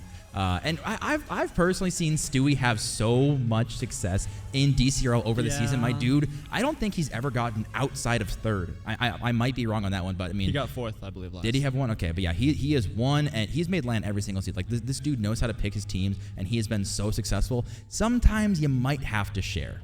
Yeah, but you said you were a teammate of E-Crux. I was a teammate of Aspect. That's true. That's true. I gotta stick with the boy.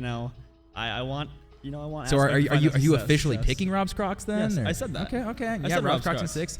Or Rob Crocs in 7. I'm going to go Triumvirate in 7. No matter what, we both want this to go 7. As long as we can. Because it just makes it so much better. I mean, it's all about the content here. Plus, otherwise, I mean, if we have a couple 4-0-4-0s, we're going to be running like hours ahead.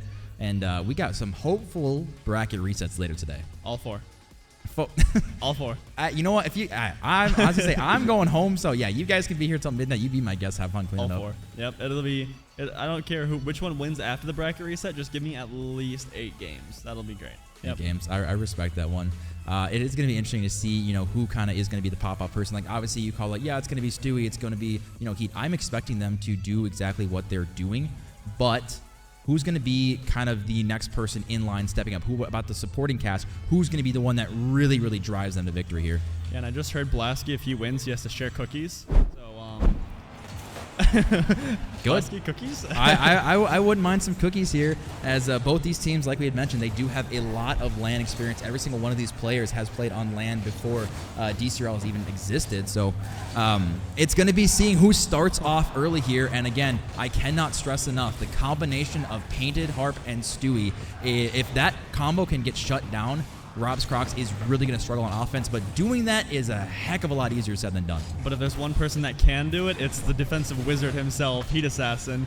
He pulls saves out of nowhere, and sometimes you might think, oh, that ball is definitely going in, and then Heat Assassin just appears and makes a save.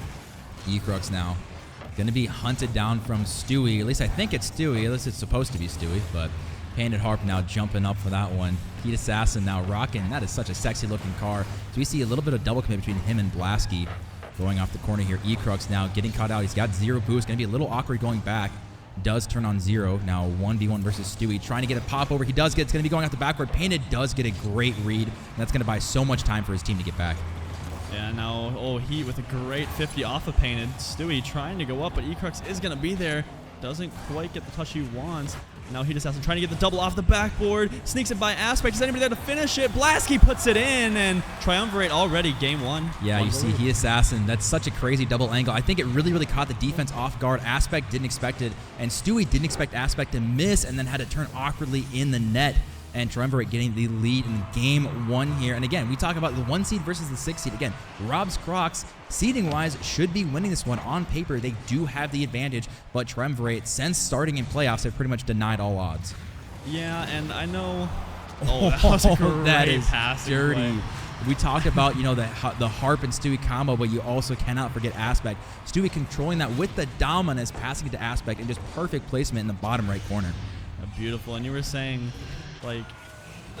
all these teams, they're so good. They've been playing for so long, and I mean, these players, they have probably a combined total of maybe 20K hours along everybody. So they know how to play the game. They know what they got to do. It's just, are they going to be able to pull it off?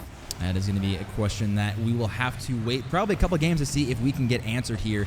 Heat Assassin popping this one up wide. Blaski going for demos. We didn't really talk about it much in the early game, but yes, Blaski does go for a lot of demos, a lot of bump plays, as we see another one there. and calling it as E-Crux getting his second goal here, and immediately Blaski's demos is perfect fruit for them to pick. Yeah, and then Katel already starting with his, speaking stuff into existence. That's what I do. Blaski. Great bumps, demos, I mean, opens up the field, like you said. It works out so well. He's been doing it for so long, and he's succeeded. I mean, he's won a championship, so maybe he follows it up with another one. As we see a chance here. Ooh, Heat Assassin is going to be a little high. Trying to get a touch. It is going the opposite way. Aspect up early. He's not going to have enough boost to get this mid. Blaski with a miss, though, and that's going to be a shot on target. Heat Assassin on the goal, and this should be a wide open net, which it is. And Stewie, now we got a tied game from just sheer aggression coming out from Rob's Crocs. Yeah, he made the first save. Couldn't quite get back to it to make the second one. Stewie going to slot that every single time, and this game already living up to the hype it's going to be. 1 versus 6 seed, but it doesn't look like they have any skill gap between them. They're firing on all cylinders. No, it'll be interesting to see if we do see some fake kickoffs potentially coming in later in this series. We see a little bit of awkward touch to the corner. Going to be going up high. Painted Harp has no boost to work with, but does have enough to get past Heat Assassin. Aspect around 1. E-Crux going to turn early. E-Crux, he has hit some of the best clips we have seen in all of DCRL. This man is crazy mechy in the air, and Heat Assassin is crazy on the ground. So really, Triumvirate does cover kind of all aspects of this field, as we see Painted Harp now tossing this wide. Blaski going for a shot. It should be simply saved, which it is from Stewie. Blaski now taking his time. A little bit of an awkward touch from Heat Assassin, but again, E-Crux, can he get a pass to Heat? Can he find the redirect? It's going to be a little bit wide, but I'd love to see them going for the pass. Yeah, and that ball might just go in off the crossbar. Somebody that followed. No, Stewie able to clear it out pretty easily. And now Heat Assassin into that corner. That ball is just going to float above their net. Blaski gets a touch. Gets a flip out of it. Not quite able to use it. Heat Assassin on net. Oh, Stewie able to get the ball out of harm's way. And Triumvirate, they're looking really, really good on offense, especially for a team that was a lot more passive yesterday, I think. Yeah, definitely more passive here, as we have now a minute 30 on the clock. Rob's Crocs trying to mount an attack here. E-Crux again on 0 boost. He does not care. He's going to keep challenging. Heat Assassin throwing this one to the corner. There should be a free clear from Painted Harp. He's got 0 boost to follow this one. E-Crux now going to be taking a light touch to the corner. We see a miss from 1 Aspect off the backboard. Heat Assassin has to jump, and again, he's so consistent with those backboards reads. Now we see Heat trying to get a flicker or pass on 1. Just takes a low 50. Stewie going for an air dribble, but Heat so fast and so annoyingly quick on those challenges here. Triumvirate trying to get some boost to recollect. Blaski is going to be jumping. Oh, he was off the back wall waiting. We see Triumvirate just having some fun with this one, and Rob's Crocs just trying to get a goal in regulation. Yeah, now with a minute left, E-Crux has a little bit of dribble. Maybe going to go for the wall, but Stewie is there to make that touch and get it back to the other side. E-Crux pre-jumping once again and gets a pinch out Aspect. Trying to put it back into that midfield. This back and forth action in the midfield leads for Painted Harp on that backboard to Stewie. Stewie trying to get the pass up, but Blaski has a shot. Aspect doesn't need to save it as it goes off the crossbar. That ball now dangerous once again for Rob's Crocs. Triumvirate pushing their advantage, and with the last 30 seconds, I think Rob's Crocs just need to try to get to overtime. Yeah, Rob's Crocs is a little low on boost there. They finally do see every one of them picking up pads now. Painted Harp getting 50 by 1 Aspect. That's going to be a really awkward bounce, but he should have a lot of time to clear it across the Painted Harp, who just picks up 100. Heat Assassin throwing this one mid. Blaski is up. Can he find the touch? Going to be going wide. If this ball hits the ground, it is going to be going 0 seconds with a chance here. E-Crux tosses it wide. Painted Harp just trying to kill it. Heat Assassin keeps it up. E-Crux has to bail out. Stewie just trying to get it to touch the ground, and overtime here in game 1. Yeah, and beautiful fake by Stewie. E-Crux wasn't able to challenge that because he thought he was going to hit the ball over. And now, with overtime already happening in this series, game number 1, E-Crux trying to make something happen off that sidewall. A demo coming out from Aspect, trying to alleviate a little bit of pressure. Now Stewie an air dribble of his own, getting it over 1. Does he have it over the defensive wizard? Not quite. Not able to beat him Couldn't out. find the reset. You know he was going for it. We were all anticipating a potential clip here, but is not going to happen here in OT. And a lot of that, again, I'm thinking Stewie hits that 9 out of 10, but again, on land, it is a different story. Nerves and megs, they really can play a part. Blaski now throwing this one wide. Ecrux should have plenty of time. Can get to this again. A little bit of an awkward touch. Can he find upper corner off the crossbar? It's still in. Aspect now 2v1. He's got 0 boost though. Heat Assassin gonna be standing tall. Ooh, we see a double commit though. This is gonna be incredibly awkward. The net is wide open and Hart missed it. And Ecrux probably would have been back, but again, just awkward double commit from Triumvirate. You cannot have that happen in OT. Stewie though, taking to the sidewall as Heat Assassin throwing that. That's gonna be on target. A little bit high. Painted Harp again. There's the backboard defense of this Rob Crocs team is really, really key to them surviving so long. Yeah, especially with Triumvirate assaulting that backboard as much as they can. Ecrux now trying to put it mid once again, but Aspect is there. Heat doesn't quite get contact. Aspect pushing his advantage now off that corner. Does he have a touch? Not quite. Blaski beats him to it. And Painted trying to pass the ball mid. Stewie a shot. Ecrux denies. And now Aspect is last back for a bit. Ecrux trying to get a pass on mid. Is anybody there? Blaski is a shot. It's a little slow. Stewie with the squishy save. Painted Harp now up. Can he make something happen with this one?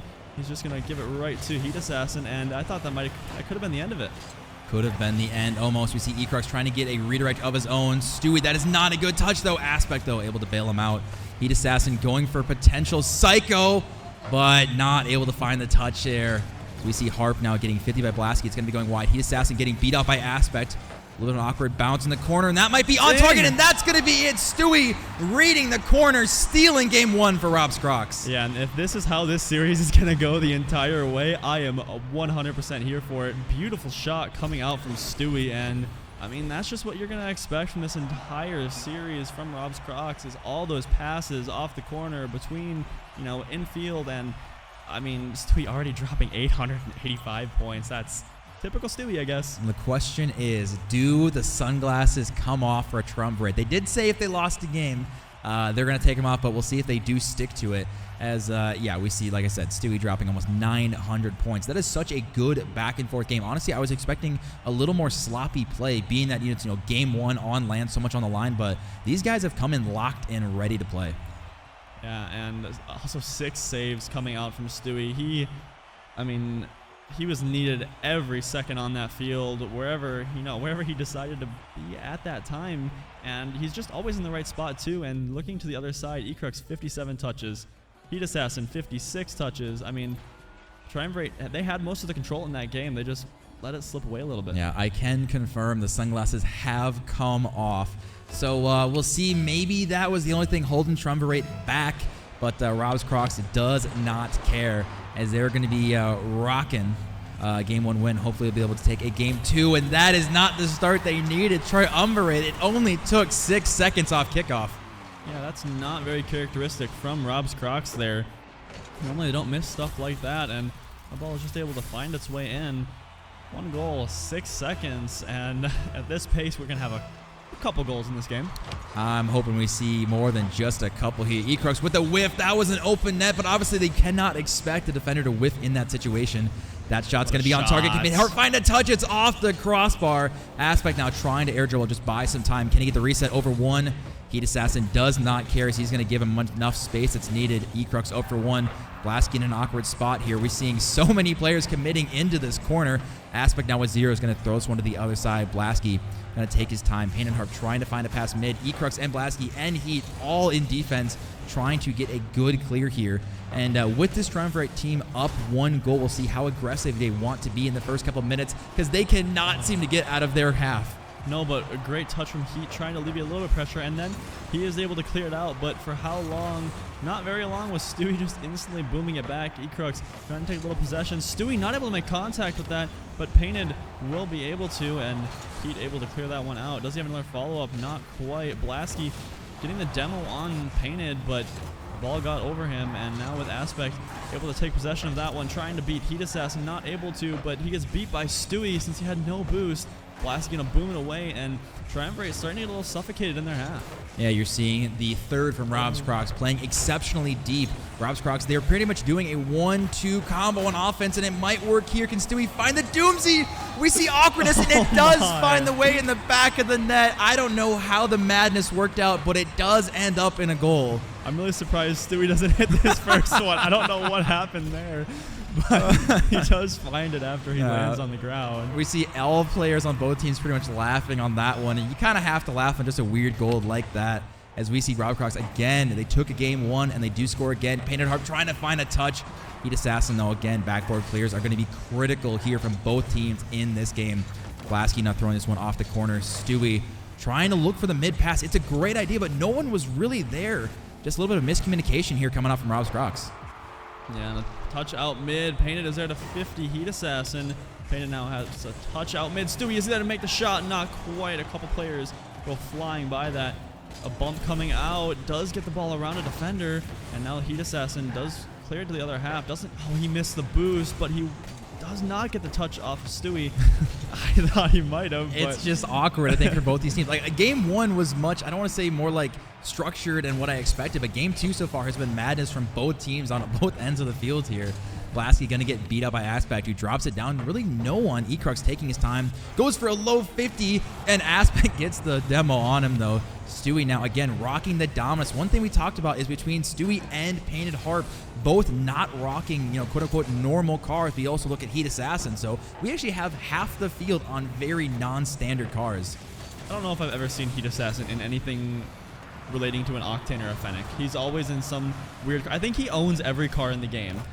There's a very good chance, honestly, in that situation. But Heat Assassin, as we see, like I said, I have no idea what that car even is, but it did not work as he was planning on in game 1 here. He might get a touch. This is going the other way. Ecrux and Blasky rushing back. Ecrux, this is going to be a little bit of a tough read.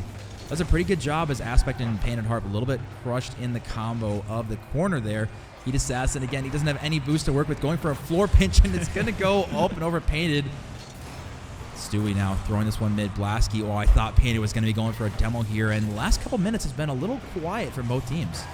Yeah, and it honestly feels like this is more of a game 1 than game 1 actually was, and they came out swinging in game 1, and now game 2 they're just like, okay, now how do I adjust to try to take down what the other team was throwing at me? And with that ball going off the backboard, Painted Harp is able to make the read.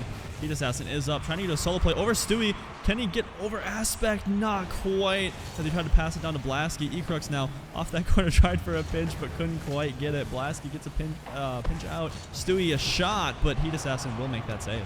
Yeah, we see a miss coming out from Aspect.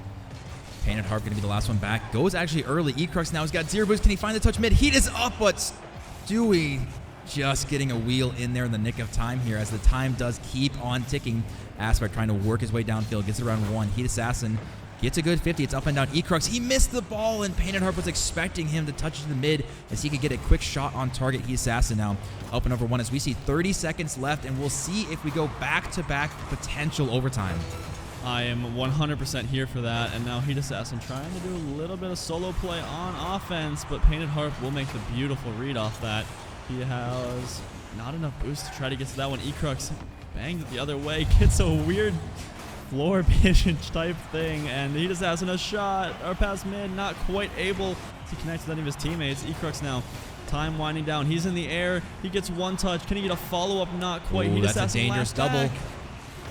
Oh, and that barely goes wide, and we have overtime. We do have back-to-back overtimes. This is massive for Triumvirate to win this one. Because I was going to say, if Rob Crocs win this, you got back-to-back OT wins, back-to-back game wins, and that is an open net, but Painted Harp not quite able to find it. Triumvirate now, it is huge for them to see if they can get a game 2 victory here. Is Blasky now going to be going for a shot over 1. One thing we're really seeing from Triumvirate is they're not being super aggressive with their second man. We're not seeing bumps and demos. It really is spread out rotations from Triumvirate. We see Heat Assassin again being so defensive as he loves to do, trying to get a flick over 1. He gets it over Painted Harp and is immediately demoed. Stewie now trying to touch him mid. That is a dangerous touch from Blasky, and that's going to be on target. And Heat Assassin, what a save! Where is the second man as Painted Harp trying to keep this one alive? He doesn't have any boost to work with here. And Heat Assassin again on 0. Triumvirate just trying to survive here.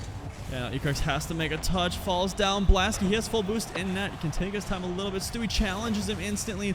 Heat Assassin now with a little boost to work with. Painted gonna challenge, but that ball goes out mid. Stewie is going to turn to this one instantly, but Aspect does hit it hard at the wall. Painted giving it to the wall. Does he have anything to follow it up with? Doesn't quite. A pass to Aspect. Is it in? No, Heat Assassin is there. Now he gets to go up the wall the other way. Maybe a little of a solo play. Air dribble. Can he get it over everyone? Not quite. Demos Stewie, but Stewie does get the clear.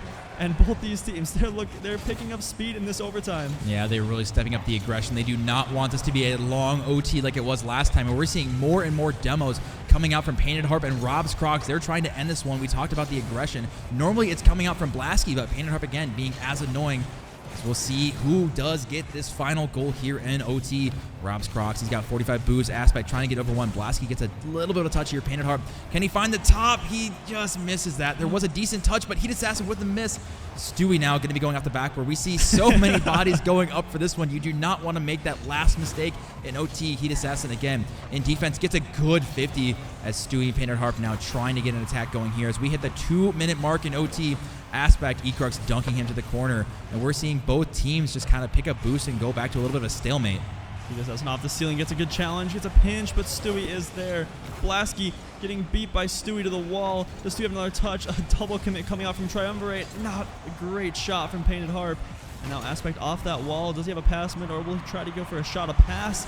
Stewie a shot. Ecrux pre-jumped it. Man's crazy. And now we'll pass out, but Blasky is able to be the first one there. Rob's Crocs looking to try to end this now. Stewie, no! Aspect scores!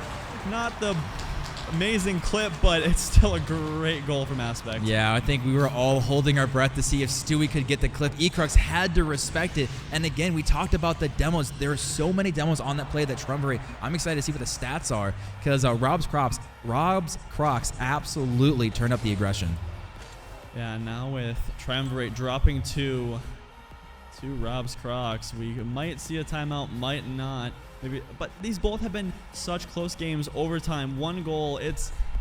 I honestly don't think you really need a timeout here. They've been both overtime games, but I could be wrong.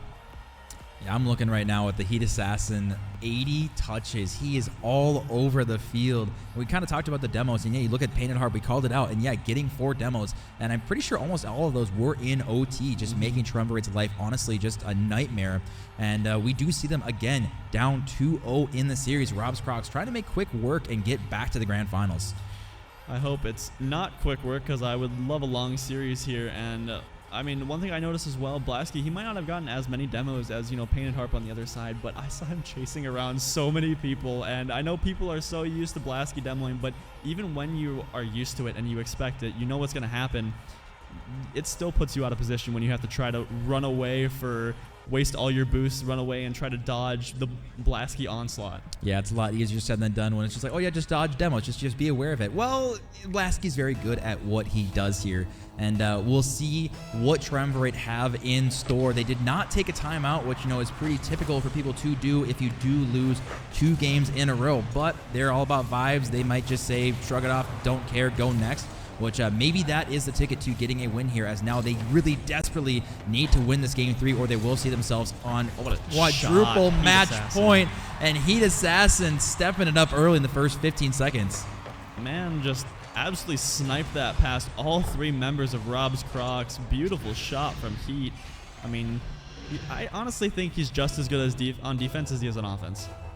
We see a early lead from Triumvirate, which we did see again in the past year. Rob's Crocs does always seem to claw their way back. They have such a knack for just scoring out of what seemingly gets just nothing.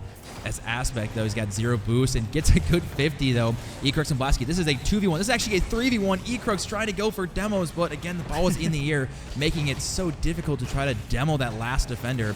Ecrux and Blasky both turning, both on low boost. We are seeing Triumvirate has turned up the aggression immensely. Yeah, now there's a shot on net. Aspect will make the touch out to the other side to Painted Harp. No boost, unfortunately, now. Ecrux going to get a challenge off of Aspect. Going to try to continue it in that corner. Bumps coming out. What is happening, Blasky? What was that? I don't know what the heck we just watched as Ecrux gets a touch over one, gets bumped. Ecrux, what is happening here? Somehow just a mishmash of just Rocket League, and it goes in the back of the net. That is, yeah, that's a very vibesy goal. Sometimes the Rocket League gods, it just works for you no matter what you do. So Triumvirate find themselves in a 2-0 lead here. And Rob's Crocs, honestly, after both those goals, just kind of are probably a little dumbfounded. I'm like, guys, what even just happened? How did we get scored on that type of goal? That's literally just a Triumvirate goal. Like, out of nothing came something, and words can't even describe what we just watched. So Heat Assassin getting a 50 off Painted. That ball going up high mid. Aspect not quite able to make it. Gets a fake. Nobody back now. That ball just free. Blasky doesn't hit the open net. That ball's up. Ecrux also misses it, unfortunately. Triumvirate will still have a 2-goal lead, though, as Heat Assassin puts that to the corner, trying to keep up the aggression. But Painted Harp wants to go the other way. Ecrux does clear it out. Stewie turns so fast for that one. Heat Assassin will bang it far. Ecrux is already up. Do it to him, please. Oh, so we were close. hoping for it, but we do see an awkward touch here coming out between Stewie and Painted Harp. Ecrux, he loves to go for these little fakes and just kind of like act like he's going to go for a crazy air touch, as this one's going to be bouncing down extremely awkward for Painted Harp, who has no boost.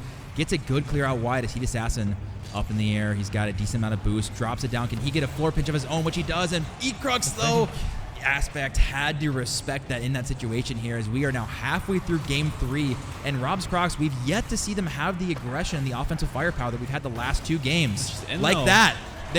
Do that more. It's easy. Kato, man, come on. Just speaking everything into existence. A beautiful shot coming out from Stewie. Nobody back post for Triumvirate, and they will cut that lead in half. Half the game left to go, and are we looking for another overtime? Honestly, I'm kind of thinking it's not going to happen. I do think that Triumvirate are going to get a win here. Did you know that? That's what I think, all right? I think they're going to take it to regulation. Yeah, well, that was coming. Blasky just beats Painted just barely to that and regains their 2-goal lead, still over half the game by 1 second, actually. So now trying to avoid a match point. Triumvirate, they're doing their work. Ecrux now going for a solo play. They got a 2-goal lead. They don't need to be crazy aggressive. And as I say that, it almost cost them another goal, as that should have been scored. But Stewie again with 0 boost in an awkward angle, not able to find that last goal. We see double commits, and Heat Assassin again always deep third. But we are seeing Triumvirate getting a little questionable with their touches, as Painted Harp doing what he does best, getting an unbelievable redirect. That was beautiful, and like just the weird 3-person passing play from Triumvirate. You see the laughing in the camera, but Painted Harp, honestly, I think one of the best at redirecting in all of DCRL, and it shows time and time again when he pulls out magic out of his hat. They've done that play, honestly, like 20 times. I've been on the receiving end quite a few times of Stewie, banging out of defense and Harp going for the crazy redirect. He's so consistent every single time. We'll have to see if he can hit some more insane clips like that. I'm honestly kind of expecting that he does. Triumvirate now, though, they do find themselves not with the lead that they wanted here. And again, we talked about just a little awkward double and triple commits. Triumvirate's rotations have gotten a little ugly so far in this last game here. Heat Assassin trying to read it off the ceiling. That's such a good 50 from Painted Harp just to buy time. Ecrux, though, going to get beat out by Stewie, but the 50 does not go his way. And Rob's Crocs now just trying to go back to the drawing board on how to get this 3rd tying goal. Yeah, and with Painted getting another 50 off of Blasky. Blasky now leaves it for Ecrux. That ball going back into Rob's Crocs' corner. That ball's going to be past mid. Blasky has a free shot, and he hits that one every day. Doubles their lead up once again.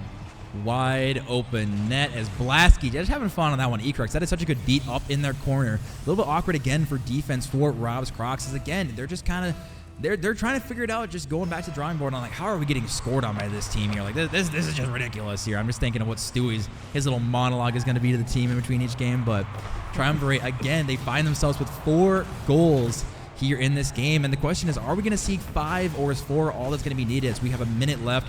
Rob's Crocs, we'll see if they can get some more passing plays going, because we talked about it earlier. The Stewie Harp Painted combo is the most deadly on the field, in my opinion. Yeah, and the hardest thing to do is break through that defense in threes, and especially when you have somebody as good on the field as Heat Assassin is. Oh my God. As he just makes a great touch there, leaves it for Blasky. Blasky popping up the Heat do Assassin. it to Does he have him. the double? Heat Assassin! Oh, not quite. Just a little wide, but Blasky gets the demo just in case. Unfortunately, not able to find the placement Peter touch there, but Heat Assassin, though, trying to look for another one as he's going to be sitting back on defense here. Just wasting time. Stewie going to be taking it all the way to the corner as 20 seconds left. Triumvirate looking to get their first win of the series, which is a great step. And now the question is, do they find 3 more? I hope they at least find 2 more because, Game 7 would be great. Heat Assassin shot. Stewie makes a great save. Ecrux back into that corner. Blasky not able to make the read quick enough, but Heat Assassin is back.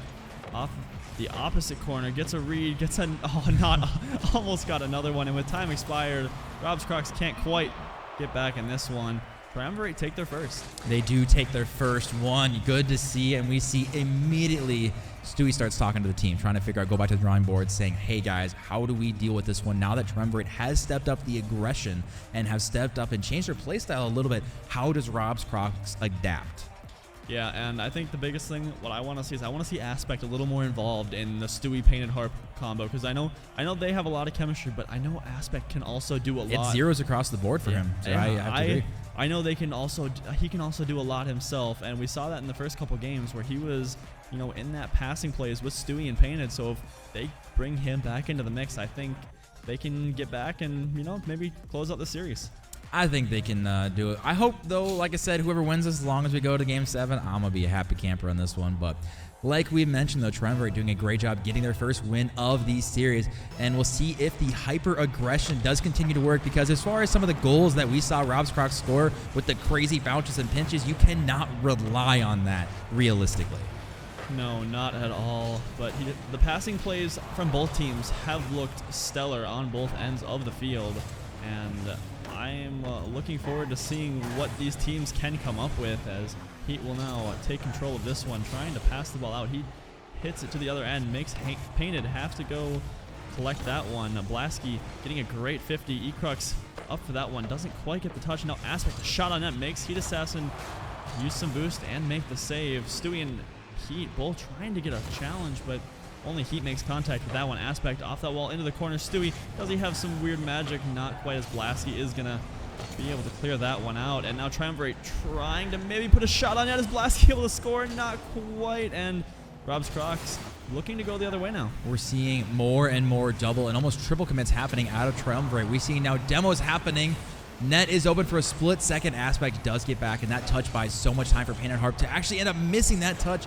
Heat Assassin does end up stealing that boost, and now Stewie, 0 boost. The entire team of Rob's Crocs was 0 for about 3 seconds. Ecrux, can he find the flip reset? Yes, he can! Ecrux clipping on land. Oh my, Ecrux starts the air dribble out, gets the flip, and then puts it in the perfect spot between all 3 defenders. Triumvirate get a lead in game number 4, looking to even this series, and Ecrux, he's been doing that all season He long. has. That man is earning that crown he is wearing right now. Heat Assassin, his teammate, trying to find one of his own, and honestly, I think if he wasn't bumped, he would have scored that one. But Triumvirate, again, back-to-back times, getting the first goal of the game. They are off to a great start to tie up the series. Granted, 3:30, there's a lot of clock left, but Rob's Crocs, what do you have in the tank as you're now down 2-0? Yeah, and that pass, that touch from Ecrux right here just caught everybody of Rob's Crocs off guard. I don't know what happened between Stewie and Aspect, if they've bumped or whatever, but now Triumvirate with another 2-goal lead. They have been looking really, really good ever since the start of Game 3. They definitely have. They've really stepped it up, Triumvirate now, especially Ecrux. I think, honestly, so far in this game, Ecrux, like his touches, his pinches, everything he is doing has worked out so well for him. Again, I think if Triumvirate can just clean up the double and triple commits, and that's going to find it. Yes, it is. The team passing plays Triumvirate. They can do no wrong right now. I know Robbie was holding his breath. Thought he missed that shot. No. Placement Peter. That's all he's thinking is placement Peter. That was so close to not going in. They have a 3-goal lead now. Rob's Crocs, they have a lot of work to do, but they also have a lot of time left on that clock. They do, and I'm kind of expecting, we talk about how many team plays we do see Rob's Crocs going for in the season. They talk about just the hyper aggression, the bumps, the demos, like everything that Rob's Crocs has shown so far in this series. They haven't been able to really have it work so far in this game 4, as we've seen now Triumvirate looking to get another one, and this is really starting to get out of hand for Rob's Crocs. And just unfortunately their Aspect doesn't get the greatest controlled touch. Blasky beating him back to it, and Heat Assassin just able to tap that one in. Nobody able to get back to it. Triumvirate, they have 4 now. Rob's Crocs, they have none, and they're just digging themselves into a deeper hole into this game. As we now are only, and keyword is only, halfway through this game. Rob's Crocs trying to hold on. I think they need to score the next 30 seconds. Otherwise, honestly, that's when you start going game 5. How do we game plan for this team, which suddenly has turned it on, and we can't seem to find an answer for them? Yeah, scoring in the next 30 seconds is not an easy task as the ball is still in the Rob's Crocs half. Heat Assassin will have the first touch, getting it off the ceiling. Does he have another touch? Where did Blasky come from?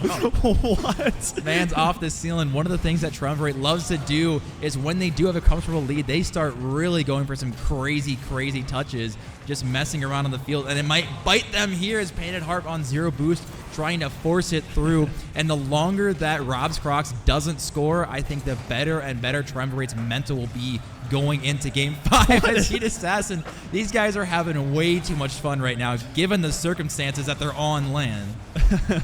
And I know the people in the crowd can hear like all those comms coming from Triumvirate. I know they were very, very That's loud. going to be number 5. Another one in. I know they are very, very loud when it comes to Triumvirate's comms, and you can hear every single thing that happens. Blasky just able to rip that one past Painted. No boost. Can't get back to it. Yeah. And this game's running away from Rob's Crocs. Yeah, I think this game is now, you could say it's gone. So Rob's Crocs, I think you have to go back to the drawing board. I think you absolutely, for the love of God, I know you're in Div A, but you can call a timeout. I think they need that. They really do need to figure out what is going on here. Happening? And again, it's stuff like that that is so frustrating. What as a that's going to flick. be Oh number my. 6. E-Crux with the flick, and this is just brutal. That was a nasty flick coming out from E-Crux over Aspect. He had no boost. He had a challenge there, but oh my, beauty coming out. I can tell you right now, I've been in the Rob's Croc situation. This is painful with how much time is left on the clock. You just want to get out of this game so badly and try to regroup. So again, it's tough with a minute 30 left. You're just trying to find anything. But like I said, Triumvirate can seemingly do nothing wrong right now. It is all about the vibes and just everyone smiling and having fun. Rob's Crocs need to figure out how to break this team down. And I don't want to say fast because, again, I think you just go to the drawing board. But Rob's Crocs, they need to figure something out desperately soon. Or Triumvirate might just start to run away with the series completely and forward them on match point. Yeah, and I think one thing that could help a lot right now is maybe getting a goal, momentum goal into the next game. I know it doesn't help you for this game, but just overall Set up the mental. Brazil. That's what I want. Set up the Brazil. True, Stewie. right here. If you score here, Triumvirate, we get a Brazil, make everyone happy. Yeah, everybody would be cheering for it, and then just don't ruin it because that's just not okay. There you go. We might see number 7, What a- Blasky. oh What my. a touch! Again, Triumvirate scoring 7 goals here. Rob's Crocs sitting on flat little 0. The question is, do they find the Brazil? That's all I want to know. I know they're thinking about it. I saw Robbie look right at us. I know they want it, and that ball, I maybe? really think that Robbie didn't go for that on purpose. I'm not going He's to lie. trying. They are absolutely lining up the Brazil. You can see Robbie and Blasky diving up there. They absolutely did it on purpose. You see Blasky diving at mid. Look at trying Robbie to get come out of that one. nowhere. Yeah, like I said, this Triumvirate team is having way too much fun here. It is all about the vibes. And like I said, Rob's Crocs, you got to go back to the drawing board here and figure out how do we stop this team that I don't think either team knows what they're about to do in Triumvirate situation. I don't think Triumvirate think more There's than no a plan. second ahead. No, on what they're doing. there is zero plan, and it just works. The amount of times it's the have fun meta. The amount of times they have drilled the ball off their own crossbar just for fun is unbelievable. With 10 seconds winding down, I think the speech has probably already started from Stewie to try to, bring this, not have a repeat of what just happened in this game. So, I mean, we're looking probably going to have a timeout. If not, Div A, we know. They've had 2 minutes to talk about it, so who knows? All right, Triumvirate dropping the Brazil hammer here on land. Blasky, that's a lot of red right now. And yeah, Triumvirate, just the fact that they dropped 2 games, they just said, hey, we're just going to win now. And they do. It's just that simple. Yeah, just that simple, And Blasky, that's just insane. 750 points. And then still having 2 teammates with over 450 points. I'm looking at the touches of Painted and Aspect. They're less than half of basically everyone else in the entire lobby. So a very, very quiet game from them. So Stewie, the captain's got to figure out how to get them involved. Because Triumvirate, whatever they're doing, I don't even know how to explain it, but it is working. Extremely well at that. All 3 players had 4 shots on Triumvirate, which is really cool to see. And they really weren't on defense that much either. And when they were, again, hitting the ball off their own crossbar. And again, the one goal that was, charity goal, we see, they tried to give it one to Rob's Crocs just for that Brazil, and I do respect it. So, as we do find ourselves, like I said, slowly getting into Game 5, Rob's Crocs, you have to stop the momentum here because Triumvirate, they're on Cloud 9 right now. Yeah, and in typical Div A fashion, we are not going to see a timeout. Yeah, that sounds about right. We probably expected it. They did have enough time in the last game to kind of talk things over with all the garbage time coming out. So, let's see if that works for Rob's Crocs. Ooh, or we if see a they drop car switch third. actually, though. I don't know if you caught that, but Stewie and Painted Harp and Aspect, all three of them, I believe, going for a little bit of car change here. We'll see if that does manage to help boost them a little bit here. But one thing we haven't really mentioned is the winner of this game goes on match point, which is so massive. So Rob's Crocs, you're trying to go for car switch. You're trying to go for a new potential play style. If it doesn't work in the first minute and you drop this one, I don't know if Rob's Crocs has it in them to then take it to 7. Yeah, I don't know either. And with Blasky having so much time in this corner, he can do anything with it. Gets it over Aspect, and he still has so much more time. Just Stewie on the back line, but he will make that save. Aspect not able to quite get that touch. Heat Assassin, 50's Painted, but Stewie will race to this one. Ecrux off that corner, but Painted is there past Aspect.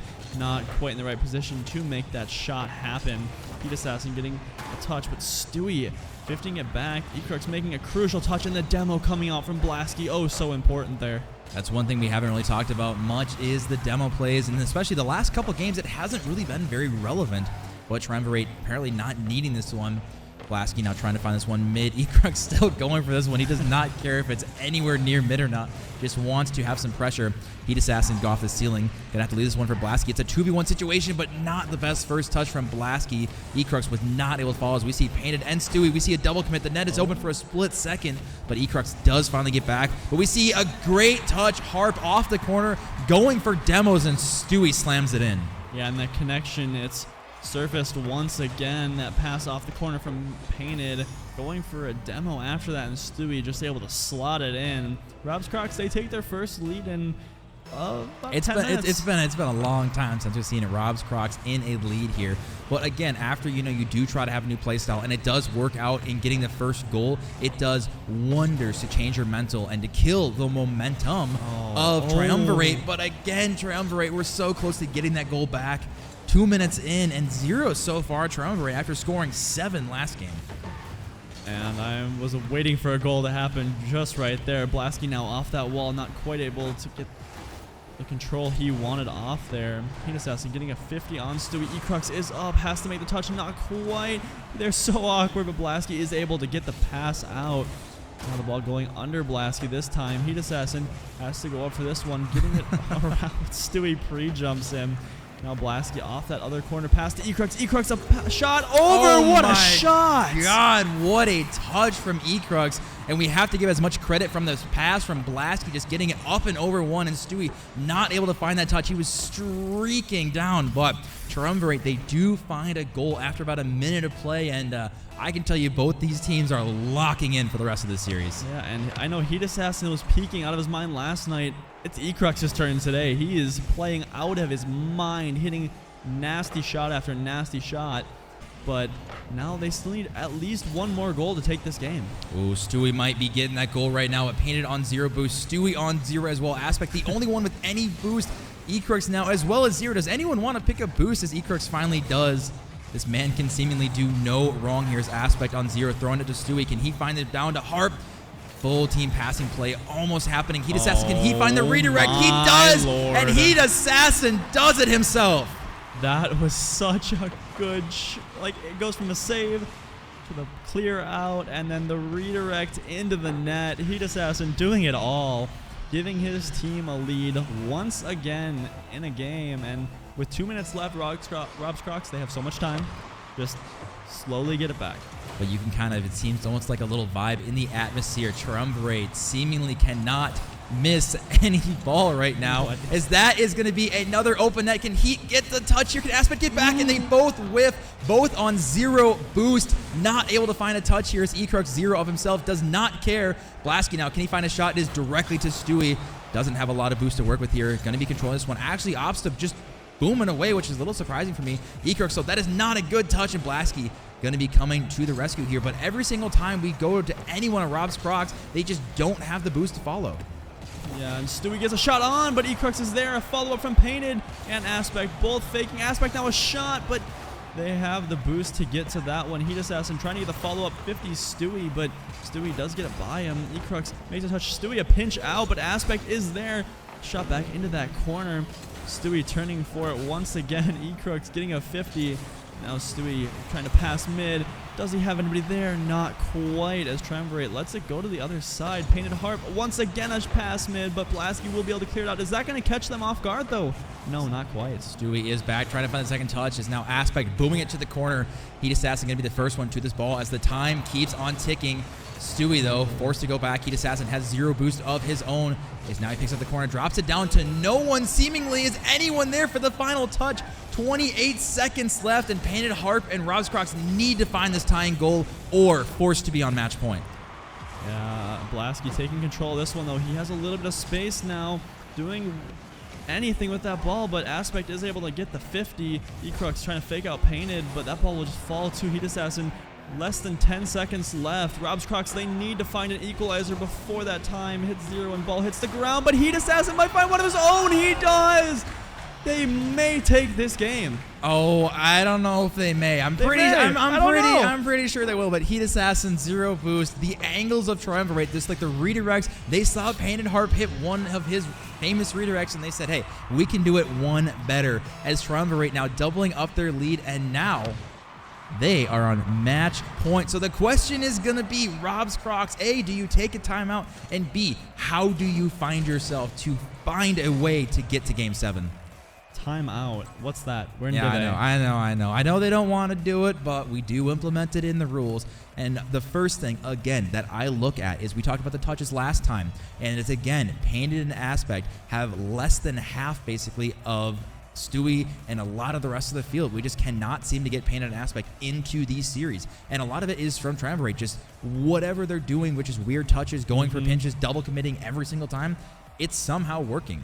Yeah, and it's the most unconventional play style I think I've ever seen, but it's working so well against this Rob's Crocs team. And we do have it. Whoa, what is... Oh my God, I haven't seen this scene in a long time. All right, the question is, what are the Triumvirate boys cookies. doing? They are just eating cookies over here.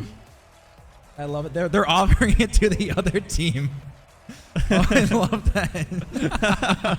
Hey, I respect it. Walking over to give him cookies. Hey, I love that. Ekrux, what a lad right now, offering them cookies in this situation here. Painted Harp handing them down. Oh, I love that. Aspects and take one. Hey, you know what? Maybe this is just how they get in the head even more of Rob's Crocs. But oh, I love that. They said if Blasky wins, he's gonna be sharing cookies, and he might be doing a little prematurely. But hey, at least he's sharing with the other team. Yeah, and it's all in good fun. At the end of the day, I know Rob's Crocs, now Stewie, is talking about how they're going to take this Triumvirate team down, how they're going to incorporate Painted Harp and Aspect a little more into it. Now more cookies, man. Oh, all right. Well, as we attempt to get back into the game, we see Stewie is locked in, trying to tell these guys what to do. Aspect's just nodding his head as he's chewing away. Look at them offering the casters one. You know, I am absolutely going to have a cookie. So if we aren't talking for a little bit, that's because we are chewing. So apologize about that. Now we'll plan it perfectly, where you take a bite, there I'll you go. be My talking, turn. and then when you're done chewing and swallow it, I will take a bite and start talking. So, but through this timeout, it looks like Rob's Crocs, they've talked about what they need to do. Okay, first of all, my God, these cookies are amazing. I don't know where he got them or who made them, but these are phenomenal cookies. All right, Blasky, pack it up. All right, I think we're ready to get into this game. Hopefully these boys are going to ready up soon. As again, there is so much on the line. Rob's Crocs, they are one game away from dropping out again, the #1 seed. would not be making the grand finals. And it would not be the first time in this div. We saw Div D, the #1 team, has made it. Div C, the #1 team, has made it. Div B, they did not, as you were sitting here next to me. Yeah. We'll see if Div A can make that run. It's okay. It's gonna be a great time. Now we're in Game 6, but we won in Game 7. So Rob's Crocs are gonna win this one. I'm hoping for a Game 7 here, but we will see. Trevor again. What's one thing that we didn't really talk about too is like Rob's Crocs. They won the first 2 games and now have dropped 3 in a row, desperately trying not to get Spaceman swept here. As Ecrux though just doing what he does best. Oh my God! What a touch from Ecrux. How the heck does that even go in? Starting from this right here, getting it around Aspect, and then gets the weird. It's just such a slim angle. Ecrux, you're peeking out of your mind. I think it's the cookie buff. It's the cookie buff. I don't know who said that. I heard that. It is absolutely the cookie buff. But Triumvirate, again, they find themselves in the lead early here in the series. Oh, no. Heat Assassin, though, trying to find a touch mid. It pops up high. He's got Zero Boost going for a bump of his own. Rob's Crocs again. After you take a timeout, you go 30 seconds and then give up a goal. That's just demoralizing. Especially a goal that's, I mean, I don't think it's as bad as, like, you know, somebody whiffs or something, but Ecrux, calm down. All right, this man can do no wrong. Even with, like, no boost, just hitting it high, up and around 1, just the slightest touch at the end. This man is on his own 1v3ing Rob's Crocs. This man is the best player in Div A right now, like giving Remsic a run for his money. So Blasky now trying to collect it on his own side, painted a shot of his own. Now Ecrux is playing defense too now. He's just everywhere on this field. Ecrux, the MVP so far of this series. Rob's Crocs, again, you're down 2 early in this one. Can you find anything to get back in this series? And I think it has to be quick, because this is a 1v1 situation. Ecrux on defense, going to be blocking this one. He doesn't have any boost to work with. Stewie now with 20, forced to rotate out here. Heat Assassin trying to go for a solo play. Can he get it around 1? Can he find the double of his own? And he can! Heat Assassin, my God, what an angle, slamming the door on Rob's Crocs. I honestly didn't think he had the angle to be able to get this. That is the nastiest angle I have ever seen. Heat Assassin, Ecrux, peeking out of their minds in this last game. Now it's Blasky's turn. It is absolutely he brought the cookies. That's what it's the cookie buff to the teammate. He knew when they needed it the most, the cookie buff's gonna come through. We see Painted Harp throwing this one to the corner. Gonna be a little bit awkward touch from Heat Assassin as he passes it to Stewie. This is gonna be a boomer clear, and depending who falls up, this might be another open net. Heat Assassin not able to find the touch though. I think he was more opting for a fake to try to like throw Rob's Crocs off, but now Heat Assassin, another shot! Doesn't quite reach the net as Aspect is also able to clear it out. Takes it the other way. Ecrux now trying to collect it there. Weird off the wall. Good clear coming out from Triumvirate, and now Heat Assassin banging it the other way, and I think their best friend right now is going to be the clock winding down. Honestly, I think you're right. The #1 friend of Triumvirate is, in fact, that clock winding down. Yes, they won a 4th goal, but I think in this one, they're going to be locked in. Probably not going for some crazy, quote-unquote, funny stuff from them as they are known to do. So we're seeing Stewie, though. That's going to be wide. Aspect, this is a free shot, and he punches it in. Aspect and Rob's Crocs not done yet. Yeah, I don't think this Triumvirate team is going to stop doing the funny, weird, uncharacteristic stuff, because that's where, that's what's brought them right now. But Aspect finding a great shot, and they're incorporating Aspect and Painted more into this game, and hopefully we can see that more and more as this game goes on, and hopefully force a Game 7. Oh, Heat Assassin missed a very rare whiff on the backboard. Stewie didn't really expect that one, especially with 0 boost now. Blasky going for a solo play of his own. Can he find the double tap? Can Ecrux find it down? He does tap it down. Stewie in such an awkward angle. Blasky pops it up. Heat Assassin opting to wait on this one. Stewie now passing it to Heat. That's going to be going dangerously mid, though. Who's there from Rob's Crocs? We see Aspect getting beat out again from Ecrux. Can't find the touch, but it actually messes with the defender. That's going in! Rob's Crocs on a crazy 50, now within only 1 goal. Yeah, now this gets a little more dangerous from Triumvirate. Stewie just read Heat Assassin's touch. Ball goes into Triumvirate's net, and a 3-goal lead dropped to 1. Triumvirate Maybe a little bit Getting a little questionable here. And again, 2 minutes left. Rob Crocs have found themselves absolutely back in this game with plenty of time. As we see, though, an awkward commit. Heat Assassin, can he find another double? Going for the angle. He drops it down, but what a save from Stewie. That might be the touch that keeps them in this game. Ecrux, though, trying to get one to Blasky, who drops it. It's going to be a little wide. Stewie now trying to go for a little touch of his own, pinching it off the sidewall, but Heat dropping it down, Painted again. No boost to work with as Heat Assassin has to bail out Ecrux to the corner. The clock keeps on ticking. Only a minute 30 left. Blasky up, but Stewie beating him to that. Heat Assassin will be the next one for that, but the redirect. Oh my lord! God! Heat Assassin! Stop! This is not fair. Every single goal that Triumvirate is hitting is an absolute clip. Doing this and Rob's Crocs, I honestly, I feel for you. You guys have no idea how consistent Heat Assassin is at hitting those, and I kind of gotta agree. I can tell you, Remzik and I have seen him hit these so many times, and there is no better or bigger stage to do it than right now. And Ecrux is gonna find another one.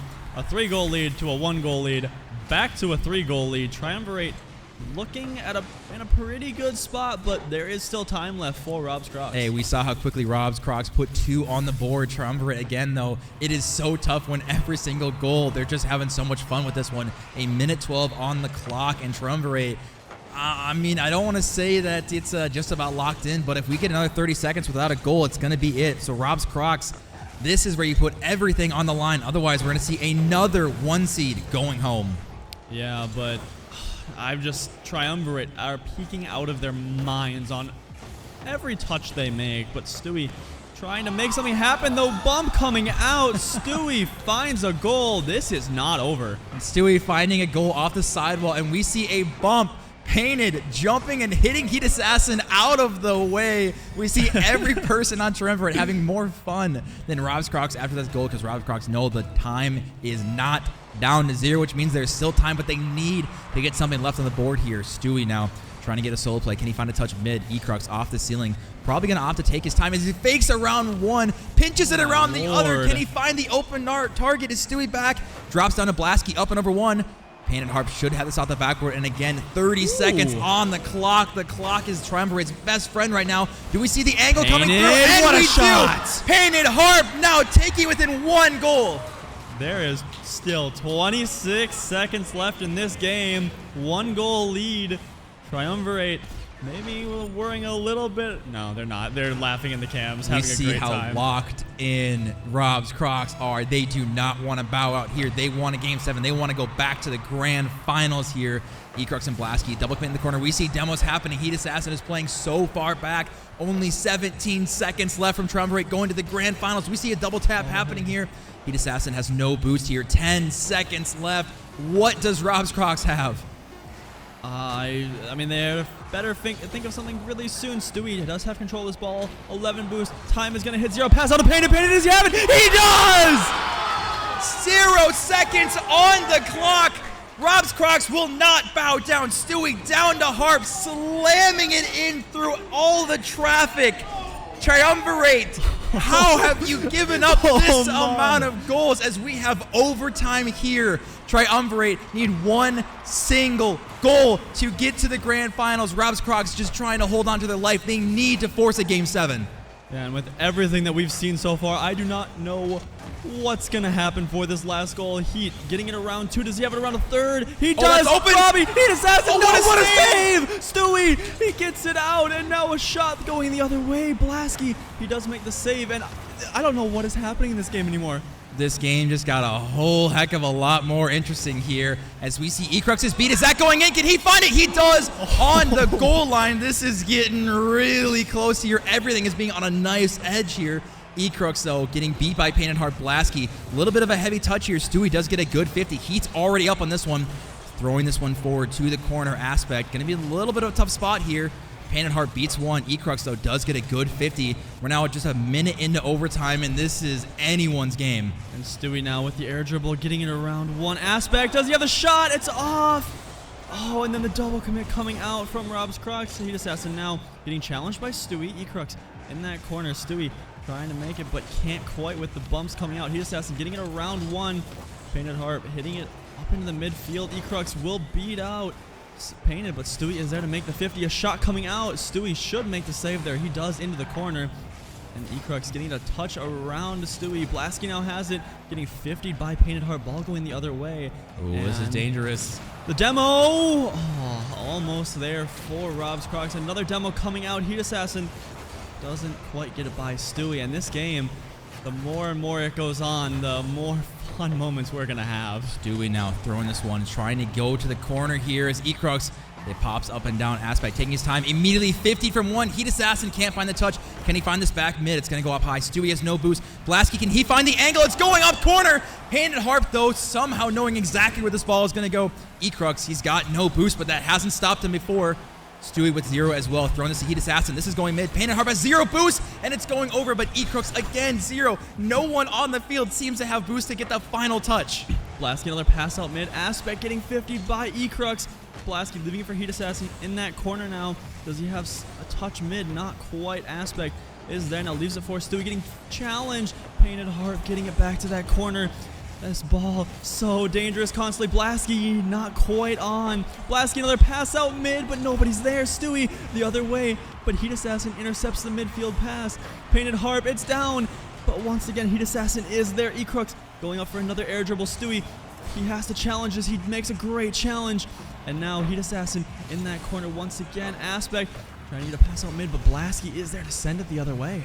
Ooh, and this is going to be interesting. Stewie going up early. Heat Assassin is so far back. Can Painted Harp find a 50? And he does!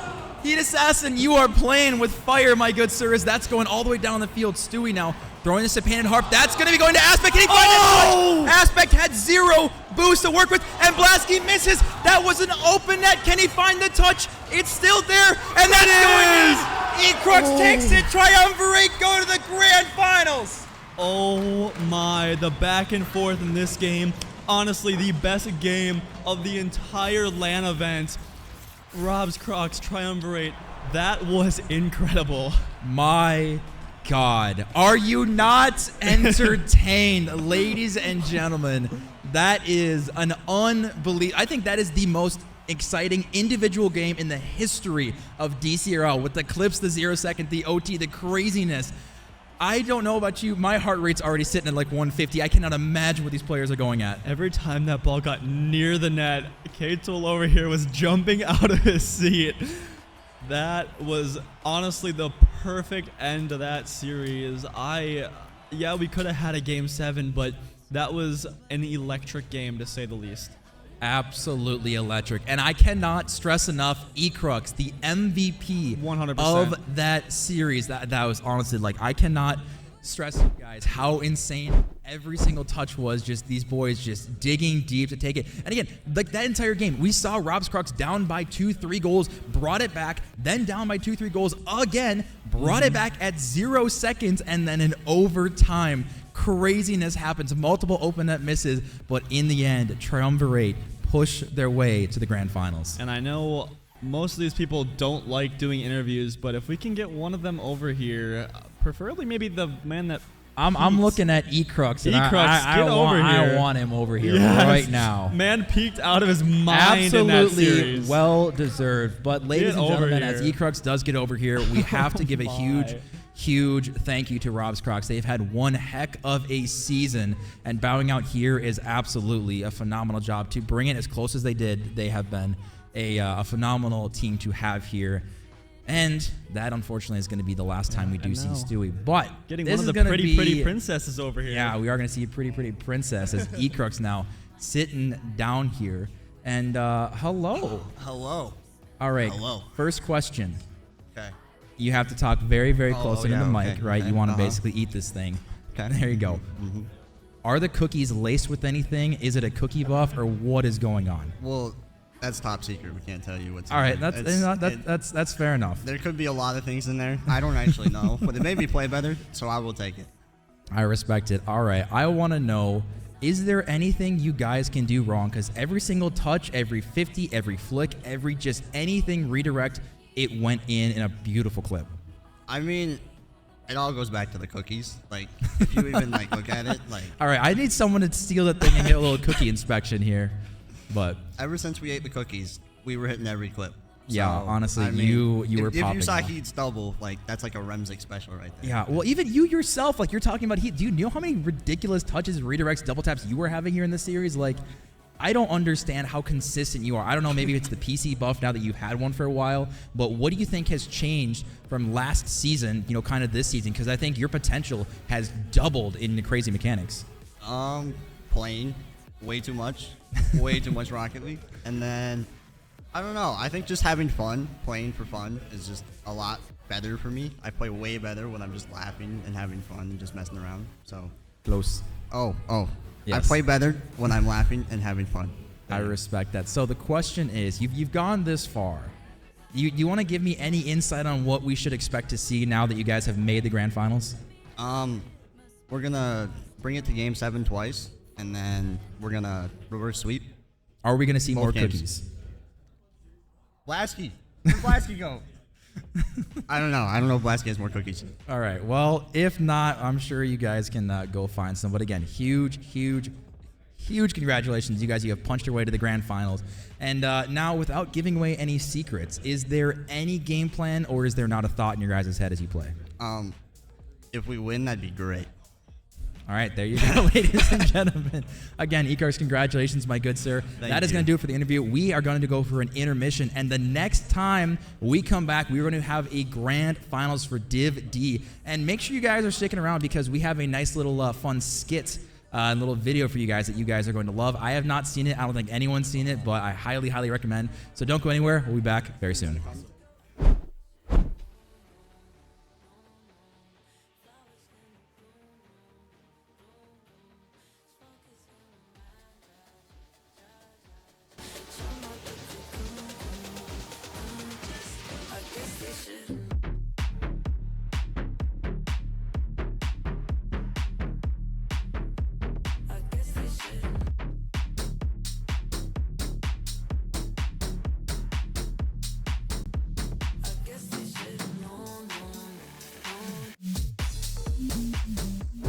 DCRL boys and girls, ladies and gentlemen, we are here.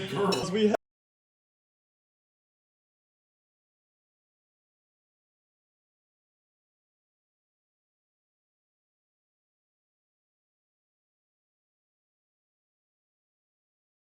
have the sub goal here. The Blazing Wings, these 5 unfortunate souls. Are now doing this, so Tyler, shut the up. We have Blazing Wings. We're gonna warm these up a little bit. Yep. So just to prove, Coop, if you want to look at the thing, it does say Blazing. There's a warning on it right there. These things should come with a waiver. I think they do. This is how you microwave Blazing. What is this microwave? What? What in the interstellar? Who? Oh my god. Oh, get some cinematic? Oh yeah, look how, god, this looks like someone vomited. Use the DualShock controller. Stop zooming in. Who died in your microwave? Who cares? Look, like they're Blazing Wings. Crippling medical conditions are the least of your worries. All right. Boys and girls. Have fun. You get 4. Do not eat. How many did you get? Enough. There are 20, which means each of you get 4. I'm the small one. Who's eating 5th? Who wants it? Who wants the 5th? I mean, you ordered 20. 20? Alright. So we got 22? It's either that or you cut it both ways. Okay, cool. Okay. What a guy. And the real question is, though, hey, Travis, what color is each of these ice cream flavors? We could go one at a time for immediate. This dude. All right. Have a bite. Have a bite, dog. All right, Eric, go ahead. All right. Are we all going? How do they taste? Give me a good. Like nothing. It's horrible. Yeah. They kind of taste like wet wipes, but it's fine. Ow! Oh, it's instant. I know. It's bad already. Hell yeah. I'm not eating 6. Hey, not with that attitude, son. The faster you eat it, it stings. Don't let it linger too long. Just eat it. Look at this dude bebop. Oh my god, I'm gonna start crying. If you do, try not to get it on the plate. Ow. There's more. He's in physical pain. Hurts my mouth. I'm good. Oh, I already hit We should have B Crawford. We got a box for ice cream. So, guys, Isaac gets the first ice cream because he's obviously the most. He is the most affected. Meanwhile, Travis is going through some kind of midlife crisis. Keep going. Just down. It gets easier. It gets easier. It's not hot. It hurts. Easier. Try not to touch your lips. It does not get easier. What is that? That form. Are you good? Oh my God. Why is the spoon so big? Steve's doing fine. Excuse me? This is you. This is the guy she tells you not to worry about. Yeah, well, she left me. Got him. Put that in the video. Let's go. Bro, Steve! Oh, fuck. Oh, what? Dude, what the fuck? Just gets really vulgar all of a sudden. Travis is in physical pain. Travis, you got a beer? Oh my God.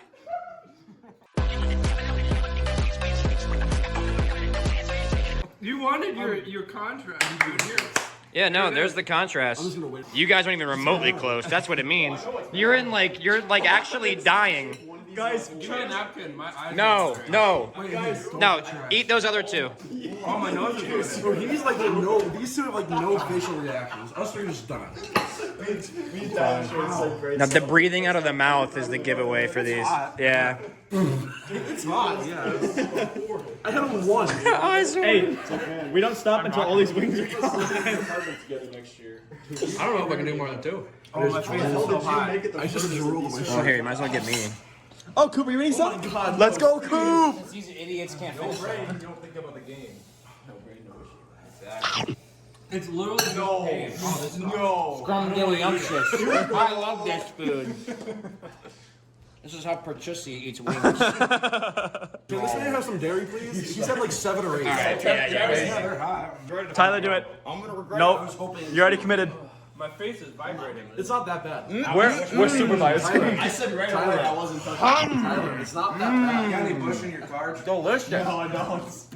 Travis, got any beer? 10, 9, 8, 7, 6, 5. I'm A-okay. You should try this at home. It's great.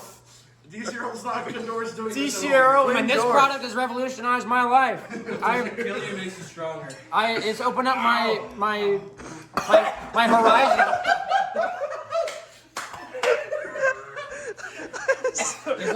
It's okay. Sometimes you're like a child and you gotta the burp. He just wants his mommy. It's okay. I could have 2, but I don't It's okay. Alright, let's 1.5. Alright, now have one more, guys. I am so happy. No. It was directly on Tyler. Yeah, sure. Tyler, you turned the sink on. It's not turning off. Tyler, get me a cup. So, Mr. Weevil, how was it? I could probably do another. Want to do another? All right. I don't want to. But I could. Okay. Steve, how was it? Am I? No. We're Pretty good. drinking wine tonight. Welcome back to Travis. Eric, how was it? I had like 1.5. Isaac, how are you? I'm fine, honestly. Yeah, actually, that was kind of Chocolate. So you seem a lot less bouncy than when you eat wild ones. Welcome back, Seth. Jesse, how was it? I'm sweating, dude. 11 out of 10. Well, I got Honestly, take some chocolate. I like the ice cream with it. Terrible. So bad. I'm trying to not use any. I have not. Let's go, Travis Tyler, did it. how was it? It's almost, it's a damn shame that your genetics are breaking down inside. Did you eat all 4? Oh, I'm fine now. Shit, I feel like a bitch now. Chocolate milk's a savior. Ryan, half of one less than you did. There you go. There's like a category 4 earthquake I'll do on the my small face one. right now. This is already gone. Travis, how was it? Here. We'll both go at the same time. Pain and misery. It's kind of like solo queuing, you know? It's like it hurts, but you have to keep doing it. But the pain was worth your monetary value. We appreciate it very much. It was mostly me, I can't lie. Dude, I would rather do this in solo queue. Yeah, you're a real trooper. I would this fucking dude had like 8. I would rather play one for 3 hours than go through. So if we each had like 2. He had like 8. Where's Honestly, my biggest concern was I had 10 lanes. That's the spirit? Yeah, we gotta get into like a box. Bro, stop wiping your tongue with a napkin. That hurts my brain. Yeah, that's what he said he did. Yeah, bro, I wanna beat It didn't help. I'm doing good. We're not worried about 10 out of 10, would you again? Hey, whoa. There's still one wing left. 2 wings left. I was gonna lady the tramp back. You're a psycho. That needs some land video though. Let's go. That's the DCRL after. That's what the stuff's gonna pay extra for. I put too much meat in my mouth. What are you doing? Is that on the video? Pause. So go. Hey, Hayden, I hope you have fun editing this. He's gonna die laughing. Don't look at Robbie's notes page. No, he doesn't care. We've gone through it at Vito's before. Yeah, send me that clip afterwards. It's all mush. Oh, you really? I can This spit still it in wasn't your as bad mouth. as the one I had. Is that in the video? The more I breathe, the more the pain. Give me the spoon. No pressure. Wow. So bad. That's gonna be my face paint tomorrow. Oh my god, no way. You could have the win at that point. That's awful. I swear to No! That's horrible. That's gonna burn. Steve. I respect it. No, that guy fucks.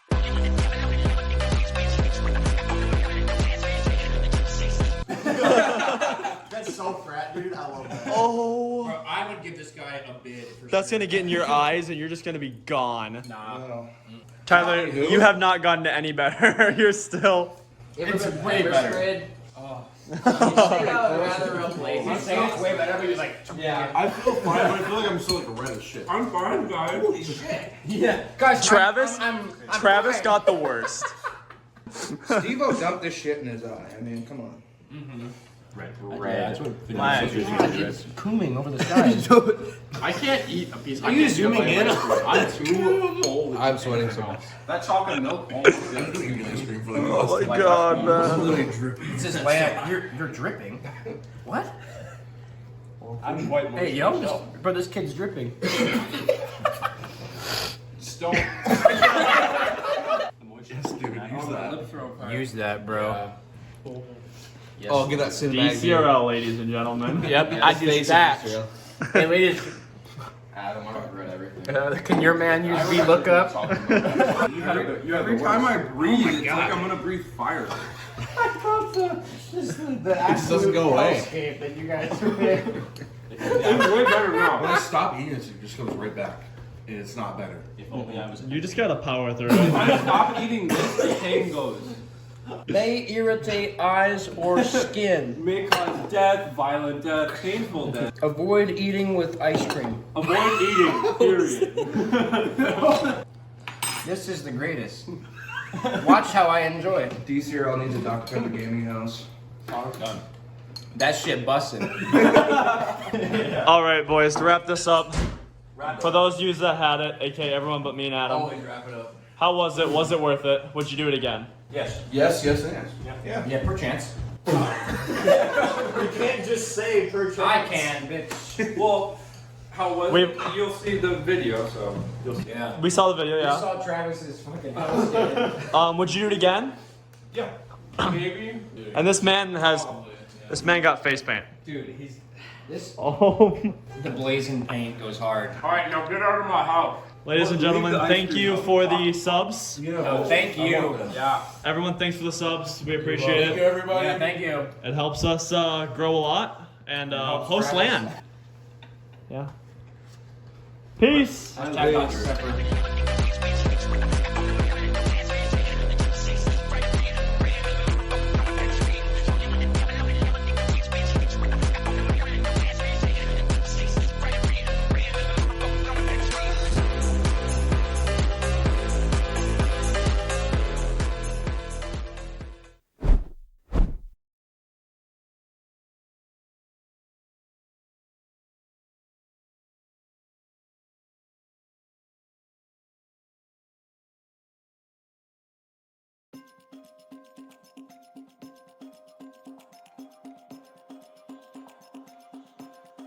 Suit I'd never buy, a suit I'd never buy. Cufflinks on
Well, I woke up on the lobby floor. Yeah, last night was some kind of war. I'm coming down like a waterfall. I check my phone, but you never call. Lost in the ceiling, caught up in the ceiling. I can't seem to let it go.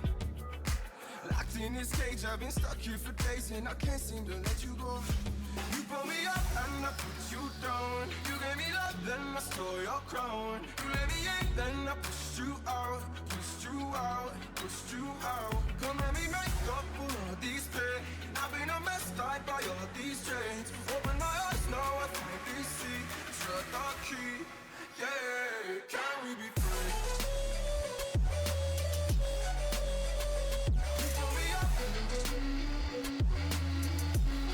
yeah. Can we be free? And I put you down. Well, I woke up and saw everything but you next to me. I know that I've been the enemy, but I've had my moment of gravity. Lost in the ceiling, caught up in the ceiling. I can't seem to let it go. Locked in this cage, I've been stuck here for days, and I can't seem to let you go. You pull me up and I put you down. You gave me love, then I stole your crown. You let me in, then I pushed you out. Come let me make up for all these pain. I've been a mess, tied by all these chains. Open my eyes, now I finally see.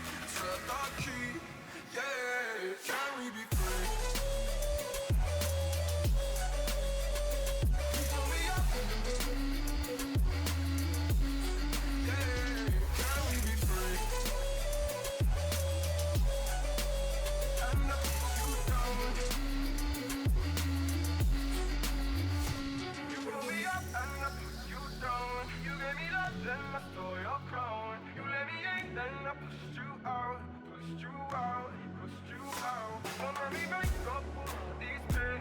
I've been a mess, tied by all these chains. Open my eyes, now I finally see. Shut the key, yeah. You pull me up and I put you down. You gave me love, then I stole your crown. You let me in, then I pushed you out. Don't let me make up for all these pain.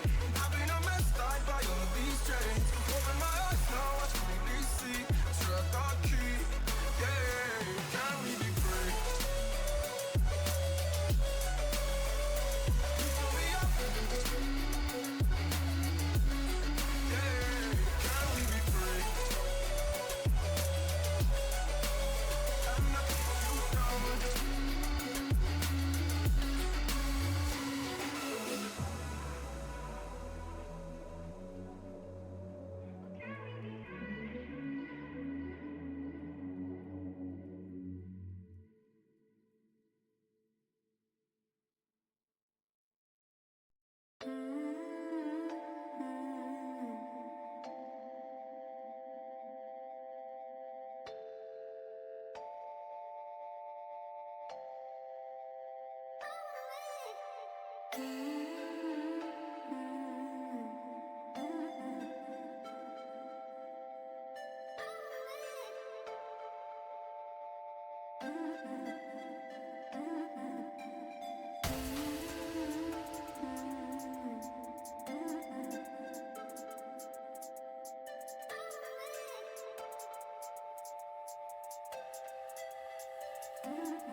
Great ups there in front of the net, just taking the 50. Now he throws one on. Tech 7 does get the read.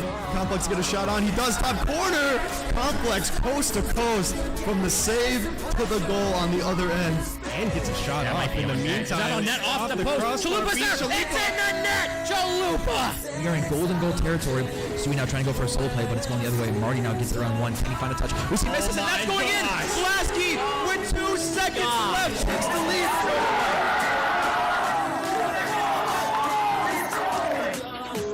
Can we stay on it?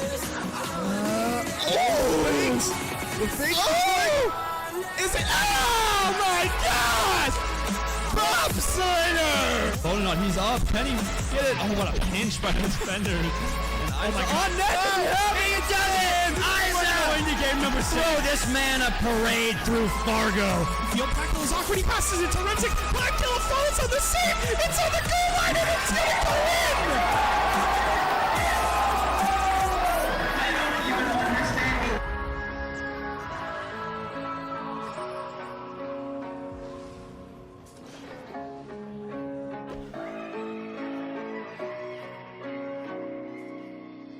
Now Dusty a little bit awkward. Gets a nice touch. That's a great pass. Mitch. What a pass by Dusty. Great presence, great comms. What a play by Resurgence. Yeah, I was hoping that Cargo Space might have been able to. Right here. It's open. Legendary. That's legendary. Ties up the game. But no one is really there for distortion as Isa is actually able to reach it in time in 58. Green guy off the corner. That's a nasty angle. That is a gross solo play. Defending champion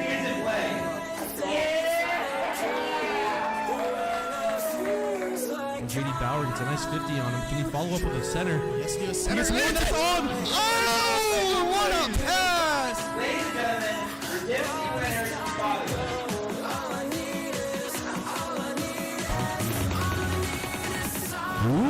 And here the fake comes out from Dorm. Oh my God! Silo Tactics are your Division C grand champions here. Take your trophy. We're stuck in their half run, 50 seconds left. Now staring down a possible advantage. Remsen coming off the backboard. Please do it. He's got the follow-up.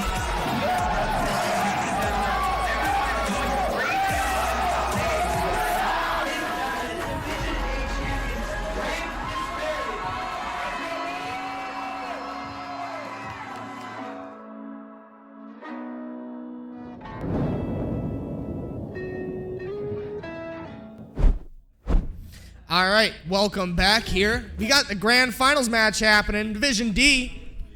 I don't hear much noise, audience. Are we excited or what? That's what I'm talking about, baby. But yeah, I got Coke Casson here.